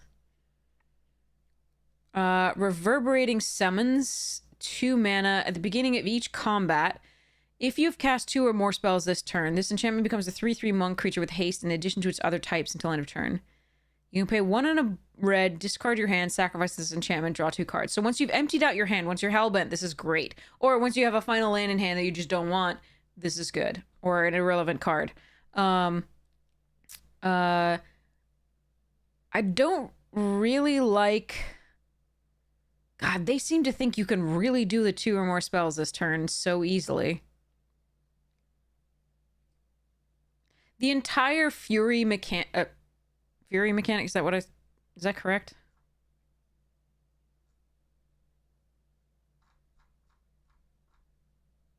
Flurry. The entire Flurry mechanic. I am not sure how good it is yet. In limited, casting 2 spells per turn regularly it has traditionally been difficult. They seem to have tried to address that here, but again, it's difficult not because, you know, it's difficult to continue doing not because it's difficult to cast 2 spells per turn with mana, although that can be the case. Like, you often have to wait till 5 before you're double casting, but because you're not drawing that many cards. You just won't have 2 cards per turn to cast unless they're all cantripping. So increased level of shuffling because of the omens is going to do to gameplay. Well, it'll slow it down, definitely. So your pre-releases may be a little bit slower than you think. Arena will do all that shit for you. So I just don't think... I don't know. I'm still on the opinion. I don't think that this flurry mechanic is going to be the strongest in the set. I really don't. I want to be wrong. I want to be wrong so badly because that's such a fun thing. And some of the cards that they have doing it are pretty cool. But anyway, I'm not a high on this. I'm going to go upper end of low. I do like this mechanic of it. I just think this one's going to be difficult. And also a 3/3 just isn't that powerful. At 2 mana... then when you also have to have done something else, I don't know. And it's only at the beginning of each combat, so you can't do it at instant speed to be like, I have a 3/3 blocker suddenly. Yeah, anyway. I don't like this that much. Rune Scale, Stormbrood, 4 mana, 2/4 flyer. Whenever you cast a non-creature spell or a dragon spell, this creature gets +2/+0 until end of turn. Good stuff. Chilling Screech, counter target spell with mana value 2 or less. Fine. I'm less excited about that dragon and combo, like off-color combo, than I am about any of the others. It's fine. It's a 4 mana dragon, which is relatively cheap, so you're definitely going to want to run this card in the red. I'm less excited about the blue. But this is a really cheap dragon that you can get out for your beholds, or you can hold in your hand for beholds and go for it. So, yeah. Seize Opportunity. 3 mana, choose 1, exile the top 2 cards of your library until end of turn. You can play those cards, or up to 2 target creatures each get +2/+1 until end of turn. Okay, so we've had a lot of things like this. For the top 2 cards, exiling the top 2 cards of your library until the end of your next turn, you can play those cards. We had it in Crimson Vow, I think. It was like Relentless something, I think, or something. It started with an R. Aaron! Nope, it wasn't Relentless. Okay. I forget what it was. Reckless. Reckless? 2 mana. Reckless Impulse. That's what it was. Crimson Vow. So exile the top 2 cards of your library. Until the end of your next turn, you can play those cards. It's a valuable little bit of card advantage. So that is a nice thing to have. Now, note that it was 2 mana as opposed to 3. This is an instant, which is also very useful because you can decide which mode will be useful to you. More useful. So on attack or block, right? You can give 2 target creatures +2/+1, or you can be like, well, I don't need that this turn. Let's go find more things to cast. So I like this card. This fine. I'm going to go with upper end of low, but it's versatile enough that I like it. Notably, it also triggers the lovely prowess on this card. And the +2/+0 on this card. So, Shock Brigade. Menace 1/3. Mobilize 1. Now, where I said I was excited about Menace before, I don't mean on a 1 power Menace creature. So, as excited as I was to see the Menace on the other creatures, which were 2 power or more, I'm not excited because of the black trick that gave something Death Touch. I'm not excited about a 1/3 Menace. I've never been excited about a 1/3 Menace for those same reasons. But the Mobilize 1 that you keep getting, it can keep attacking pretty well and still get the 1/1 red. That might do a bunch of damage early. When you consider that Kari Zev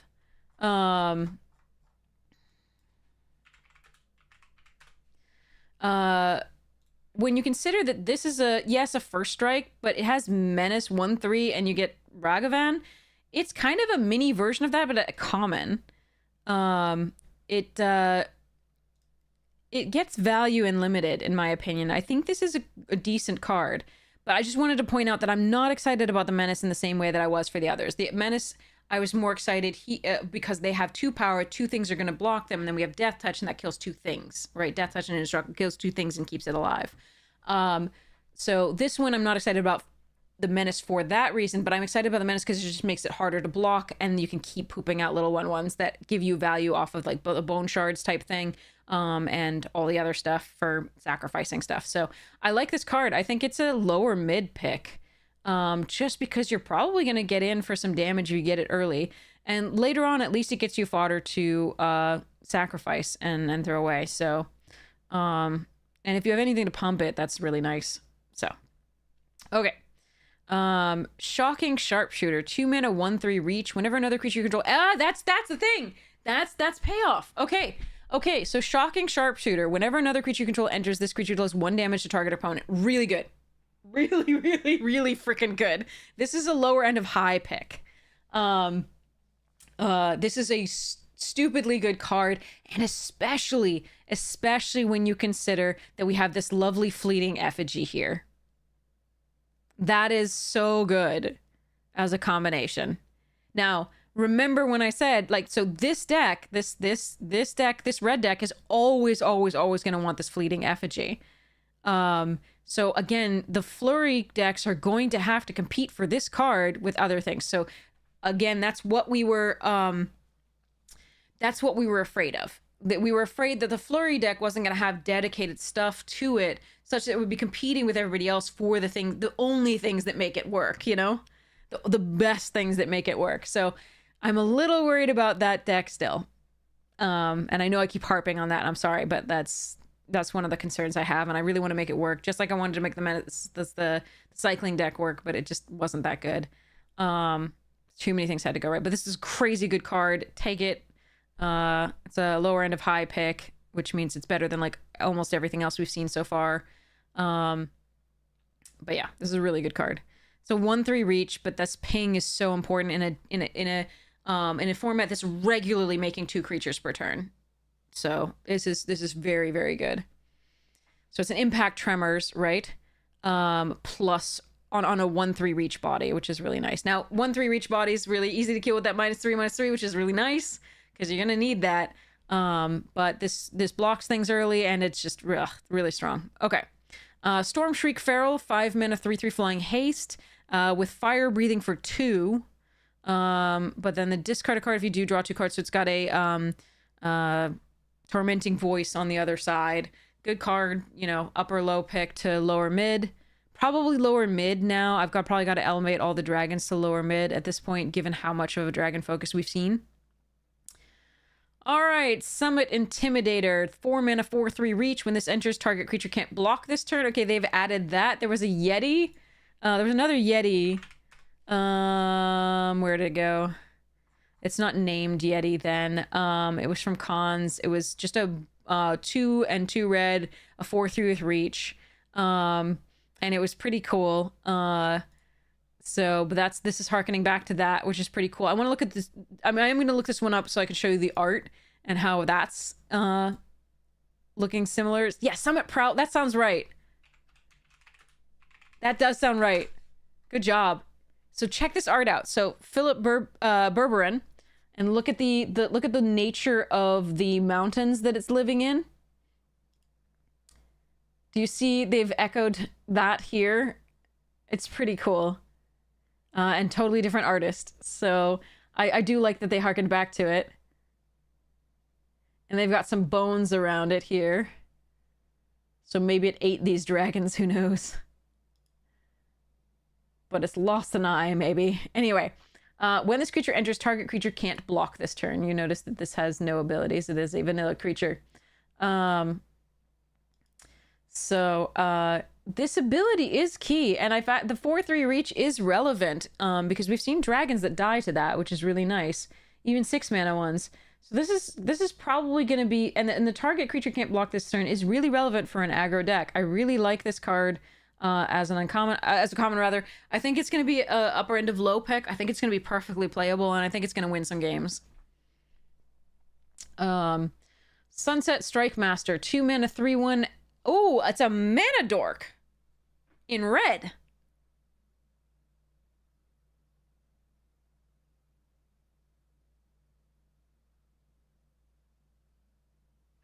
Whoa.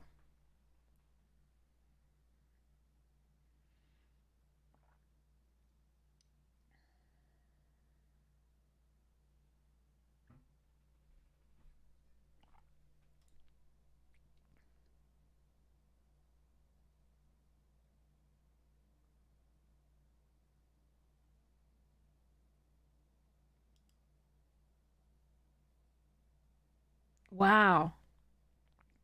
This card is great. This is an upper mid pick. Could make it to lower end of high. I think it might be lower end of high. 2 mana, 3/1 with the red. Okay, so this is going to make that black spell much better. Desperate Measures is going to be important, I think, to stop red from going berserk. Heh, berserk.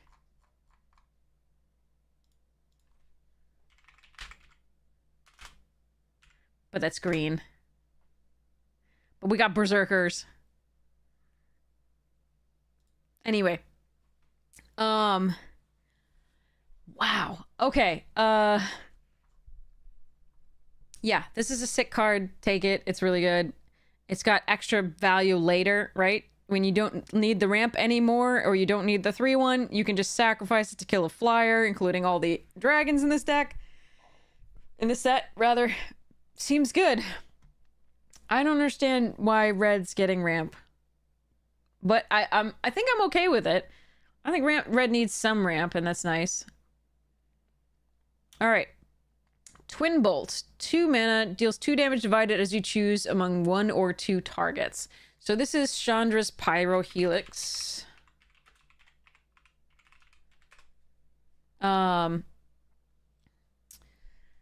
So we've seen this card before. It is quite powerful in any set that has a lot of 1 toughness creatures. So So this is going to be a good card. So twin bolts and that. Okay. So this is a good card. It's going to be a lower end of mid pick. But it's still a good card. So it's not a shock. But it has greater utility than shock in some places in this because it has so many 1 toughness things. And it can take out 2 creatures for the price of 1 spell, which is why it's 2 mana as opposed to the 1, of course. Okay. Underfoot Underdogs. 3 mana 1/2. When this creature enters, create a 1/1 red goblin creature token. So it's a 3 mana 2/3 effectively on bodies, but across 2 bodies. 1 untap target creature you control with power 2 or less can't be blocked this turn.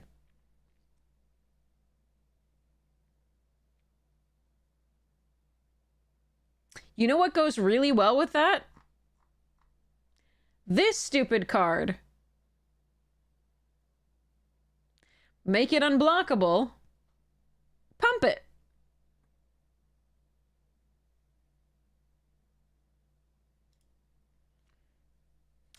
Yay. Okay, so we've got something that can make your 2, power things unblockable. Including this lovely menacer here that mobilizes 1, and so on and so forth. So, this is a fine, it's an upper end of low pick, but it has utility. Seems fine. Creates 2 bodies, so it pings twice for this, which is sweet. Yeah. Unsparing Boltcaster. 3 mana 3/3. When this creature enters, it deals 5 damage to target creature an opponent controls that was dealt damage this turn. That's great in Mardu in particular, but in anything that's producing these creatures. So the mobilized creatures, the extra little 1/1s, this is a fantastic card. I think this is going to be an upper mid pick. This is really good because if something blocked, right, a 1/1, you're going to kill it. Unless it's one of those giant dragons. But yeah, this is a great card. War Effort. 4 mana, +1/+0, which is our lovely,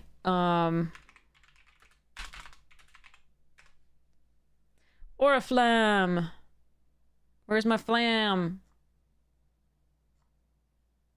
What? Where's my Orcish Oriflamme? There it is. Sorry, I just didn't recognize the art. I only recognize this art. So, Orcish Oriflamme, here we are. So that's the first effect we get for 4. But then we also get this.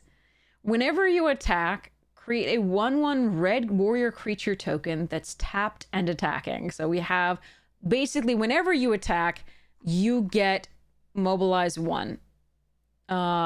Sacrifice at the beginning of the next end step. Yeah.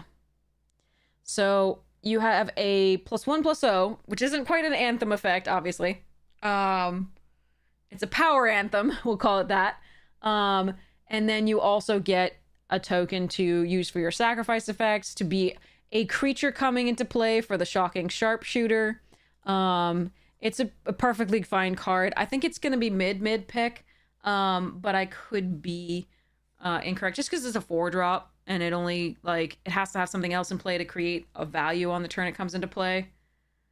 So I think mid is fair. Wild Ride.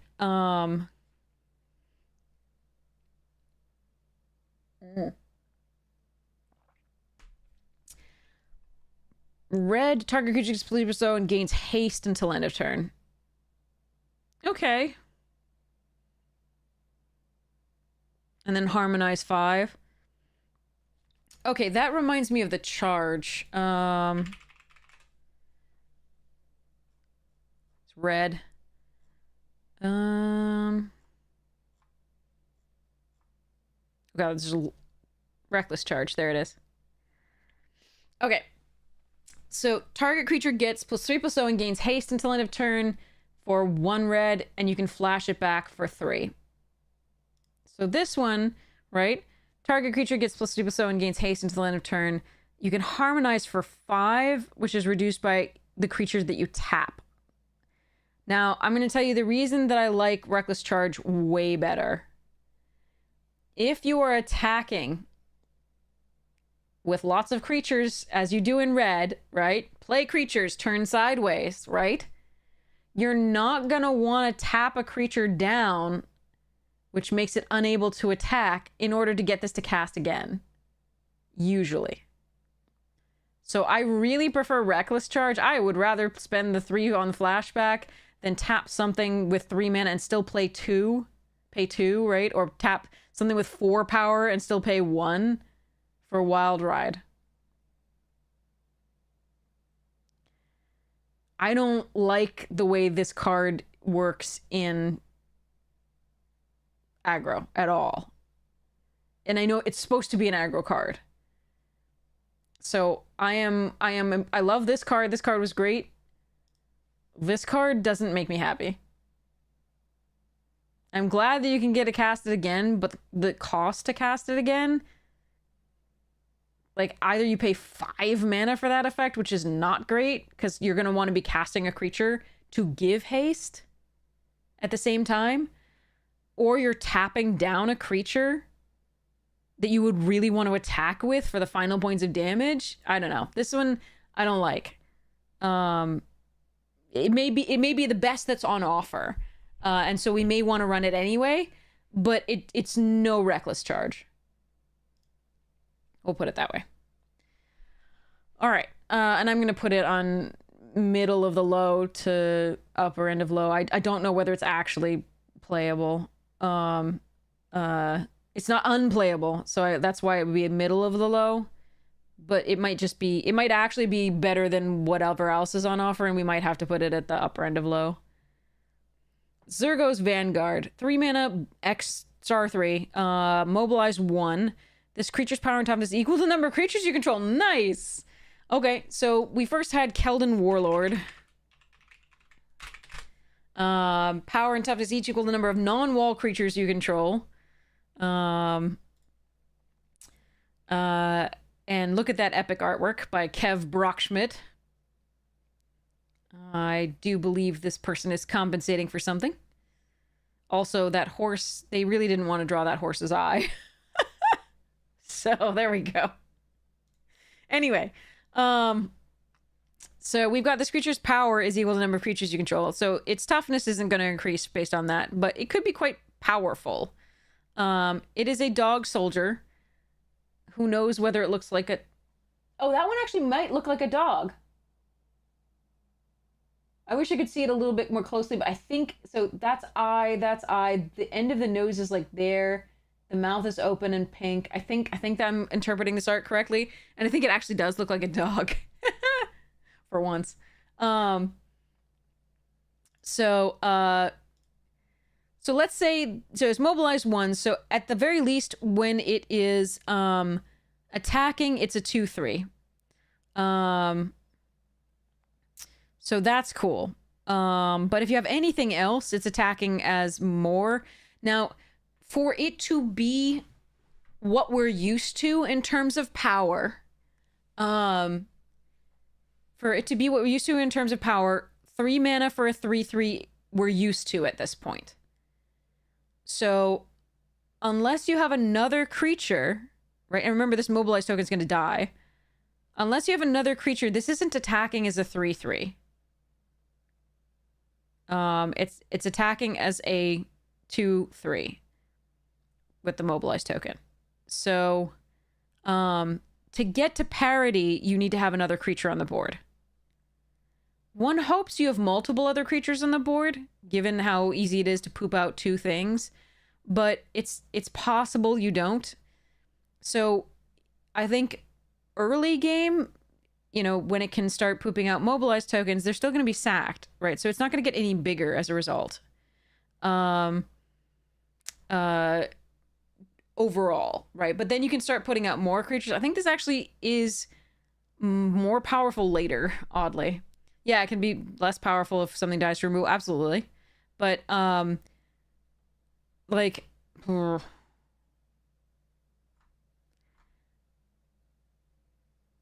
I think it's fine. I don't think it's great. I think it's fine.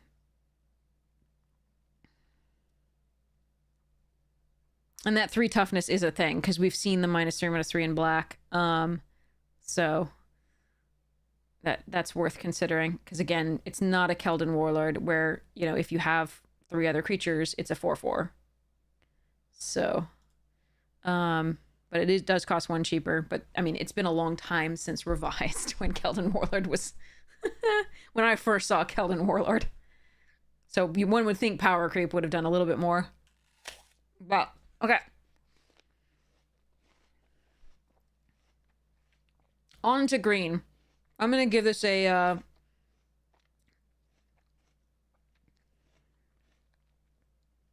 gonna give this a mid.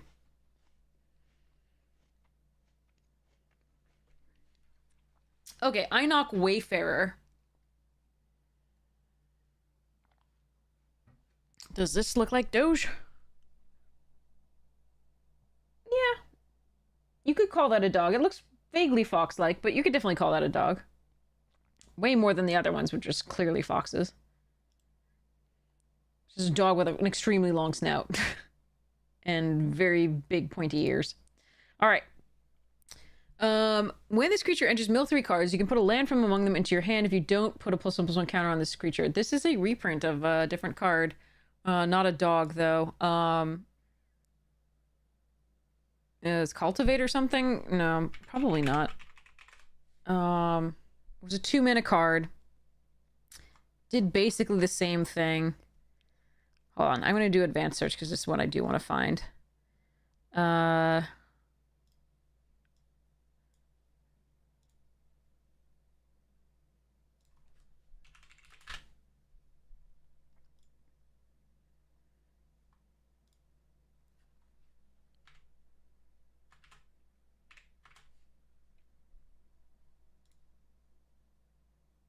Is it mill 2? What was it?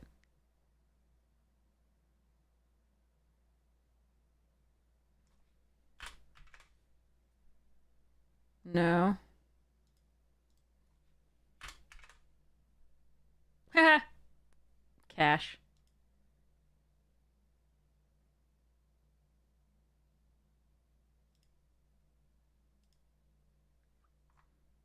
We did this. It was green. Maybe it was an artifact? No.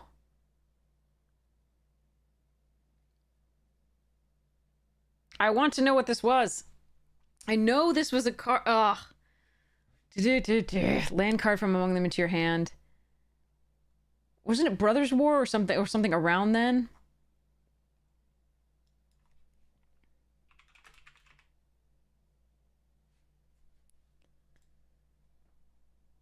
Blanchwood Prowler. Why did this not come up with mill 3 cards? What the hell?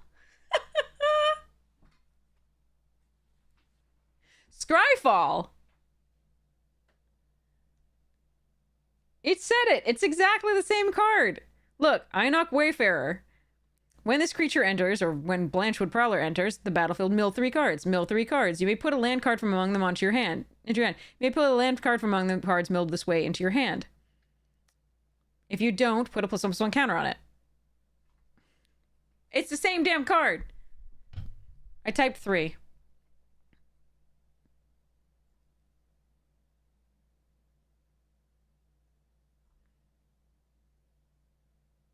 And it brought up some things that said mill 3.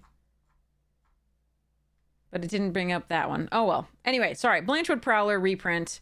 Blanchwood Prowler was a good card. Because you could either get a 2/2 for 2, which is a perfectly good investment, but this fills up your graveyard with things for Harmonize, things for graveyard recursion, things for pulling stuff out of your graveyard, like that flyer that we saw at Uncommon in blue.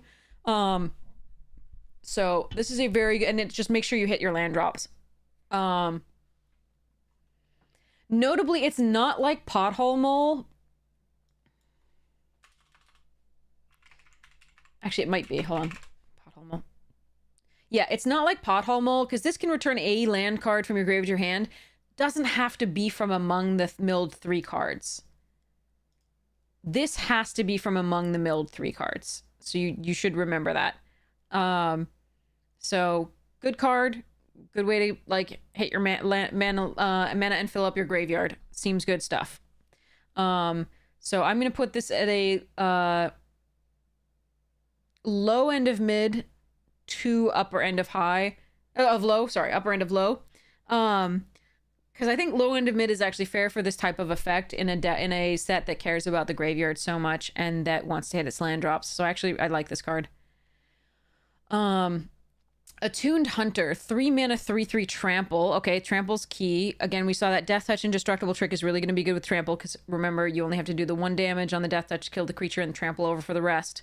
Whenever 1 or more cards leave your graveyard during your turn, put a +1/+1 counter on this creature. So that will reward you for filling up your graveyard with Renew, Harmonize, again, that 2/3 flyer bird that pulls cards out of your graveyard and puts +1/+1 counters on itself.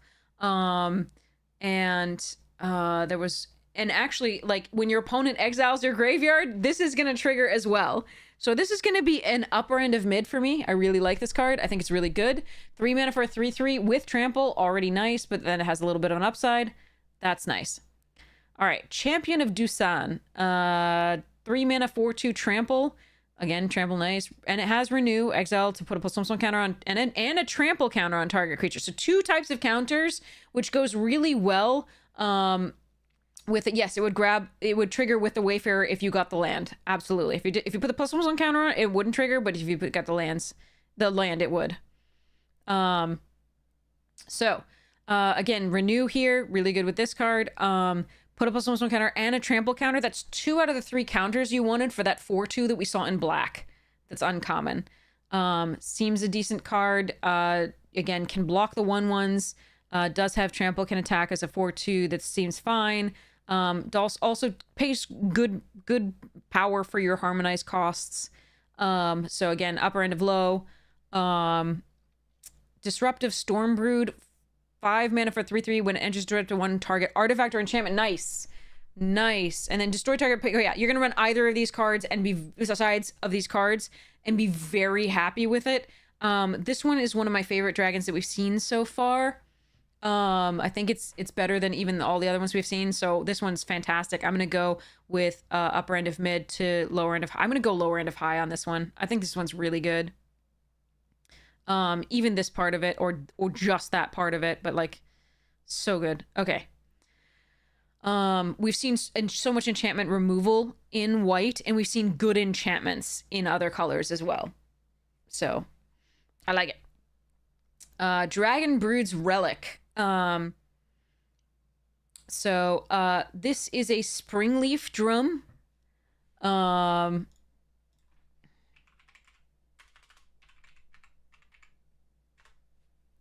So Springleaf Drum, 1 mana, tap an untapped creature you control, add 1 mana of any color. First printed in Lorwyn. With this fantastically creepy but motion-filled art. It's blurred because it's in motion. It's very creative. I love it. This is a really cool card. At the time, it was pricey. But it's been reprinted to extinction to some degree with Brothers War. So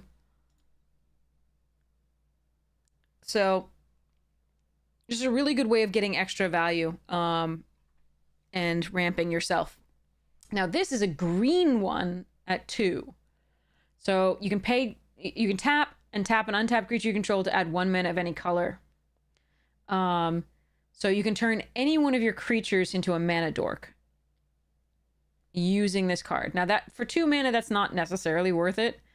It depends.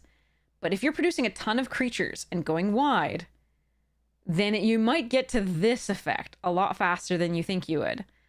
So 3 and 5, right? 3 in Wooburg, sacrifice this artifact, create a 4/4 dragon creature token named Reliquary Dragon. That's all colors. It has flying, lifelink, and when this token enters, it deals 3 damage to any target. Activate only as a sorcery. So that's a total of 8 mana, but your creatures can help you do it.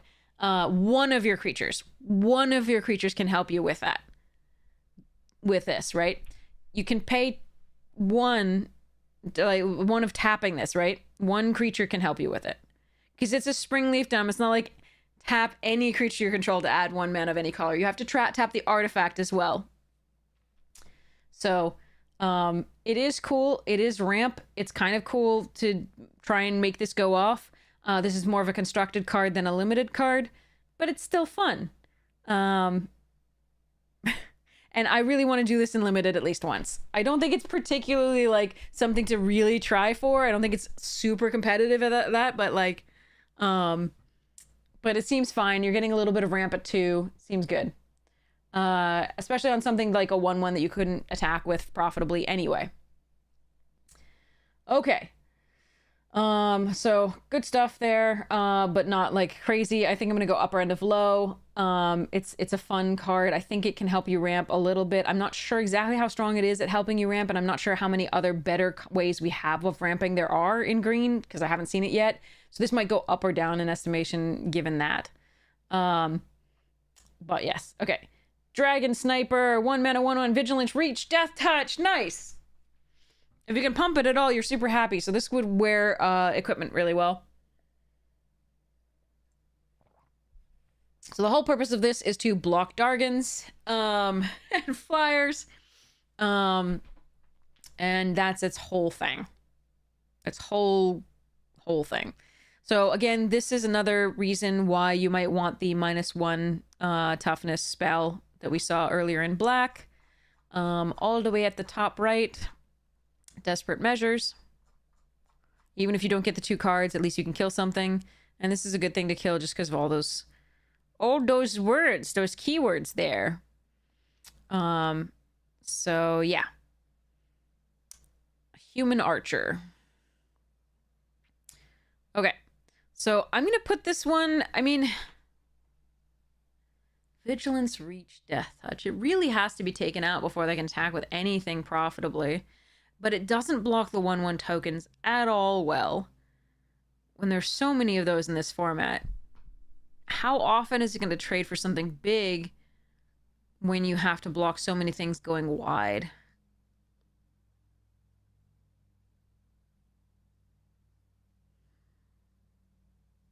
This is going to be very powerful against certain decks and really not that good against others.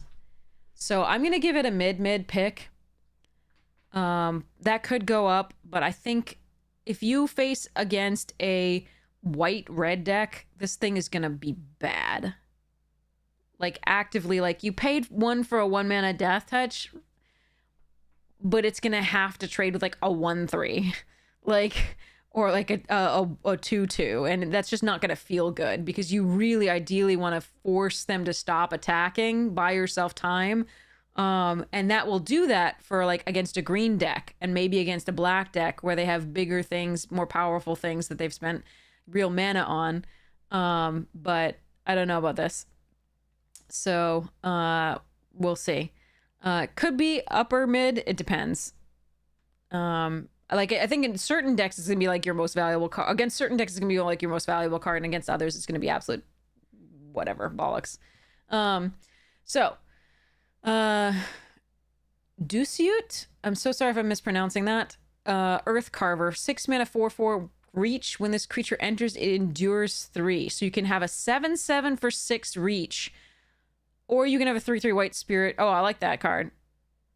I prefer it to be a honey mammoth where I gain 4, but or a Ketrodon. But it's still good. I like it. I'm going to give it a lower end of mid. Because I like it. Because it's 2 bodies or a giant reacher. And I like it. Okay. At a slightly better price than 7 normally is.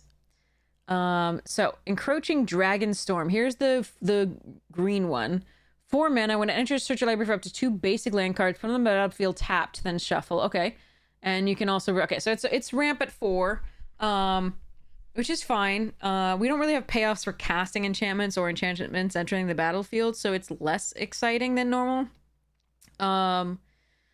But it's fine ramp. We also don't have any payoffs for lands entering the battlefield yet that I've seen. Your brain can't handle spirits that don't. I know. Except we've had like all the 1/1 spirits don't have flying either. It is weird. I gotcha. It does feel weird to me too. I am so used to any white spirit tokens having flying.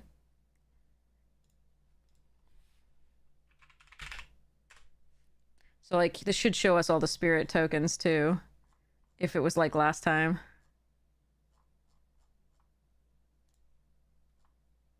I have a lot of things named spirit, huh? I can just type in token. I don't know what I'm doing. Hold on. Give me a second. So let's look at the spirit. I used to be able to do that.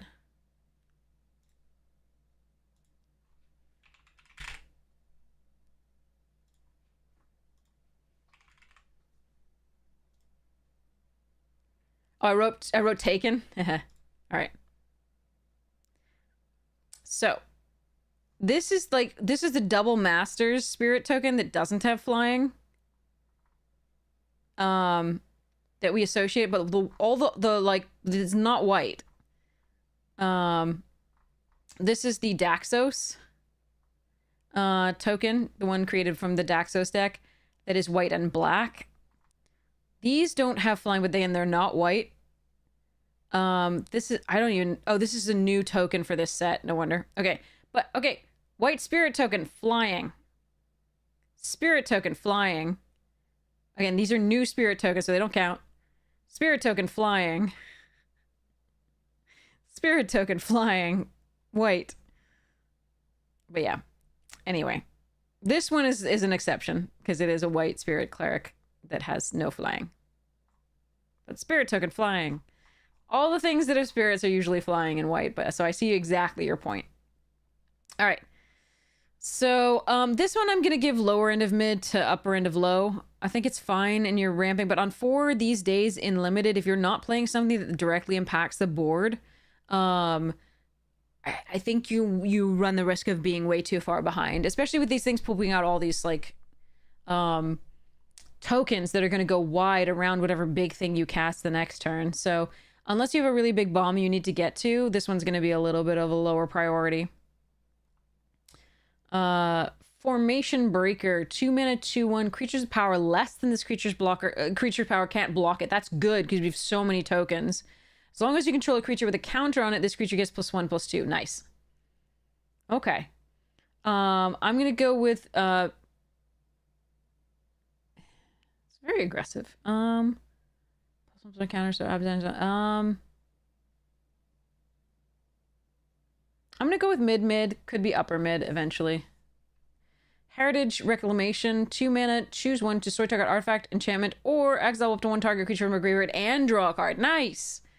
Okay, I like it. It's versatile. It's 2 mana as opposed to 3, which we've been used to for so long. That target creature with flying, target enchantment. There's other ones that do a target artifact as well. And then we also had Broken Wings, an artifact enchantment, or creature with flying. This one doesn't do creature with the flying because they have dragons and they don't want you to do 2 mana to kill a dragon. They really don't want that. So that's why you're not getting this in this set.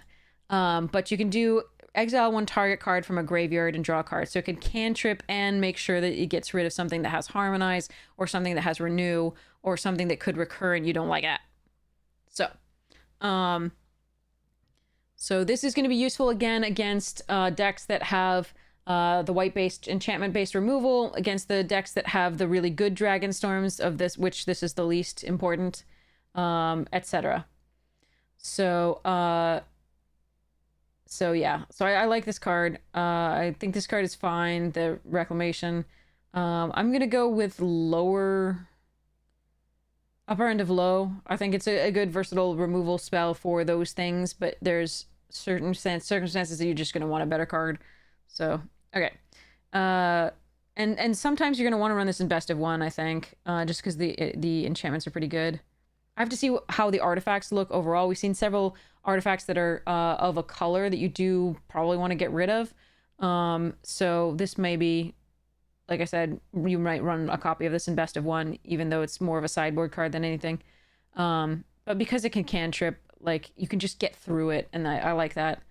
All right, so Inspirited Vanguard, 5 mana, 3/2. Ew, bad return on investment. But it says whenever it enters or attacks, it endures 2. So it's effectively 5 mana for a 5/4 across 2 bodies.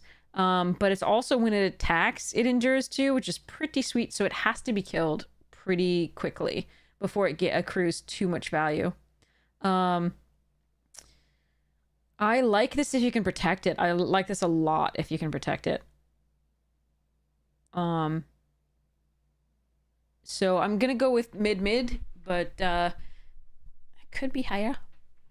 Knockout Maneuver, 3 mana. Whoa. She going hard on that guy. Why can't I click on it? Hello, Scryfall. Okay, there it goes. Later that same day.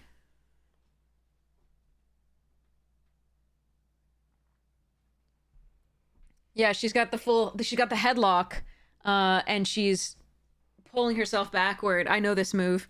I can't do this move, really, because it's really hard to get that headlock in the first place. And you're already winning if so. But she's got the headlock, and she's pulled him back. That's nice. It's well illustrated, too. All of the... Like, Aaron J. Riley really knows the human form. This is really cool.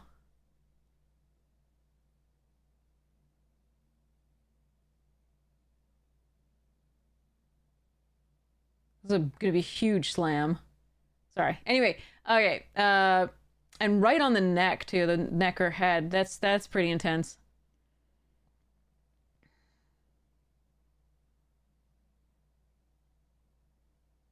So cool. Okay. Put a +1/+1 counter on target creature you control, then it deals damage equal to power to target creature an opponent controls. We've seen this lots of times. I'm not gonna go... There's a million cards that do this. Okay. It's a suplex, yeah. Is it? Wait. Hold on.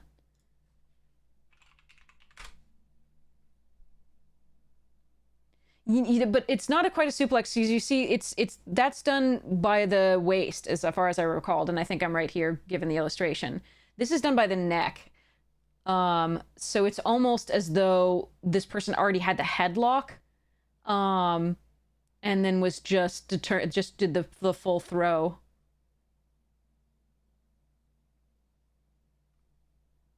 Unless suplex is also called under other circumstances, but I think it's only, yeah, around the waist. Anyway, which is why I'm not usually used to seeing this in particular. Like, around the neck is unusual. The throws that you usually see from, like, throwing behind are off, like, over the hip. But yeah, anyway, sorry. Anyway, moving along. This is a great card. It's what green gets for removal these days. It is sorcery speed rather than instant, so that does make it less powerful than things like this, clear shot, but it is a counter, which is very relevant as opposed to just until end of turn, so really important. So really good removal. This is going to be an upper mid pick. Green likes this stuff. Crotique Nest Guard. Whoa. It's like a crab insect.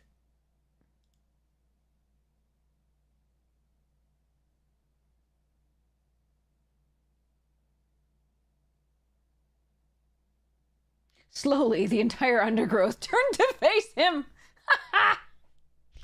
Yeah. Okay.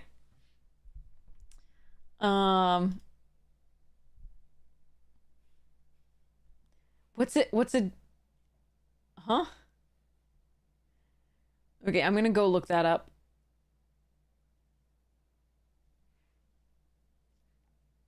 Ugh. All right, Defender 4/4 for 3.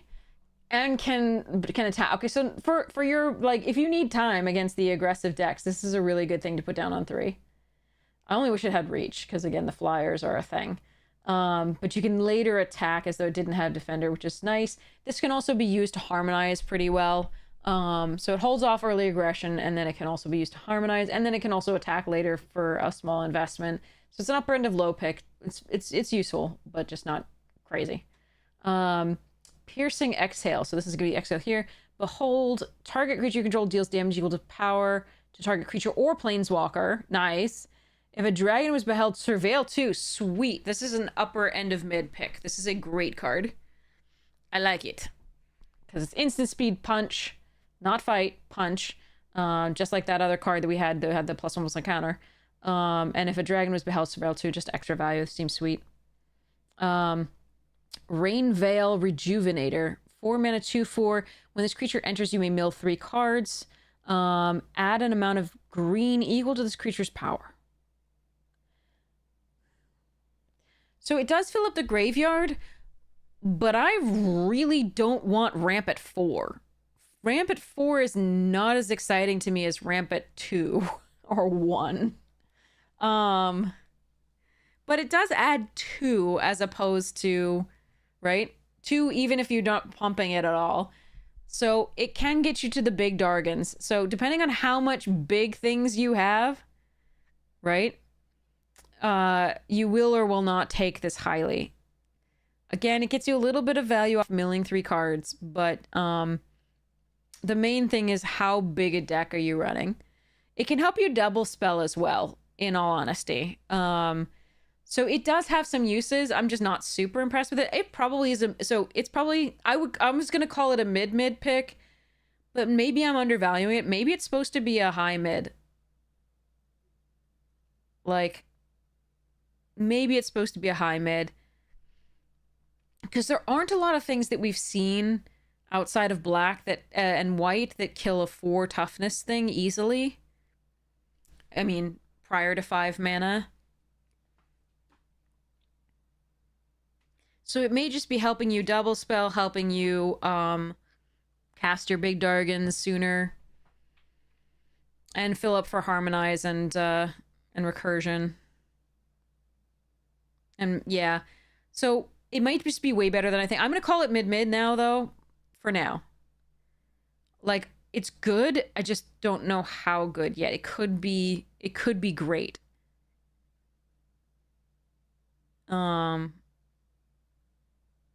But I'm going to go mid for now as opposed to high mid. All right. Rite of Renewal, 4 mana. Return up to 2 target permanent cards from your graveyard to your hand. Target player shuffles up to 4 target cards from their graveyard into their library and exile it. So if you've been milling yourself too much, or enough that you're really worried about decking out, you can shuffle up to 4 target cards from your graveyard back into your library after returning 2 cool permanents to your hand. In longer games, in more controlling games, this is going to be really good. So, and in your mill deck, this is going to be pretty good. Again, casting 4 without affecting the board is a little bit rough. You can also target opponent's graveyard, and remove, putting on the bottom of their library, right? Shuffles. It's not on the bottom, that's worse. But you can shuffle 4 cards from their library, as their graveyard into the bottom of their, into their library, so they don't get the value off the graveyard stuff. But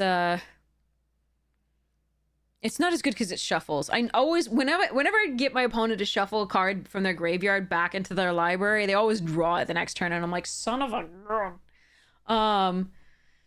But it can work for you. It's returned up to 2 target permanent cards from your graveyard to your hands. So that can be, if you have any bombs, this is a recursion spell that you can perfectly well run. And again, if you are in danger of milling out, it's fine to shuffle up to 4 cards from your graveyard into your library. And again, if you're desperate to get something, if you know that there's a card that harmonizes for lethal in their graveyard, you can do that too. Like, shuffle that back into their library and hope that it doesn't work again. They don't instantly redraw it. I'm going to go upper end of low. I could be wrong about that, and we'll see. If it were instant, it would be way higher, obviously. Jadorfer, it would be rated way higher, but it's a sorcery. Okay, Roamer's Routine. Cool artwork. 3 mana. Search your library for a basic land card. Put it on the battlefield, tap, then shuffle. So it's 1 more mana than we normally would have for a Rampant Growth, which is the same text as this. Harmonize, though, is why they're costing more. I don't know if I like that.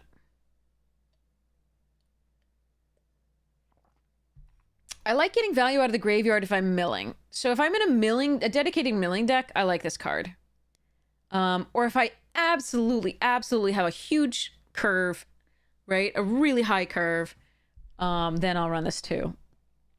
But I don't think on a normal, like, mid-rangey green deck that I would want this. It's too expensive. I'd way rather have this guy, the Einok Wayfarer, in a mid-rangey deck. But yeah. Okay. Sage of the Fang, 3 mana 2/2. When this creature enters, put a +1/+1 counter on target creature. Okay, again, adding counters is nice. So it's effectively 3 mana for a 3/3 across 2 potential bodies. It could be itself, right? And you can renew for 4, put a +1/+1 counter on target creature, then double the numbers of Okay. All right. Number of +1/+1 counters, not other counters, notably. Activate only as a sorcery. All right. It's a 3 mana 3/3 that gets further value and can pump as necessary. Maybe break a board stall by making something able to attack that wasn't able to previously. I like this card. I think it's a mid, but it could be upper mid eventually. Could be upper mid.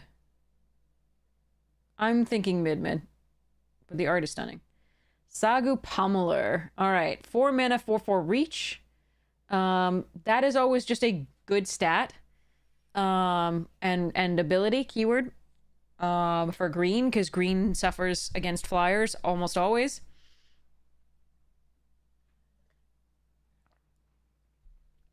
And it gets the renew 5 mana, exile this card from your graveyard, put 2 +1/+1 counters on a reach counter. So that's again 2 counters for that 4/2 in black. Uncommon. On target creature, activate only as a sorcery. I like this card. I like this card a lot. Giant Spider in shambles. Giant Spider was already in shambles with this stupid card.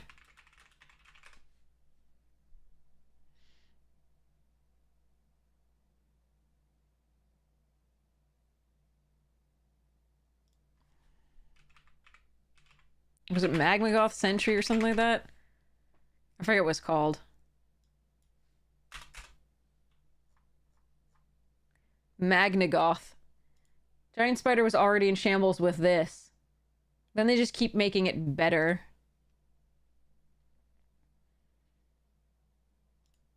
Giant Spiders has been in shambles for a while.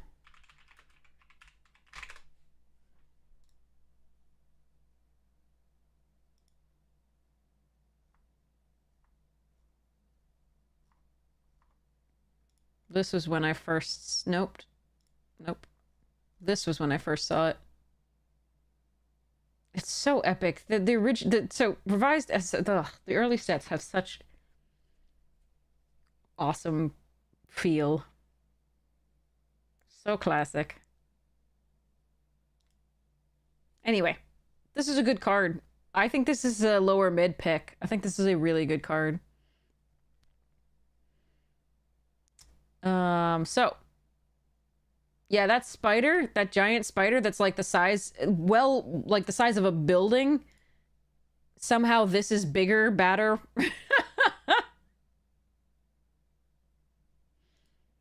I really feel like this would beat that in a fight. I'm not gonna lie.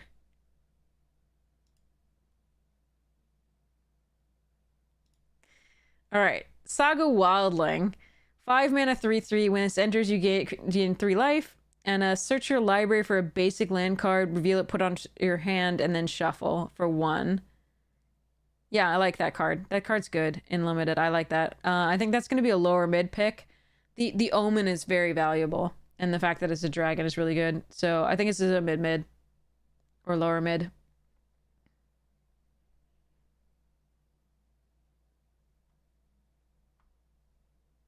I think I'm gonna go with mid on this. I'm gonna take a risk and go mid on that one. Sarkhan's Resolve, 2 mana, plus 3/3 until end of turn, or destroyed. Okay. So you remember how I said that they weren't going to give you the destroy target creature with flying for 2? I lied. I had no idea. I thought that they weren't gonna let the dragons that cost 8 be killed by something that costs 2.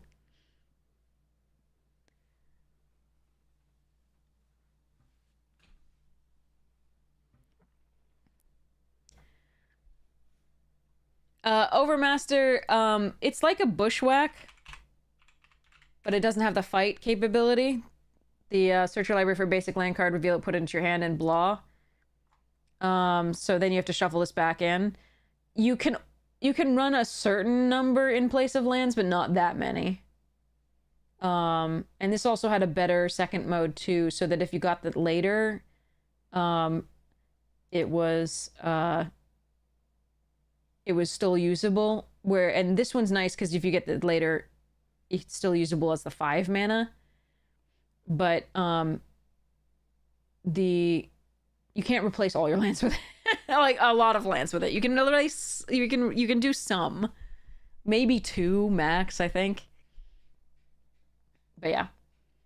But apparently Sarkhan's Resolve is going to either give you the giant growth, which normally we pay 1 green for, or it's going to give you destroy target creature with flying. And for the privilege of having this versatility, you have to pay 1 more mana. But again, to kill a giant dragon or thing with flying for 2 mana, this card is great.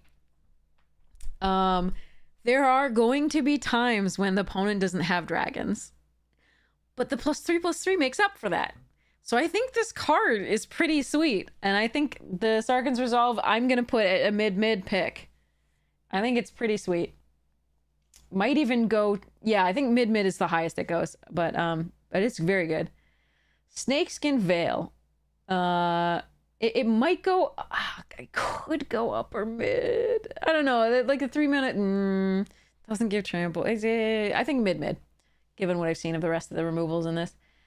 Snakeskin Veil. Okay, reprint of Snakeskin Veil. Direct reprint, same thing. Snakeskin Veil is always good, and especially in a set where counters matter. So oftentimes Snakeskin Veil in certain sets is the difference completely in the game. So you get off to a good start, your opponent gets off to an okay start, they go to remove your strongest thing, you Snakeskin Veil, and all the tempo is yours and you just win.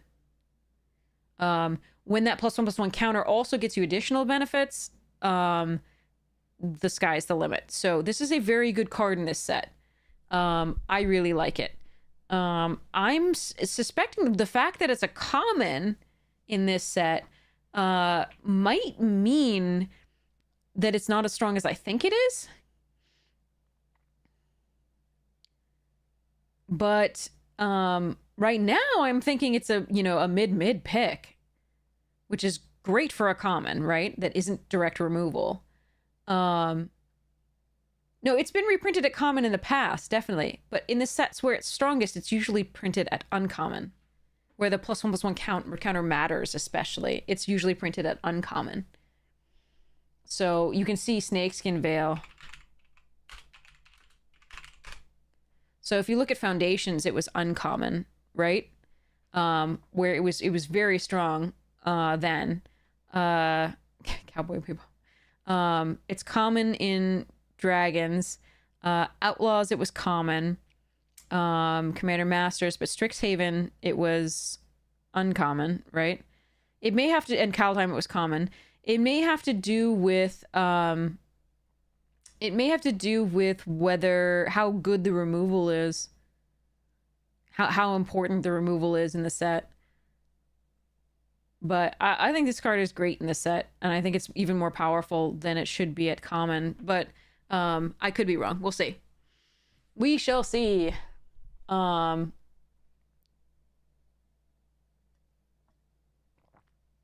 yeah, that OTJ was one of the sets I was specifically thinking about when I said that sometimes it just changed the entire course of the game. It just ended it right there.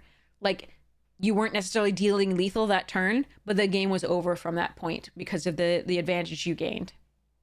So I think this could definitely be a mid pick in this set. I really do. Sultai Devotee, Death Touch 2/1, nice zombie snake druid with cool art. Oh, look at all the different colors, snakies. They're adorable. Sorry. Okay. Death Touch 2/1 blah, and adds this. I like it. I definitely like that one. That's going to be a lower mid for me because it has the Death Touch, which is important. It doesn't block very well in particular because, again, 1 toughness. Again, this is going to make that Chandra's Pyro Helix reprint, whatever it was called, Twin Bolt or something. Very good. Still very good. We've got so many things with 1 toughness that removing 2 of them at a time is really sweet. But the fixing here is really sweet as well. Okay. Synchronized Charge. 2 mana. Distribute 2 +1/+1 counters among 1 or 2 target creatures you control. Creatures you control with counters on them gain vigilance and trample until end of turn. Oh, this can end a lot of games. Okay. Sorcery speed, and there's a harmonize, but you can do it twice, so that's nice. So you can just pump your creatures and then the next turn go for the harmonize and go from that. I'm gonna go with mid. Getting 2 counters is nice. Just getting counters on anything gives you access to a lot of stuff in this. And the vigilance and trample is really nice along with the pump.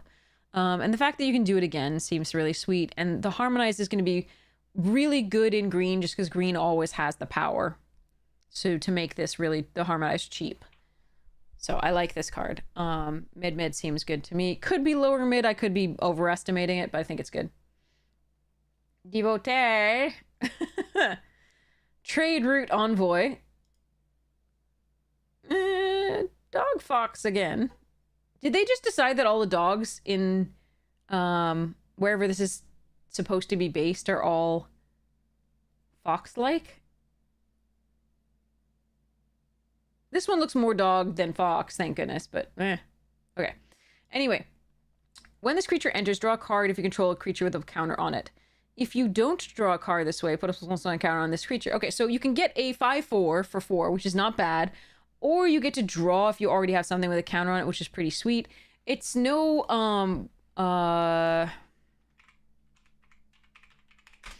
Armorcraft Judge, because this one you could draw a card for each creature you control with a +1/+1 counter on it. That was pretty sweet. But it can also enable later Tarjay, right? It can also target itself and give a +1/+1 counter so that you start getting those benefits of having things with +1/+1 counters on them. And it can also just be a bigger creature if you need to be able to block things with 3 power profitably so that you have a 5/4. So it seems fine to me. It's an upper low pick. Might end up being lower mid, turns out. We'll see. Just because a 5/4 for 4 is really good return on investment, and it has the versatility of being able to do the draw effect as well. But for now, I'm going to start it at upper low. Traveling Botanist, 2 mana, 2/3. Yeah, still seeing Wolf Fox. Okay. 2 mana, 2/3. That's good ROI already. Whenever this creature becomes tapped, look at the top card of your library. If it's a land card, oh, this is sexy. This is so good. Sergeant Salt, thank you so much for the subscription. I really appreciate it. Thank you so much for your support of the stream. You are awesome. Thank you, thank you, thank you. How goes? So this card, notably, one of the things that you want to look at if you are a standard player. If you are a standard player, this goes really well with vehicles.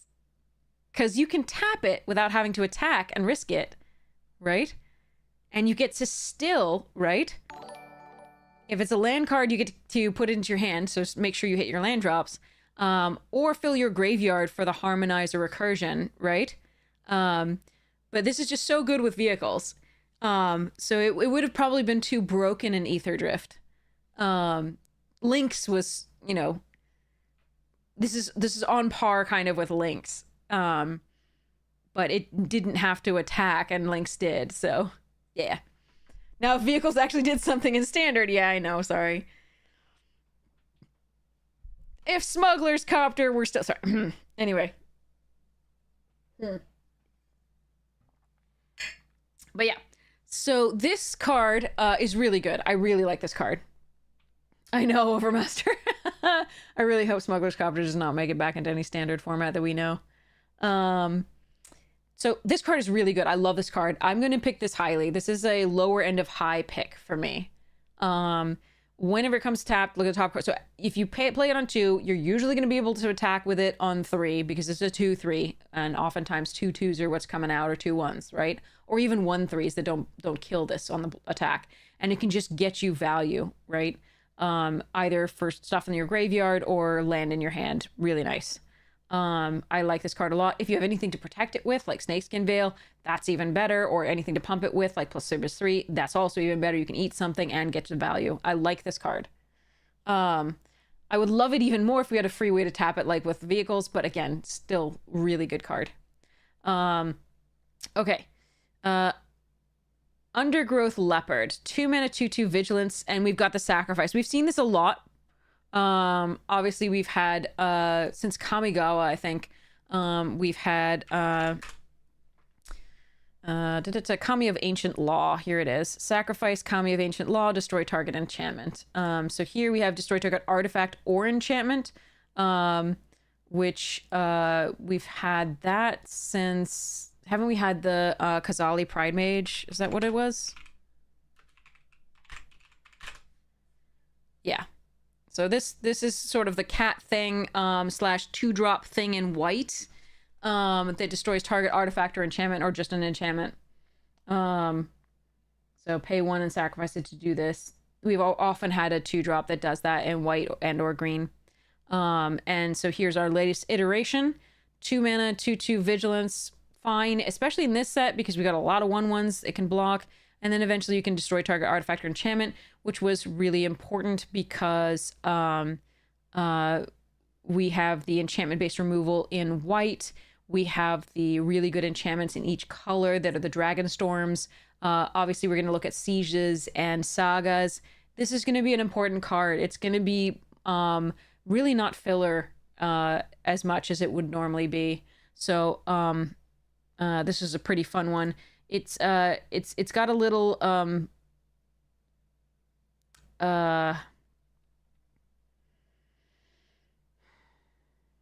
it's got a little dinosaur thing going on. Might want to see a doctor about that, but there you are. Yeah. So now we go on to the... Oh, I haven't checked that out yet. No, I think I went to the link and meant to look further into it and forgot.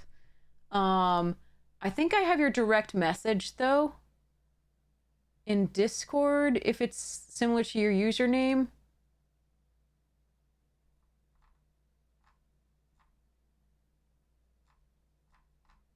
Oh, maybe not. But I think from a first look, the site you recommended looked really cool. But I didn't look into it further. So if you want to resend that link to me via Discord, that'd be super sweet. mtgset.review. Okay. Yeah, if you can send it to me in Discord, yeah, just DM. My DMs are open. Then definitely I'll take a look at it. Just, I don't want to forget again. I'm sorry I did in the first place. I do remember looking and thinking that's cool. But I don't remember looking into it further. Sorry. Okay.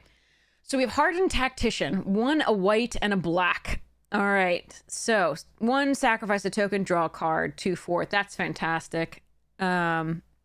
I can't imagine any of the signposts are going to be anything less than fantastic for what they do.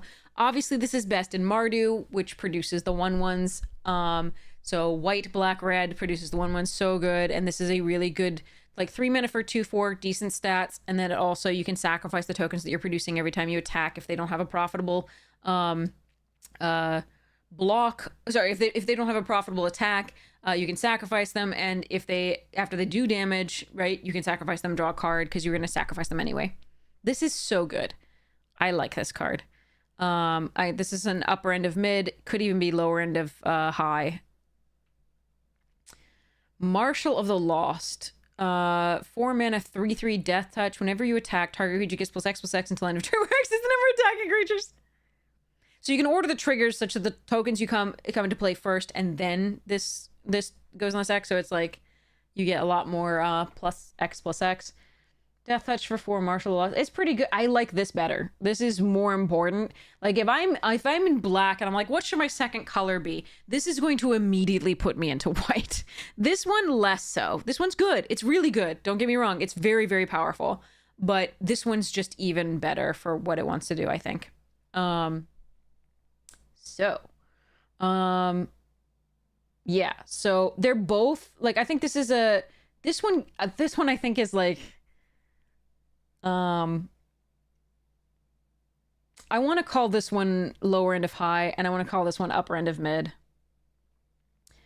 Okay.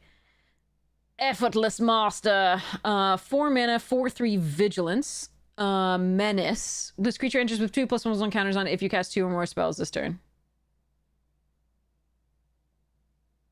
So you could have a 4 mana 6/5 if you cast a different spell. So on 5, assuming you played a 1 mana card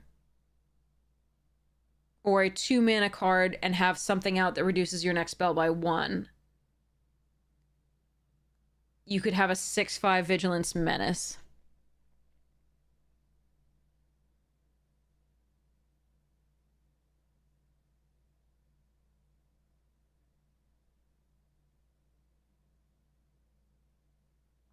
I like these better. I like these better. Yes, this one counts as one of the two. You have to cast it second, though. Or third, however many you're doing. But it can't be the first spell cast. Because it has to, unless you cast an instant that's going to resolve first. Like, you have to put this on the stack such that it resolves second. Or third or fourth or fifth. Because it sees that it was cast as the second spell or more. So the reason I don't like this as much as I like these, yes, it has Menace, and that's really important because the set is full of 1/1 tokens. But the set is full of 1/1 tokens that block a 6/5 just fine and then gain Death Touch. So, like, could gain Death Touch. It's still fine. It's still a good card, but I don't like it as much because these do crazy things, and this is just a 6/5 Menace with Vigilance for 4, which is usually, but it's usually going to be on 5. So it's really a 6/5 for 5 Vigilance Menace, and green can kind of compete with that all day. I don't know. I don't like this one as much as I like the others. They do better things for less. Maybe I'll revise my opinions on this later, but I'm going to go for lower end of mid on this one. Glacial Dragon Hunt. 2 mana, draw a card, then you may discard a card. When you discard a non-land card this way, Glacial Dragon Hunt deals 3 damage to target creature, and you can harmonize it.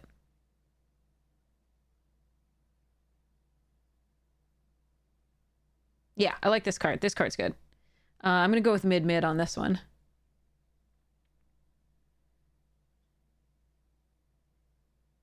No, I'm going to go with upper mid on this one. I actually like this card a lot because, again, it fills up the graveyard with the discard, and it harmonizes to do this again. It can't go face, which is a little bit of a meh. And it's only going to deal 3 damage if you discard a non-land? Never mind. I'm going to go with mid-mid to lower mid on this one. If it did it no matter what you discarded, I would be happier. But maybe that would be too powerful. Maybe I'm just getting greedy.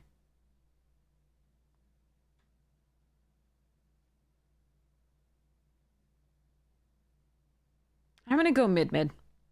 Because hopefully you discard something else with Harmonize or Renew.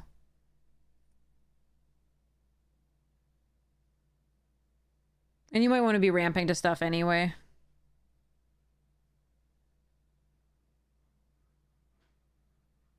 It's fine. All right, Host of the Hereafter. Oh, that's cool art. Creepy. AF, but cool. This creature enters with 2+1/+1 counters on it for 4, 2/2. So it's a 2/2 that then gets the 4. Whenever this creature or another creature you control dies, if it had counters on it, put its counters on up to 1 target creature you control. Oh, nice. You get to keep your +1/+1 counters. Oh, I like it.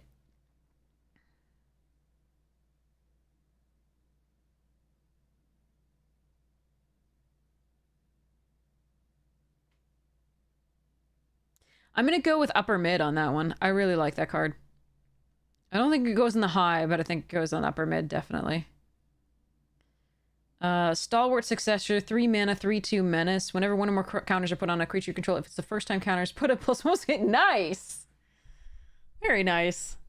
I'm gonna go with, because it has menace again, the 3/2, and it has a decent ability, I'm gonna go with mid-mid to upper mid. I think mid-mid is kind of where, I mean, upper mid's fine. Mid-mid. Sort of a hardened scales on a stick with menace on 3 for 3/2.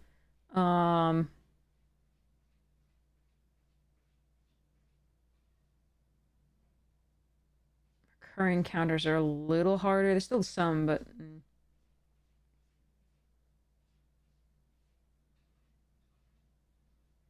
the 2 toughness here is a little bit, like, I think this card is better than this card. But they're both probably upper mid. Quarry Mountain Stalwart. 3 mana, 3/3. Whenever you cast your second spell, each... Ah, that's fun. I like that. I would like it better if it were in blue. I would like it way better if it were blue. Because I think blue-red is the one that's really going to get the 2 spells off. And so you'd have to splash this. All right. It's still a 3 mana, 3/3, but it also has the added benefit of occasionally, you know, mini lightning helix. I would like it better if it was better, yeah. I feel like red-blue feels more like where it should be, just because that's where the flurry mechanic gets, most of its tools. I don't think white was as good at flurry enabling. I'm going to go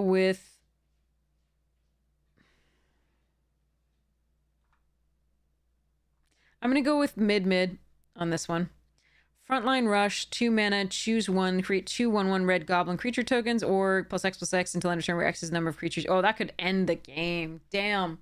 I'm gonna go with upper mid for that. Two goblins at instant speed can just change an attack, the success of an attack.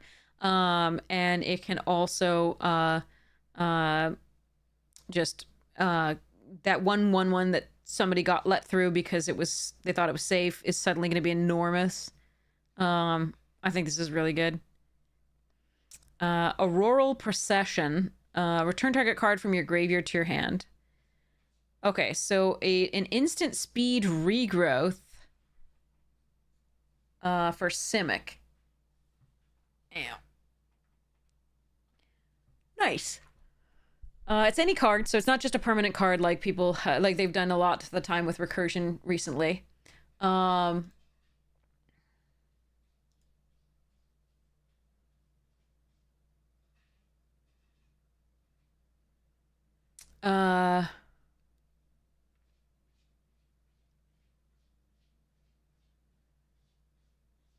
I like it. Instant speed, 2 mana regrowth. It does depend on like the relative strength of your deck. And there's a lot of graveyard hate, so I'm interested in that. I'm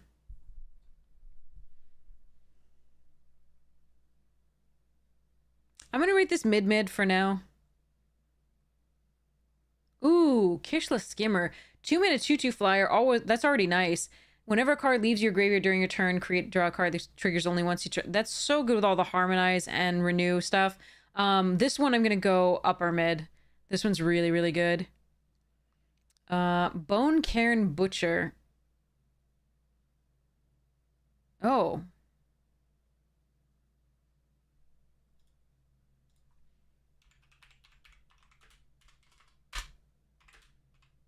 Typing one-handed sucks.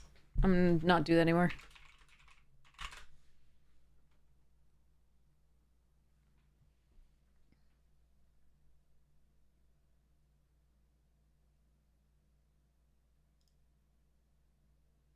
Am I seeing things, or is that's the butcher, right? That skull.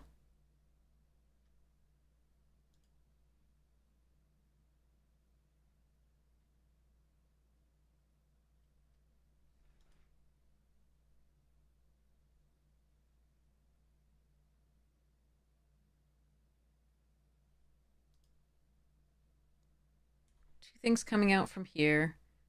5 coming out from the top. Well, that has 7. No, sorry. 1, 2, 3, 4, 5. Yeah, no, it's the 2 of them. Yeah. I think it is. Yes, it is serpents. Yeah. Oh, that's cool.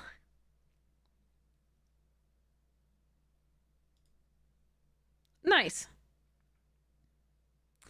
All right, so Bone Cairn Butcher has done away with Butcher of the Horde, or Butcher of the Horde died and Bone Cairn Butcher took its place. This is a 4/4 for 4, already good ROI. Mobilize 2, that's pretty crazy. Attacking tokens you control have Death Touch? F that. This is a lower end of high pick. This is very good. Like, yes, you have to have Mardu to cast it, but this thing is sick. Okay. Defibrillating Current. Like, first pick, first pack, you have to be a little careful about going into full color. Triple color. But I assume the mana is going to... Since this is usually a tricolor set, or at least Khan's was, I'm assuming that you're going to have decent mana fixing, which means you can probably run up to 4 colors on a splash. Like, you can go Mardu probably pretty easily. Or you can go, like, another clan and then just splash this in whatever color is missing. Yeah, this card seems sick. Also, the art's nutty. That's really cool. Defibrillating Current deals 4 damage to target creature or player, and you gain... Planeswalker, sorry. And you gain 2 life. So for Mardu or combinations of if you don't have that color, you pay 2 instead of the 1. It can't go face.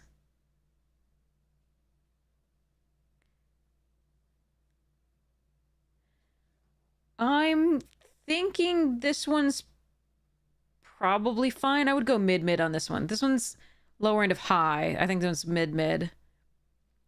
And this was high-mid. Okay. Reigning Victor. Same thing on casting. 3/3 mobilize 1. When this creature enters, target creature gets +1/+0 and gains indestructible until end of turn. We've had that effect before on something from... Was it Kaldheim?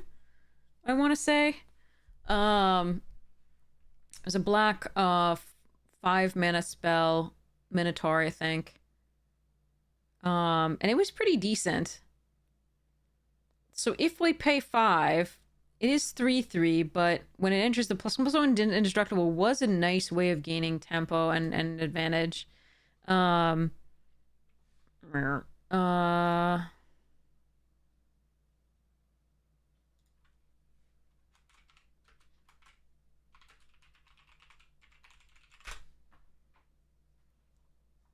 it is.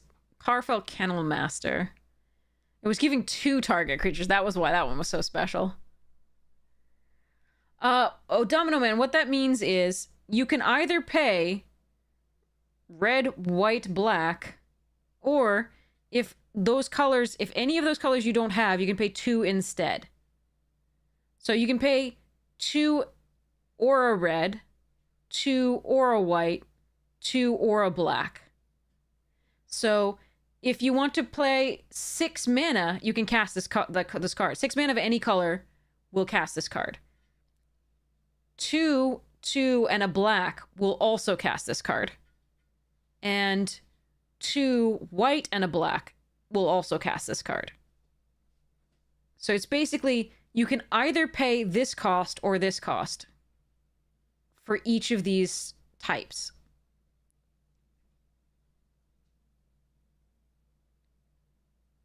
Oh, it means the auto tapper will go crazy. Yeah, I hadn't even thought of that. That's such a good point. Oh, absolutely. Happy to explain. But yeah, any of the hybrid costs means you can pay whatever the top is or whatever the bottom is. So you don't have to pay both, right? So yeah. So you don't have to pay 2 a red, 2 a white, and 2 a black. That's not a thing. You can pay, the minimum cost you can pay is red, white, black. But the maximum cost you can pay is 2, 2, 2. But you can have stuff in between that, of course. All right. But yeah, it seems a good one. It's common too, so it's a decent card. I'm gonna go with upper end of low to lower mid. Sonic Shrieker. It's a dragon! In Tarkir Dragonstorm. Surprise! And divide 2 by red, yes.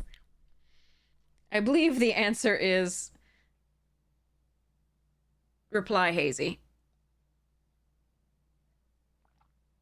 Try again. All right. Sonic Shrieker is 2 and Mardu colors, 4/4 flyer. When it enters, it deals 2 damage to any target and you gain 2 life. If a player is dealt damage this way, they discard a card. Hells yeah. That's a powerful card. I like it. I'm gonna go with all these like Mardu stuff, it's going to be about the mana fixing, and eventually that will put them slightly higher, slightly lower. If the mana fixer is better, obviously it'll go slightly higher. If the mana fixing is a little bit more difficult, it goes slightly lower.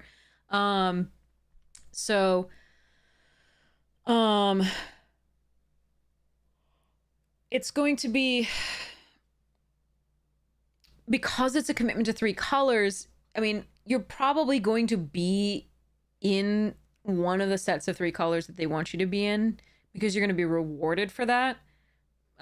So you're going to be in one of the wedges, either Mardu, Abzan, Sultai, Temur, or what the hell's the last one? Mardu, Abzan, Sultai, Temur, Jeskai. And you'll be rewarded for that because you'll have these tricolor cards that are super sweet. So thanks, Frost Archer and Video. I got there eventually. Sorry. So to some extent, picking you're gonna be a little bit rewarded for picking one of the wedges and forcing it and keeping picking those cards. However, that does mean that if somebody else is in that particular wedge in your draft, heaven forbid 2 people, you're gonna get messed up. Like, you're both gonna get messed up and have a weaker deck. They've designed these sets usually such that it can usually support 2 drafters in it. Third is gonna be rough, but you're gonna be really incentivized to find the open wedge. So if there is one, there might not be, but you're gonna be, if you do find it, your deck is gonna be nutty. It won't happen all the time. Like I said, 8 people, 5 wedges. So as we have Witty pointing out, but yeah.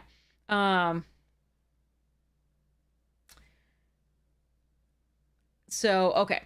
So we've got, this one is a really nice reward for Mardu, though. 5 mana for a 4/4 flyer is already good, and then this ETB is really sweet. I'm going to go for mid on this one. If you're already in Mardu, upper mid, of course. Yeah. Yeah, start with an enemy color pair since it leaves 2 wedges open. I think you still want to start with more powerful cards, but you can at least, if there are 2 cards of equal power, you can factor in that you want to be in the enemy color pair if possible. All right, Dragonclaw Strike. Again, that hybrid mana. Double the power and toughness of target creature you control until end of turn. Then it fights up to 1 target creature an opponent controls. Okay. That should kill something. But I really think, unlike this, which I think is actually okay to be cast off like a 5 mana, I really don't want to pay 6 mana for this. It can be the winning strike, though,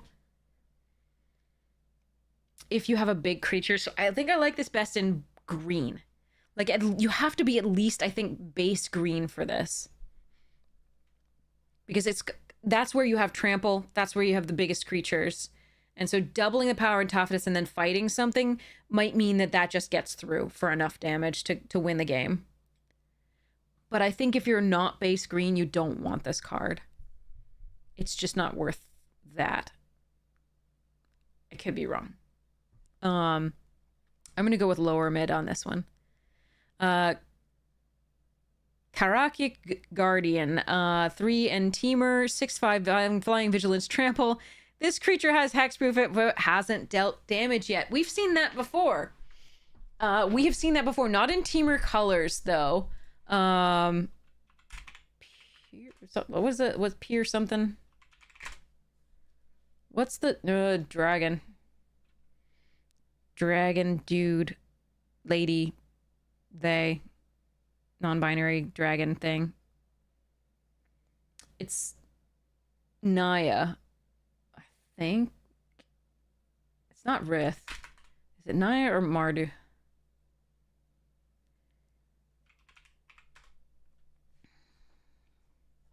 Why do I think Pier? It's probably nothing to do with Pier.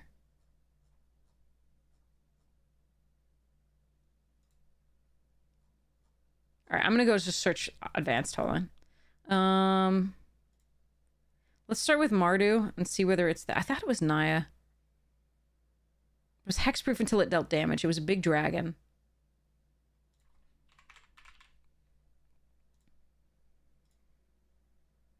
Piru, the volatile.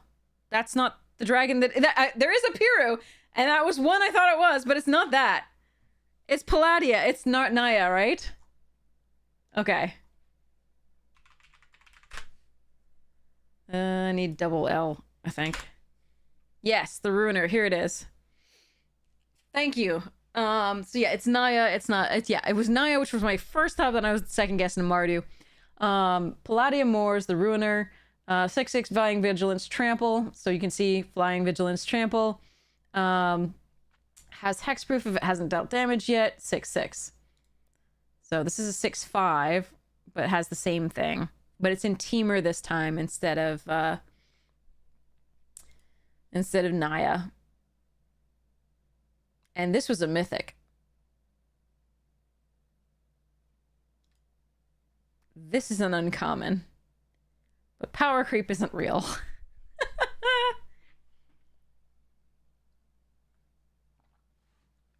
Anyway, that 1 toughness, of course, makes a difference between an uncommon and a mythic.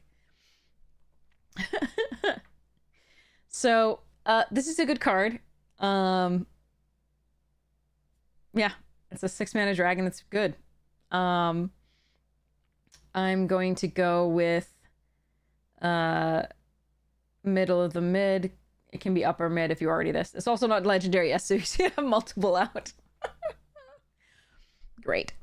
But if you have a number of these in your deck, this is an excuse to run that 2/4 Loxodon that we saw, the elephant, that ramps according to its power. So getting these out faster would be great. So I'm going to go with mid-mid, but if you're already in this, definitely upper mid to lower high, actually, because it's just very strong if you're already in these colors.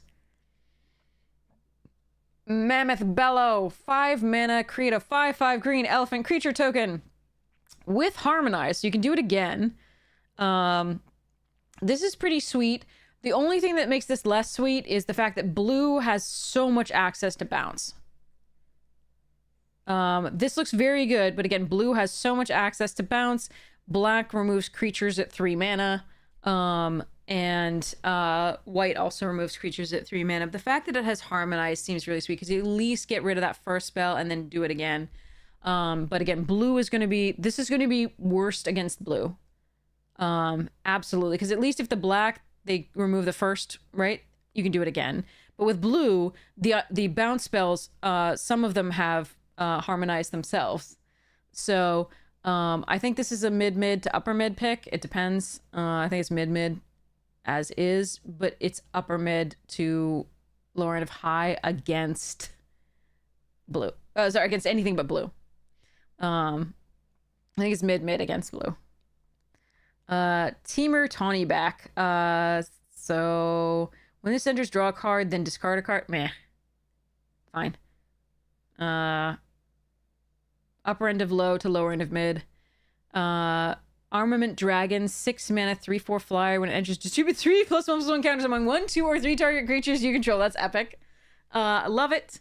So you can have a 6/7, or you can have this and a number of other big things. This is the good stuff. This is harkening back to Armament Core.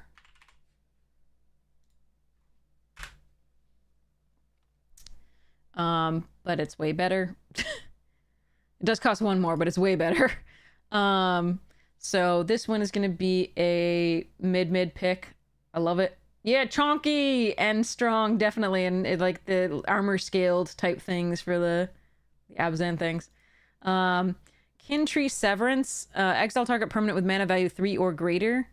That's really nice at Abzan colors. I think it's also pretty good even just with one of the colors at 5. It's a good removal spell, and it exiles, which is really important.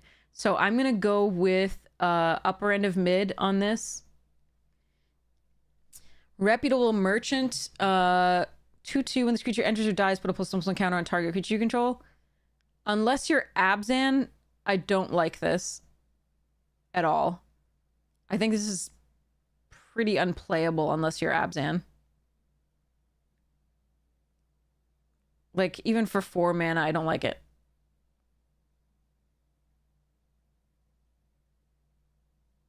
Eh. Oh, look, Siege Rhino's back. Only it's mini. So this card did horrible things in Standard. This was when I quit Standard.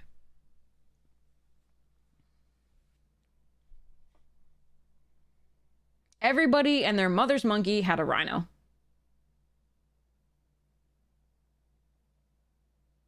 You couldn't sneeze without hitting a rhino.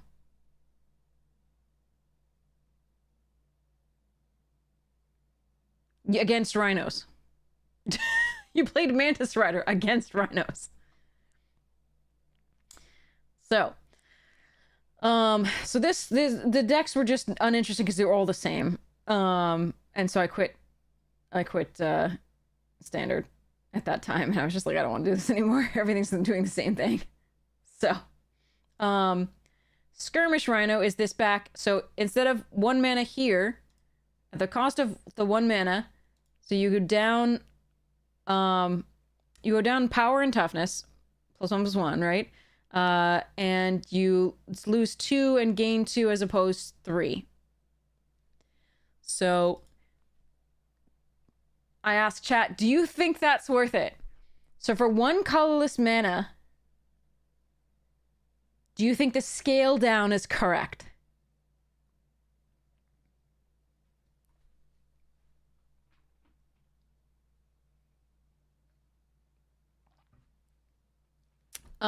In the current standard, Siege Rhino would not be good. No.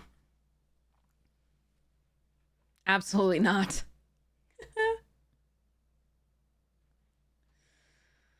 Definitely not.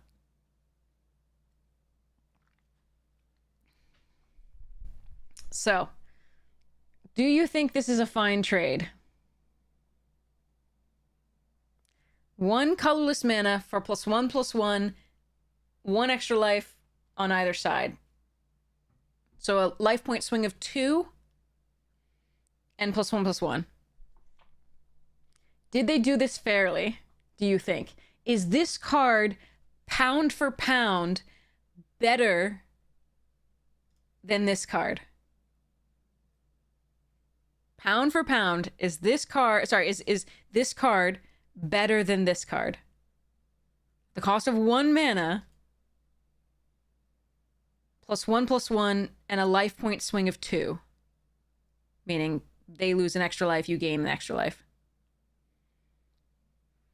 Or is this just normal, right? Is this card stronger or comparable?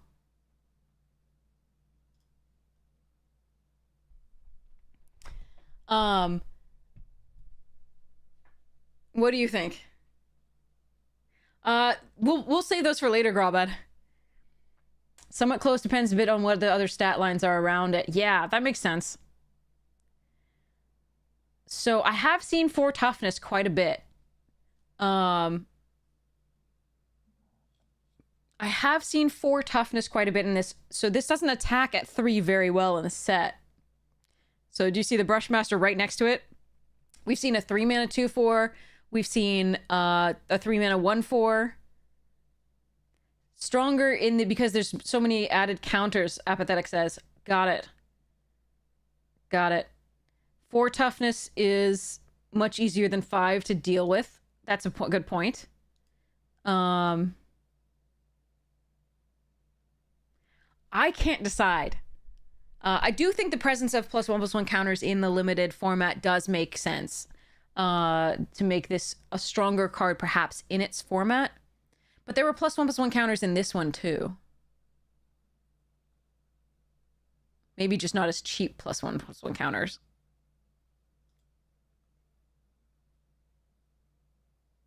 So... we'll see. Okay. Anyway. Yeah, there's an Omen that deals 5 damage for 2 red mana. We've seen that, yeah, on the dragon, yeah.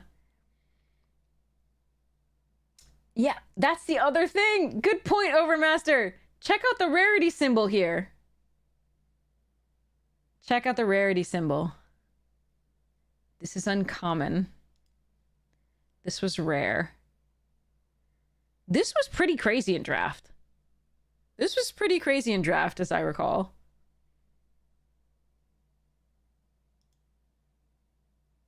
But yeah. Anyway, so just... This Rhino thing is huge for me, so because it was why I was like, no standard. Dune Blast was a hell of a card and a hell of a drug in limited, definitely. Yeah, Siege Rhino was freaking stupid. Again, that's why I quit standard then. PTSD in real time. Exactly. Trauma. At the hands of a Rhino.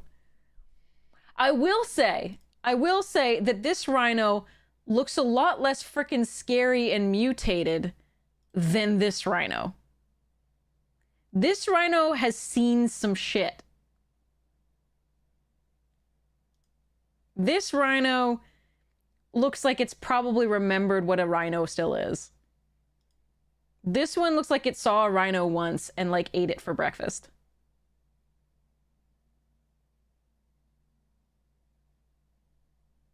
So, yeah. Anyway, okay. Jeskai Brushmaster. So okay, so this thing is a good card. I think this is probably a mid to upper mid. Again, if you're in Abzan, this is a really slam, but yeah. Jeskai Brushmaster is a 4 mana 2/4 double strike prowess. Ooh. That's sexy. That's really sexy. I like this card. I think this is a mid pick, but it could be high mid. for, I mean, this is really what Jeskai wants to be doing. This is really sweet. Okay. Jeskai Shrinekeeper, 5 mana, 3/3 flying haste. When it deals combat damage to a player, you gain 1 life and draw a card. Huh. There's a lot of flyers that are bigger than this. But maybe they've attacked and you get in for free once. But a 5 mana 3/3 flyer with haste is not that strong. I would... Why doesn't...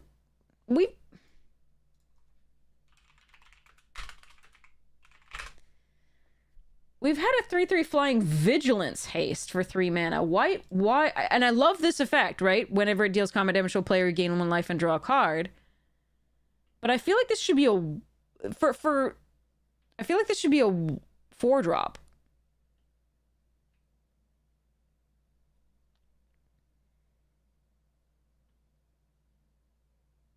I really feel like this should be a 4-drop, given the rest of the set.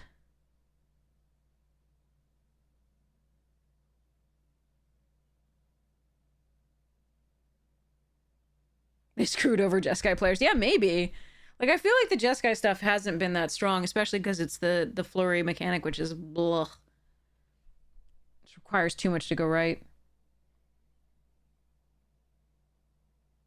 It does replace itself on an open sky, but it's a dragon set. How open is the sky gonna be?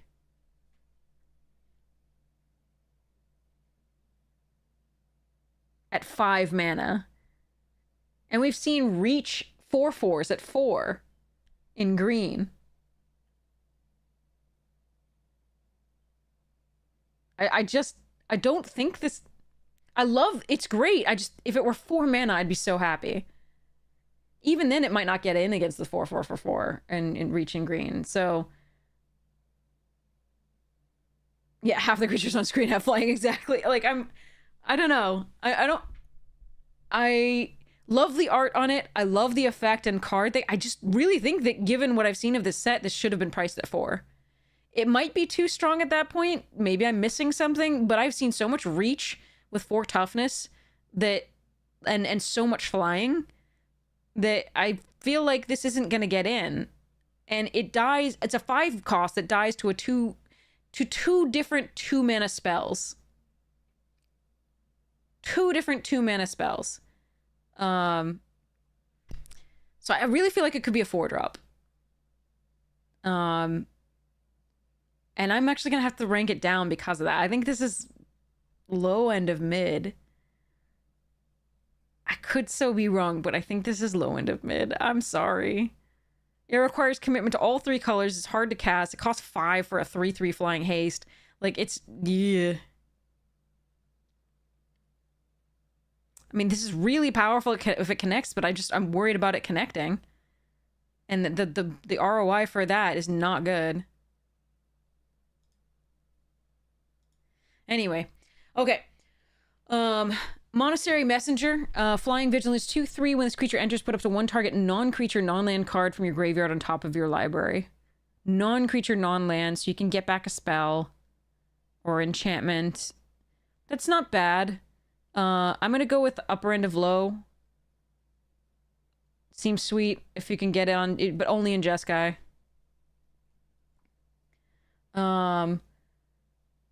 River Wheel Sweep. Tap target creature, put 3 stun counters on it. Exile the top 2 cards of your library. Choose one of them until the end of your next turn. You can play that card.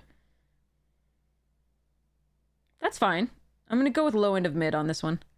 Gurmag Night Watch. Oh my god, this was one of my favorite artworks. I have seen this card. This was spoiled around the time where I was doing the spoilers for Magic Jank's podcast. Tarkir Dragonstorm spoilers that we'd seen for when we were discussing it in the context of EDH. This isn't necessarily an EDH card, but look at this artwork. Look at the light. Look at the... Oh my god.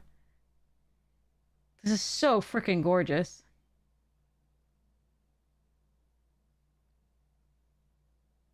Like, you could stare at it for a while and just feel things. That's just... Sorry. Anyway. This is so gorgeous.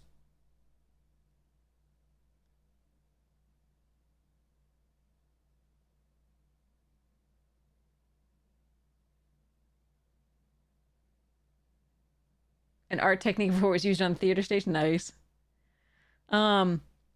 Anyway, so Sultai, 3/3. When this creature enters, look at the top 3 cards of your library. You can put one of those cards back on top of your library, the rest in the graveyard. Okay, so,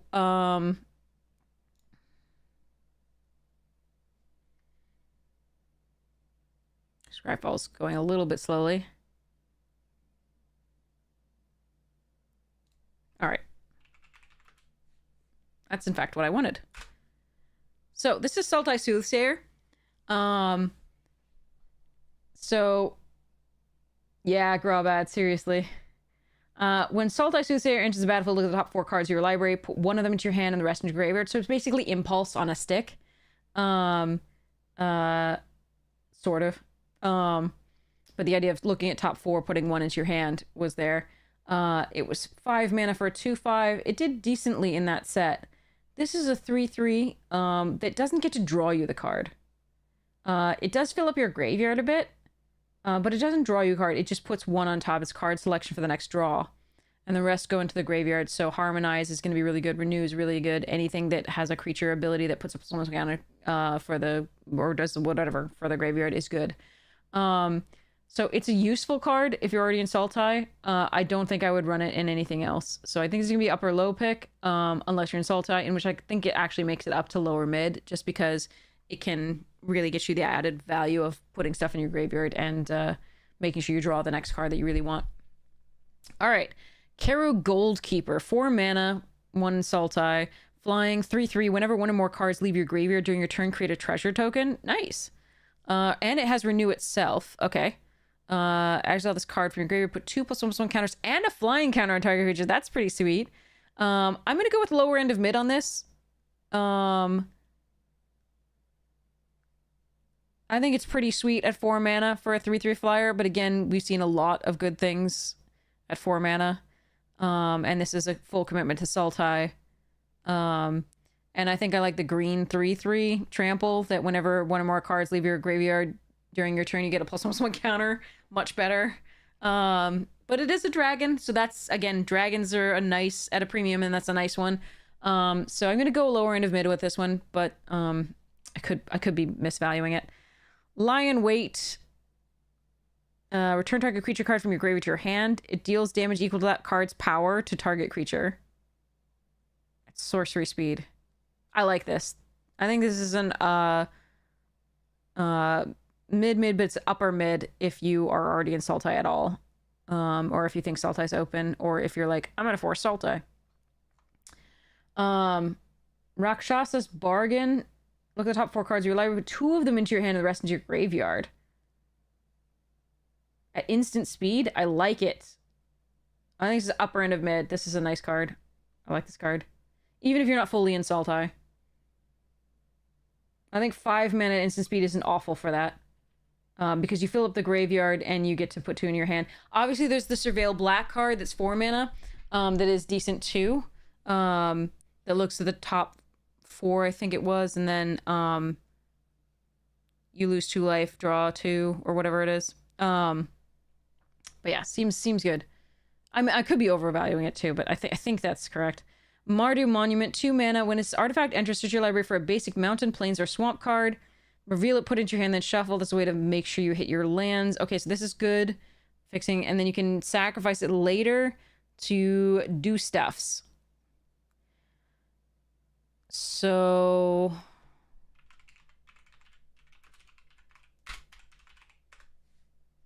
A Tarka Monument. Is there... Oh, it doesn't have a possessive. Got it. So these monuments are like this, where they actually add mana. These monuments cost 1 less, and you can go fetch whichever land you need, which is often better because there is artifact destruction in this. And then it can do some nice things later on. I'm gonna like these artifacts for the mana fixing anyway. It doesn't ramp you, but it does fix, which is really important. In the limited stuff, and to get value later on out of it is really nice, as it was with each of these, right? These were harder to kill because, again, you would require instant speed removal for them. But but these have some interesting abilities.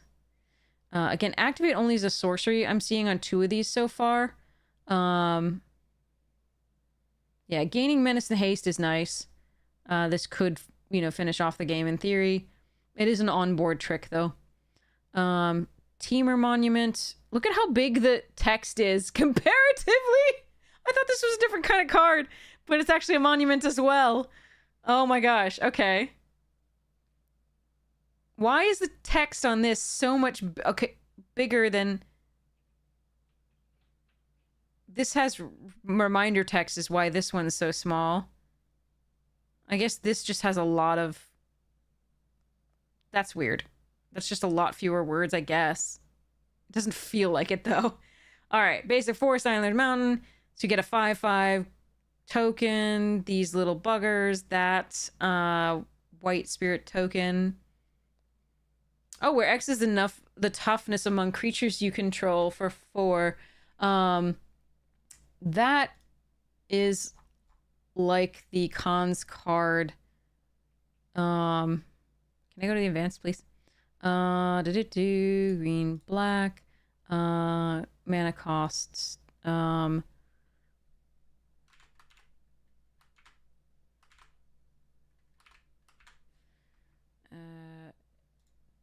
line. Don't want to. It's an enchantment, right? There it is. Kin Tree Invocation. It's not an enchantment, it's a sorcery. Put an XX black and green spirit warrior creature token onto the battlefield where X is the greatest toughness among creatures you control. So they're harkening back to this card with this one here, the monument. It's doing what we used to see. Here, this one is kind of showing us pony back. So 3 red goblin creature tokens onto the battlefield. So you're kind of seeing older cards, right? And this one's kind of a newer one because a 5/5 green elephant creature token I don't think was made previously by the Teamer thing. By anything in Teamer. We had a bear. We had a 4/4 bear. But yeah.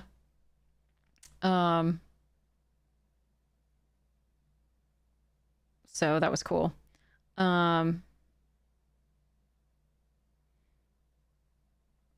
So this one, so we've got pony back, we've got the spirit thingy, and then this one's just a little bit bigger than it used to be.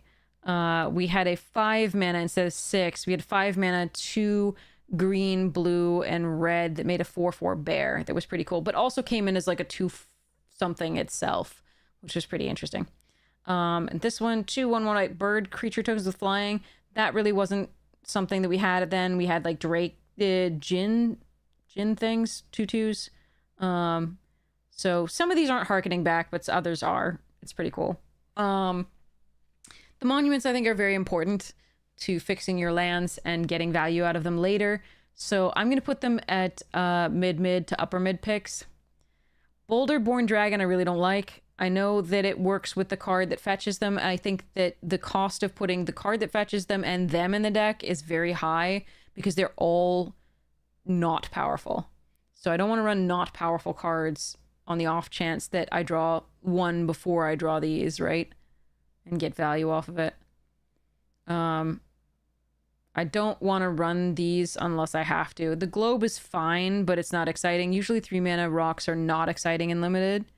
If you have a million dragons, maybe you could, and a lot of expensive ones, maybe you could consider it, but yeah. You'll probably get these really late, so if you absolutely have to have a dragon for Behold, sure. But like, it's bad. Like, it's not god awful, but it's not something you really want to play, in my opinion. Okay. Embermouth Sentinel, 2 mana, 2/1. When this creature enters, you may search your library for a basic land card, reveal it, shuffle it, put that card on top. If you control a dragon, put that card onto the battlefield tapped instead. Nice. Okay. So I love these. This type of card I love. This is like Dune Shaper. No, not Dune Shaper. Dune Mover. Yeah. Okay. So Dune Mover is an example of this. Search your library for basic land, reveal it, shuffle it, put it on top. Campus Guide is another one. And these make, in Best of One, these are so important because they make hands keepable that wouldn't be otherwise. Just make sure you hit your land drops. And this one I like especially because later game, if you draw it and you control a dragon, you can fetch out a land, you can thin your deck. Whereas the older ones, these got pretty bad later on because you didn't want to put, they were just a 2/1 for 2. You didn't want to put a basic land on top. So I really like this. I think this is the best I've seen so far of this effect. Because of this dragon stuff. That's sweet. So I'm going to put this on a low end of mid pick. I think this is a good card in Best of One. I think it really helps you make sure that you hit your mana on and it makes certain hands keepable that wouldn't be otherwise. It helps you from being overrun, keep you from being overrun too quickly. I like it. Jade cast Sentinel form, and people don't want to spend removal on it, save the Twin Bolt thing. Jade cast Sentinel, 4-mana, 1/5 reach. See? 1/5 reach. How are you getting through this goddamn thing with a 5-mana 3/3? Sorry. All right. Put target card from a graveyard on the bottom of its owner's library. Now this is really useful. I like this card. I think you're going to be running this card more than you would imagine. That too is really useful because you can take out their harmonized cards. You can take out any of the cards you think they're going to get value out of. But going on the bottom of their owner's library is great because they're not shuffling it in and going to draw it the next turn if you're me. So this is a good card. Not only can it prevent you from milling yourself out if you're in a really heavy self-mill deck, but you can also take care of opponents' value in the graveyard. So that's really nice. And 4 mana for a 1/5 reach it's not great, but it's still fine. Now remember, there's a lot of artifact destruction in this, so that's something to keep in mind. But a 1/5 reach is going to stop a heck of a lot of stuff. And also the one here, there's so many things with 1 toughness, right? That is, yeah, this is just really great. So this takes care of the harmonize, the renew, the ability to remove a couple cards per turn, etc. So you need to note that if they have something that has a this also works for you if you have give me a second. This card, right? Whenever 1 or more cards leave your graveyard during your turn, put a plus +1 counter on this creature, right? That ape snake can enable that for you every turn.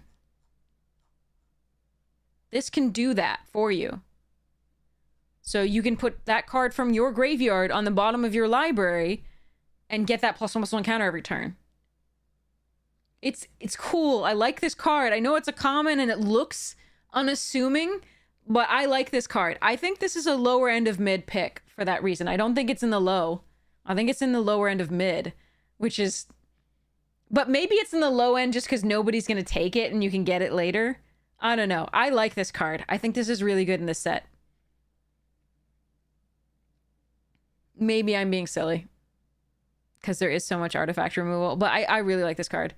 Anyway, Watcher of the Wayside. 3 mana 3/2. When this creature enters, target player mills 2 cards, you gain 2 life. This is good for self-mill. It's a 3/2, and it blocks the 1/1s, and I think this is fine for controlling stuff. I think it's an upper end of low. I think it's a perfectly playable card. It trades up, probably. It blocks the 1/1s really well. It gains you some life after you might have had a slow start. It mills 2 cards to give you value in the graveyard. You can also mill your opponent. I don't recommend that unless you're milling them out. But yeah. Hey, Gromad! Yes, also on YouTube. You don't get ads there? Awesome! So Plains is absolutely unplayable. So is Island, Swamp, Mountain, and Forest. Gosh darn it. But they are pretty. I think I like the...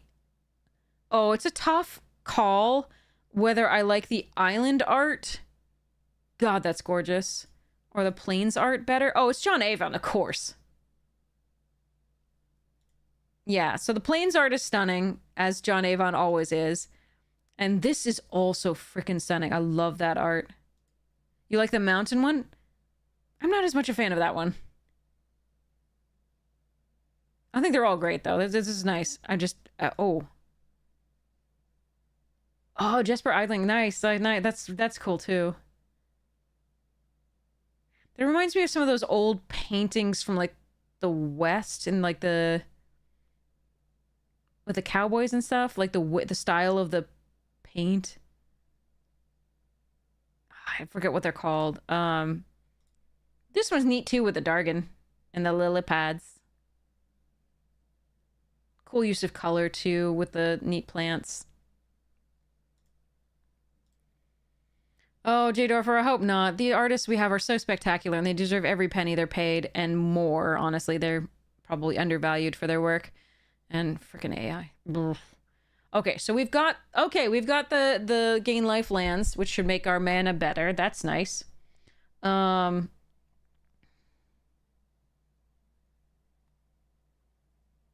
those are stunning. It's really pretty.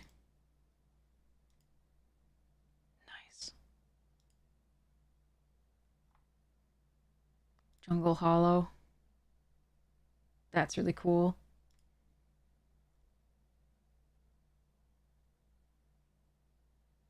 Oh, bivouac. Okay, we have the tap lands here. The outpost, bivouac, palace, monastery, and citadel. These are returning. Yeah, that Bloodfell Cave is really so cool. Also, it's bleeding. Because reasons. I don't like the red in this. There's too much red in this for me for a Tranquil Cove.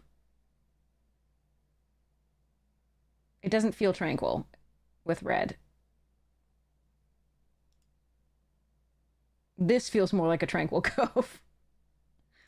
For whatever reason. I don't know. Too much color theory. Alright. And it's got an Evolving Wilds. Okay. So we've got decent fixing in this, just like the original cons. That's nice. Along with the monuments. Cool. Alright, so that is all of our commons and uncommons that you will be seeing in the set. So you'll be seeing these most frequently. And we'll be doing the rares and mythics later on tonight. Yeah, so rares and mythics later on tonight, and then we'll be having the streamer event on Wednesday. And I announced the other time that we weren't sure exactly what time it was. It is 1 p.m. Eastern. 1 p.m. Eastern. They are doing it at the normal time, 1 p.m. Eastern, not 2. They had a mix-up between their email and the Discord server that we're all in. One said 2, the other said 1. But it's 1 p.m. Eastern, Wednesday, April 2nd. And I have I've posted on social media as well for the streamer event. Like, you can watch all your favorite streamers starting at 1 p.m. Eastern, Wednesday, April 2nd. There'll be streamers doing constructed. There'll be streamers doing limited. It's gonna be awesome. The dragons are gonna be here. You've now seen all the commons and uncommons that you're going to encounter in your drafts coming up, but you'll get to see the streamers play with them. So you'll get to reevaluate based on which streamers find cool new things to do with them that I didn't see as potential interactions between cards, or they'll value cards differently than I will, and we'll learn about which cards that I undervalued and overvalued a little bit. It'll be hard to learn, without a little bit more like work with the set. So maybe in the first couple weeks we'll be able to really evaluate, but you'll be able to do some reevaluation on the streaming day. For example, on streaming day we learned that Hazard is a stupid card from the last set. So yeah. So cosplay as a dragon. I should go get a dragon costume of some kind. I don't think I have any dragon things. I have a dragon sleeves. Haha. I don't think I have anything related to dragons other than little pewter figurines. I think I gave everything else related to dragons to my little nephew. Barney was a dinosaur, thank you very much. And I also didn't like Barney as a kid. I'm sorry. I never watched it really, but I thought it was dumb. Judging without knowing. In all honesty, it could have been cool. Who knows? But little Ariana was very judgy, and little Ariana was like, no to the Barney, please.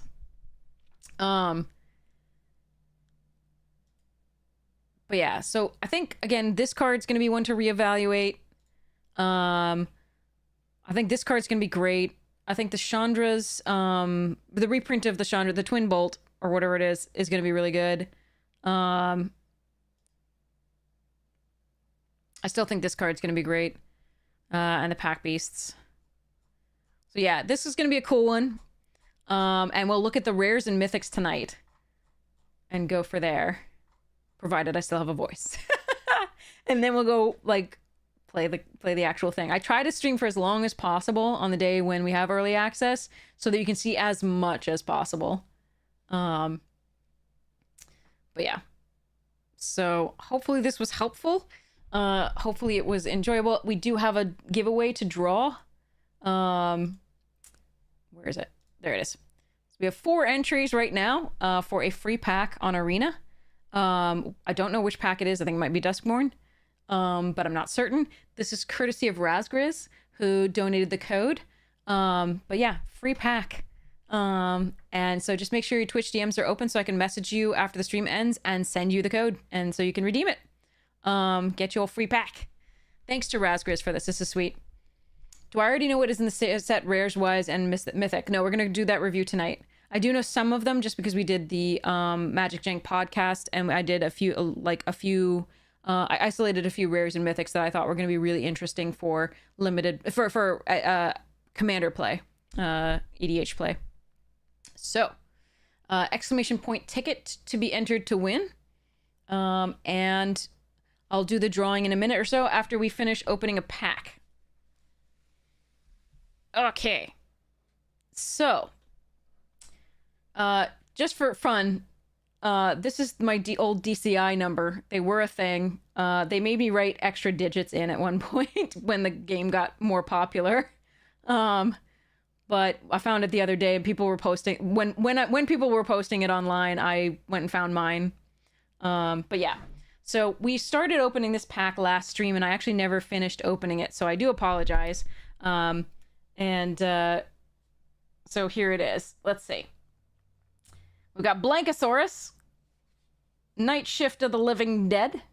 Even the dead make a living wage here. DK, Finder of the Lost, alternate art. Pie eating contest. Now I still, every time I see something like this, I want pie. I want pie so badly. Lucky for me, I have cookies that a friend bought me. I am so excited about those cookies. Ooh, Space Balerin! Is Space Balerin worth anything? Does anybody know? Enter exclamation point price Space Balerin. Hopefully it's worth something. But it's cool. Oh, damn! 41 cents? I am wealthy! You all are jealous, I can tell. 40 whole cents. Yeah.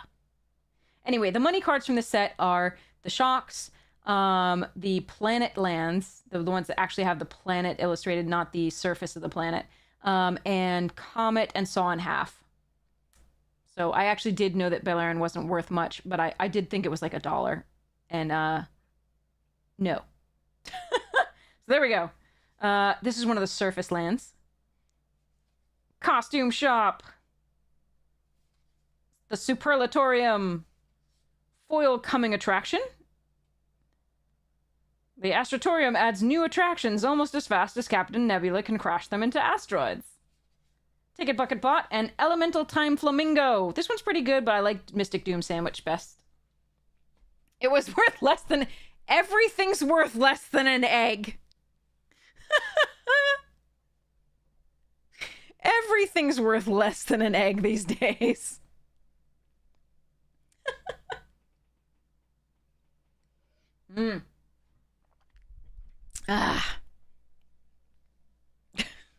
My Nissa Resurgent, which is like $30, is less than an egg. Oh god, this world.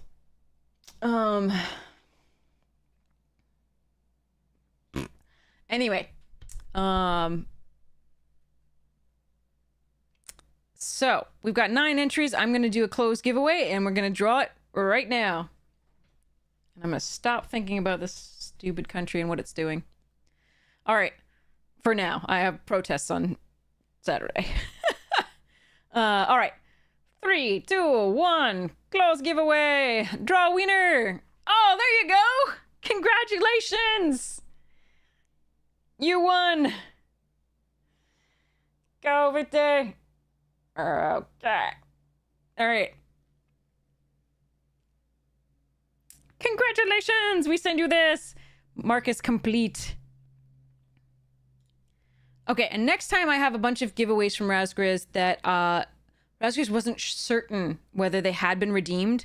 So what we'll do is we'll go through the giveaways rapid fire and I'll send them to you and you can let me know if they worked or not. And we'll just go to the next one to make sure that like someone gets something. So, all right.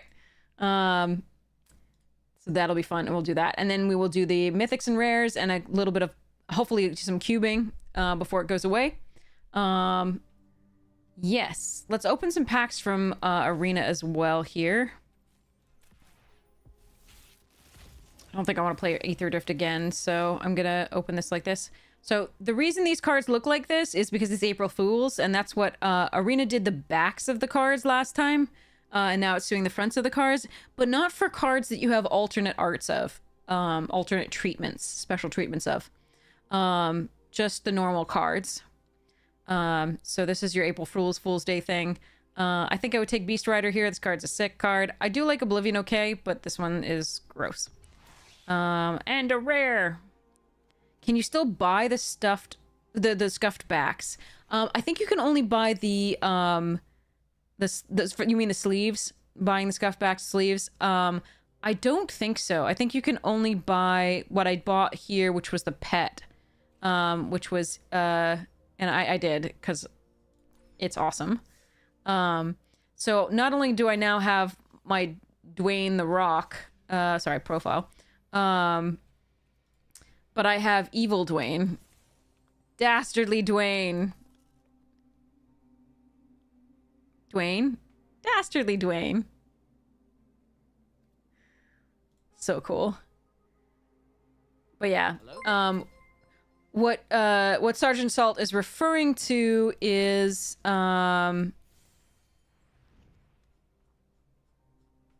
the sleeves that were worn, that were presented last around the same time with the April Fools. We do have them on the other account at the very least. I might have them here. Yeah, they're there. So this is the damaged card back sleeves that Sergeant Salt is saying, and it's very sad that they can't buy. I'm sorry. They probably will put them out again. People will probably, if enough people asked for it, they'll probably have those out again. I have too many sleeves.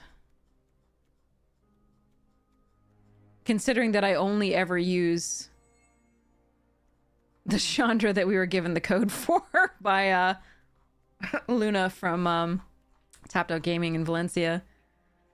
We got Magali. We got such cool stuff.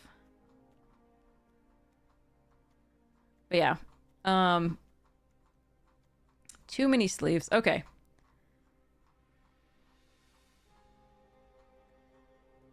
But yeah, we use this one most frequently. But yeah, that's the damaged card back that you could get in the store last time. This time they give you a pet option. Only as far as I've seen. But maybe I'm missing something. Maybe I haven't gone to look through. Like, if we go to the sleeves, maybe... Cosmetics? Are they under cosmetics? So here's a sleeve. Nope, I don't see the worn sleeve in that. Maybe under bundles?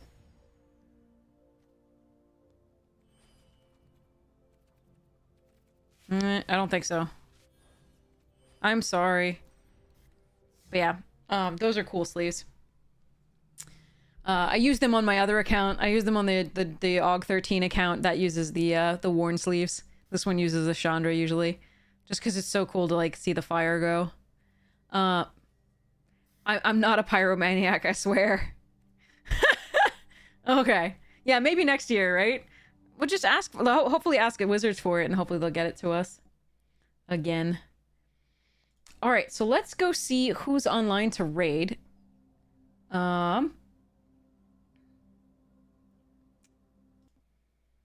Looks like Floridaman, Raf Levy,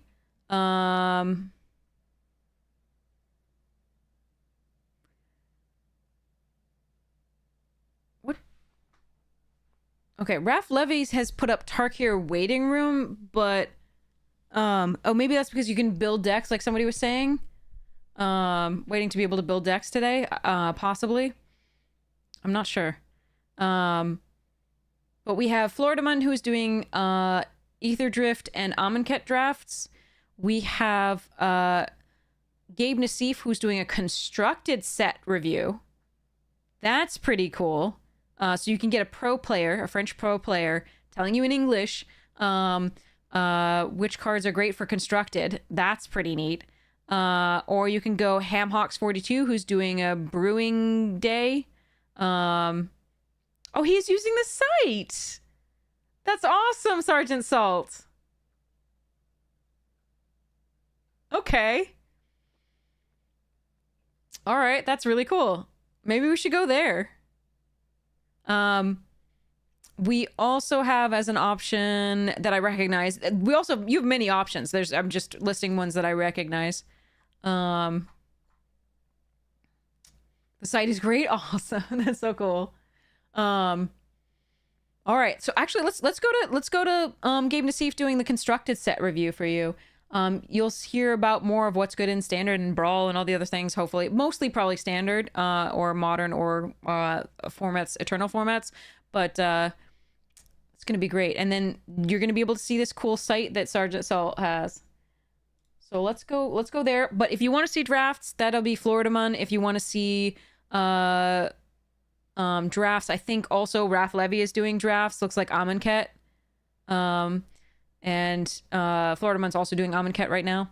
So, and if you want to see some brewing, Hamhawks42 is available. All right, where's Yellow Hat?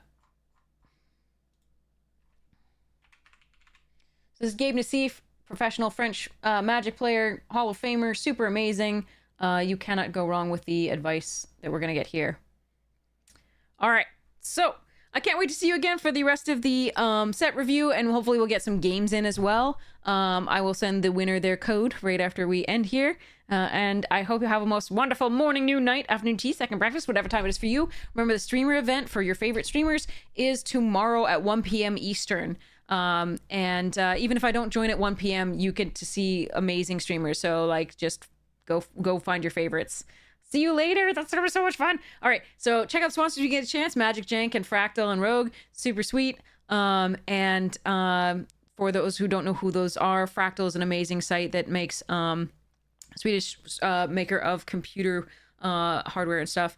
That my case was made there, and it is an awesome case, and I love them stuff, and they're very supportive of the stream. It's super amazing.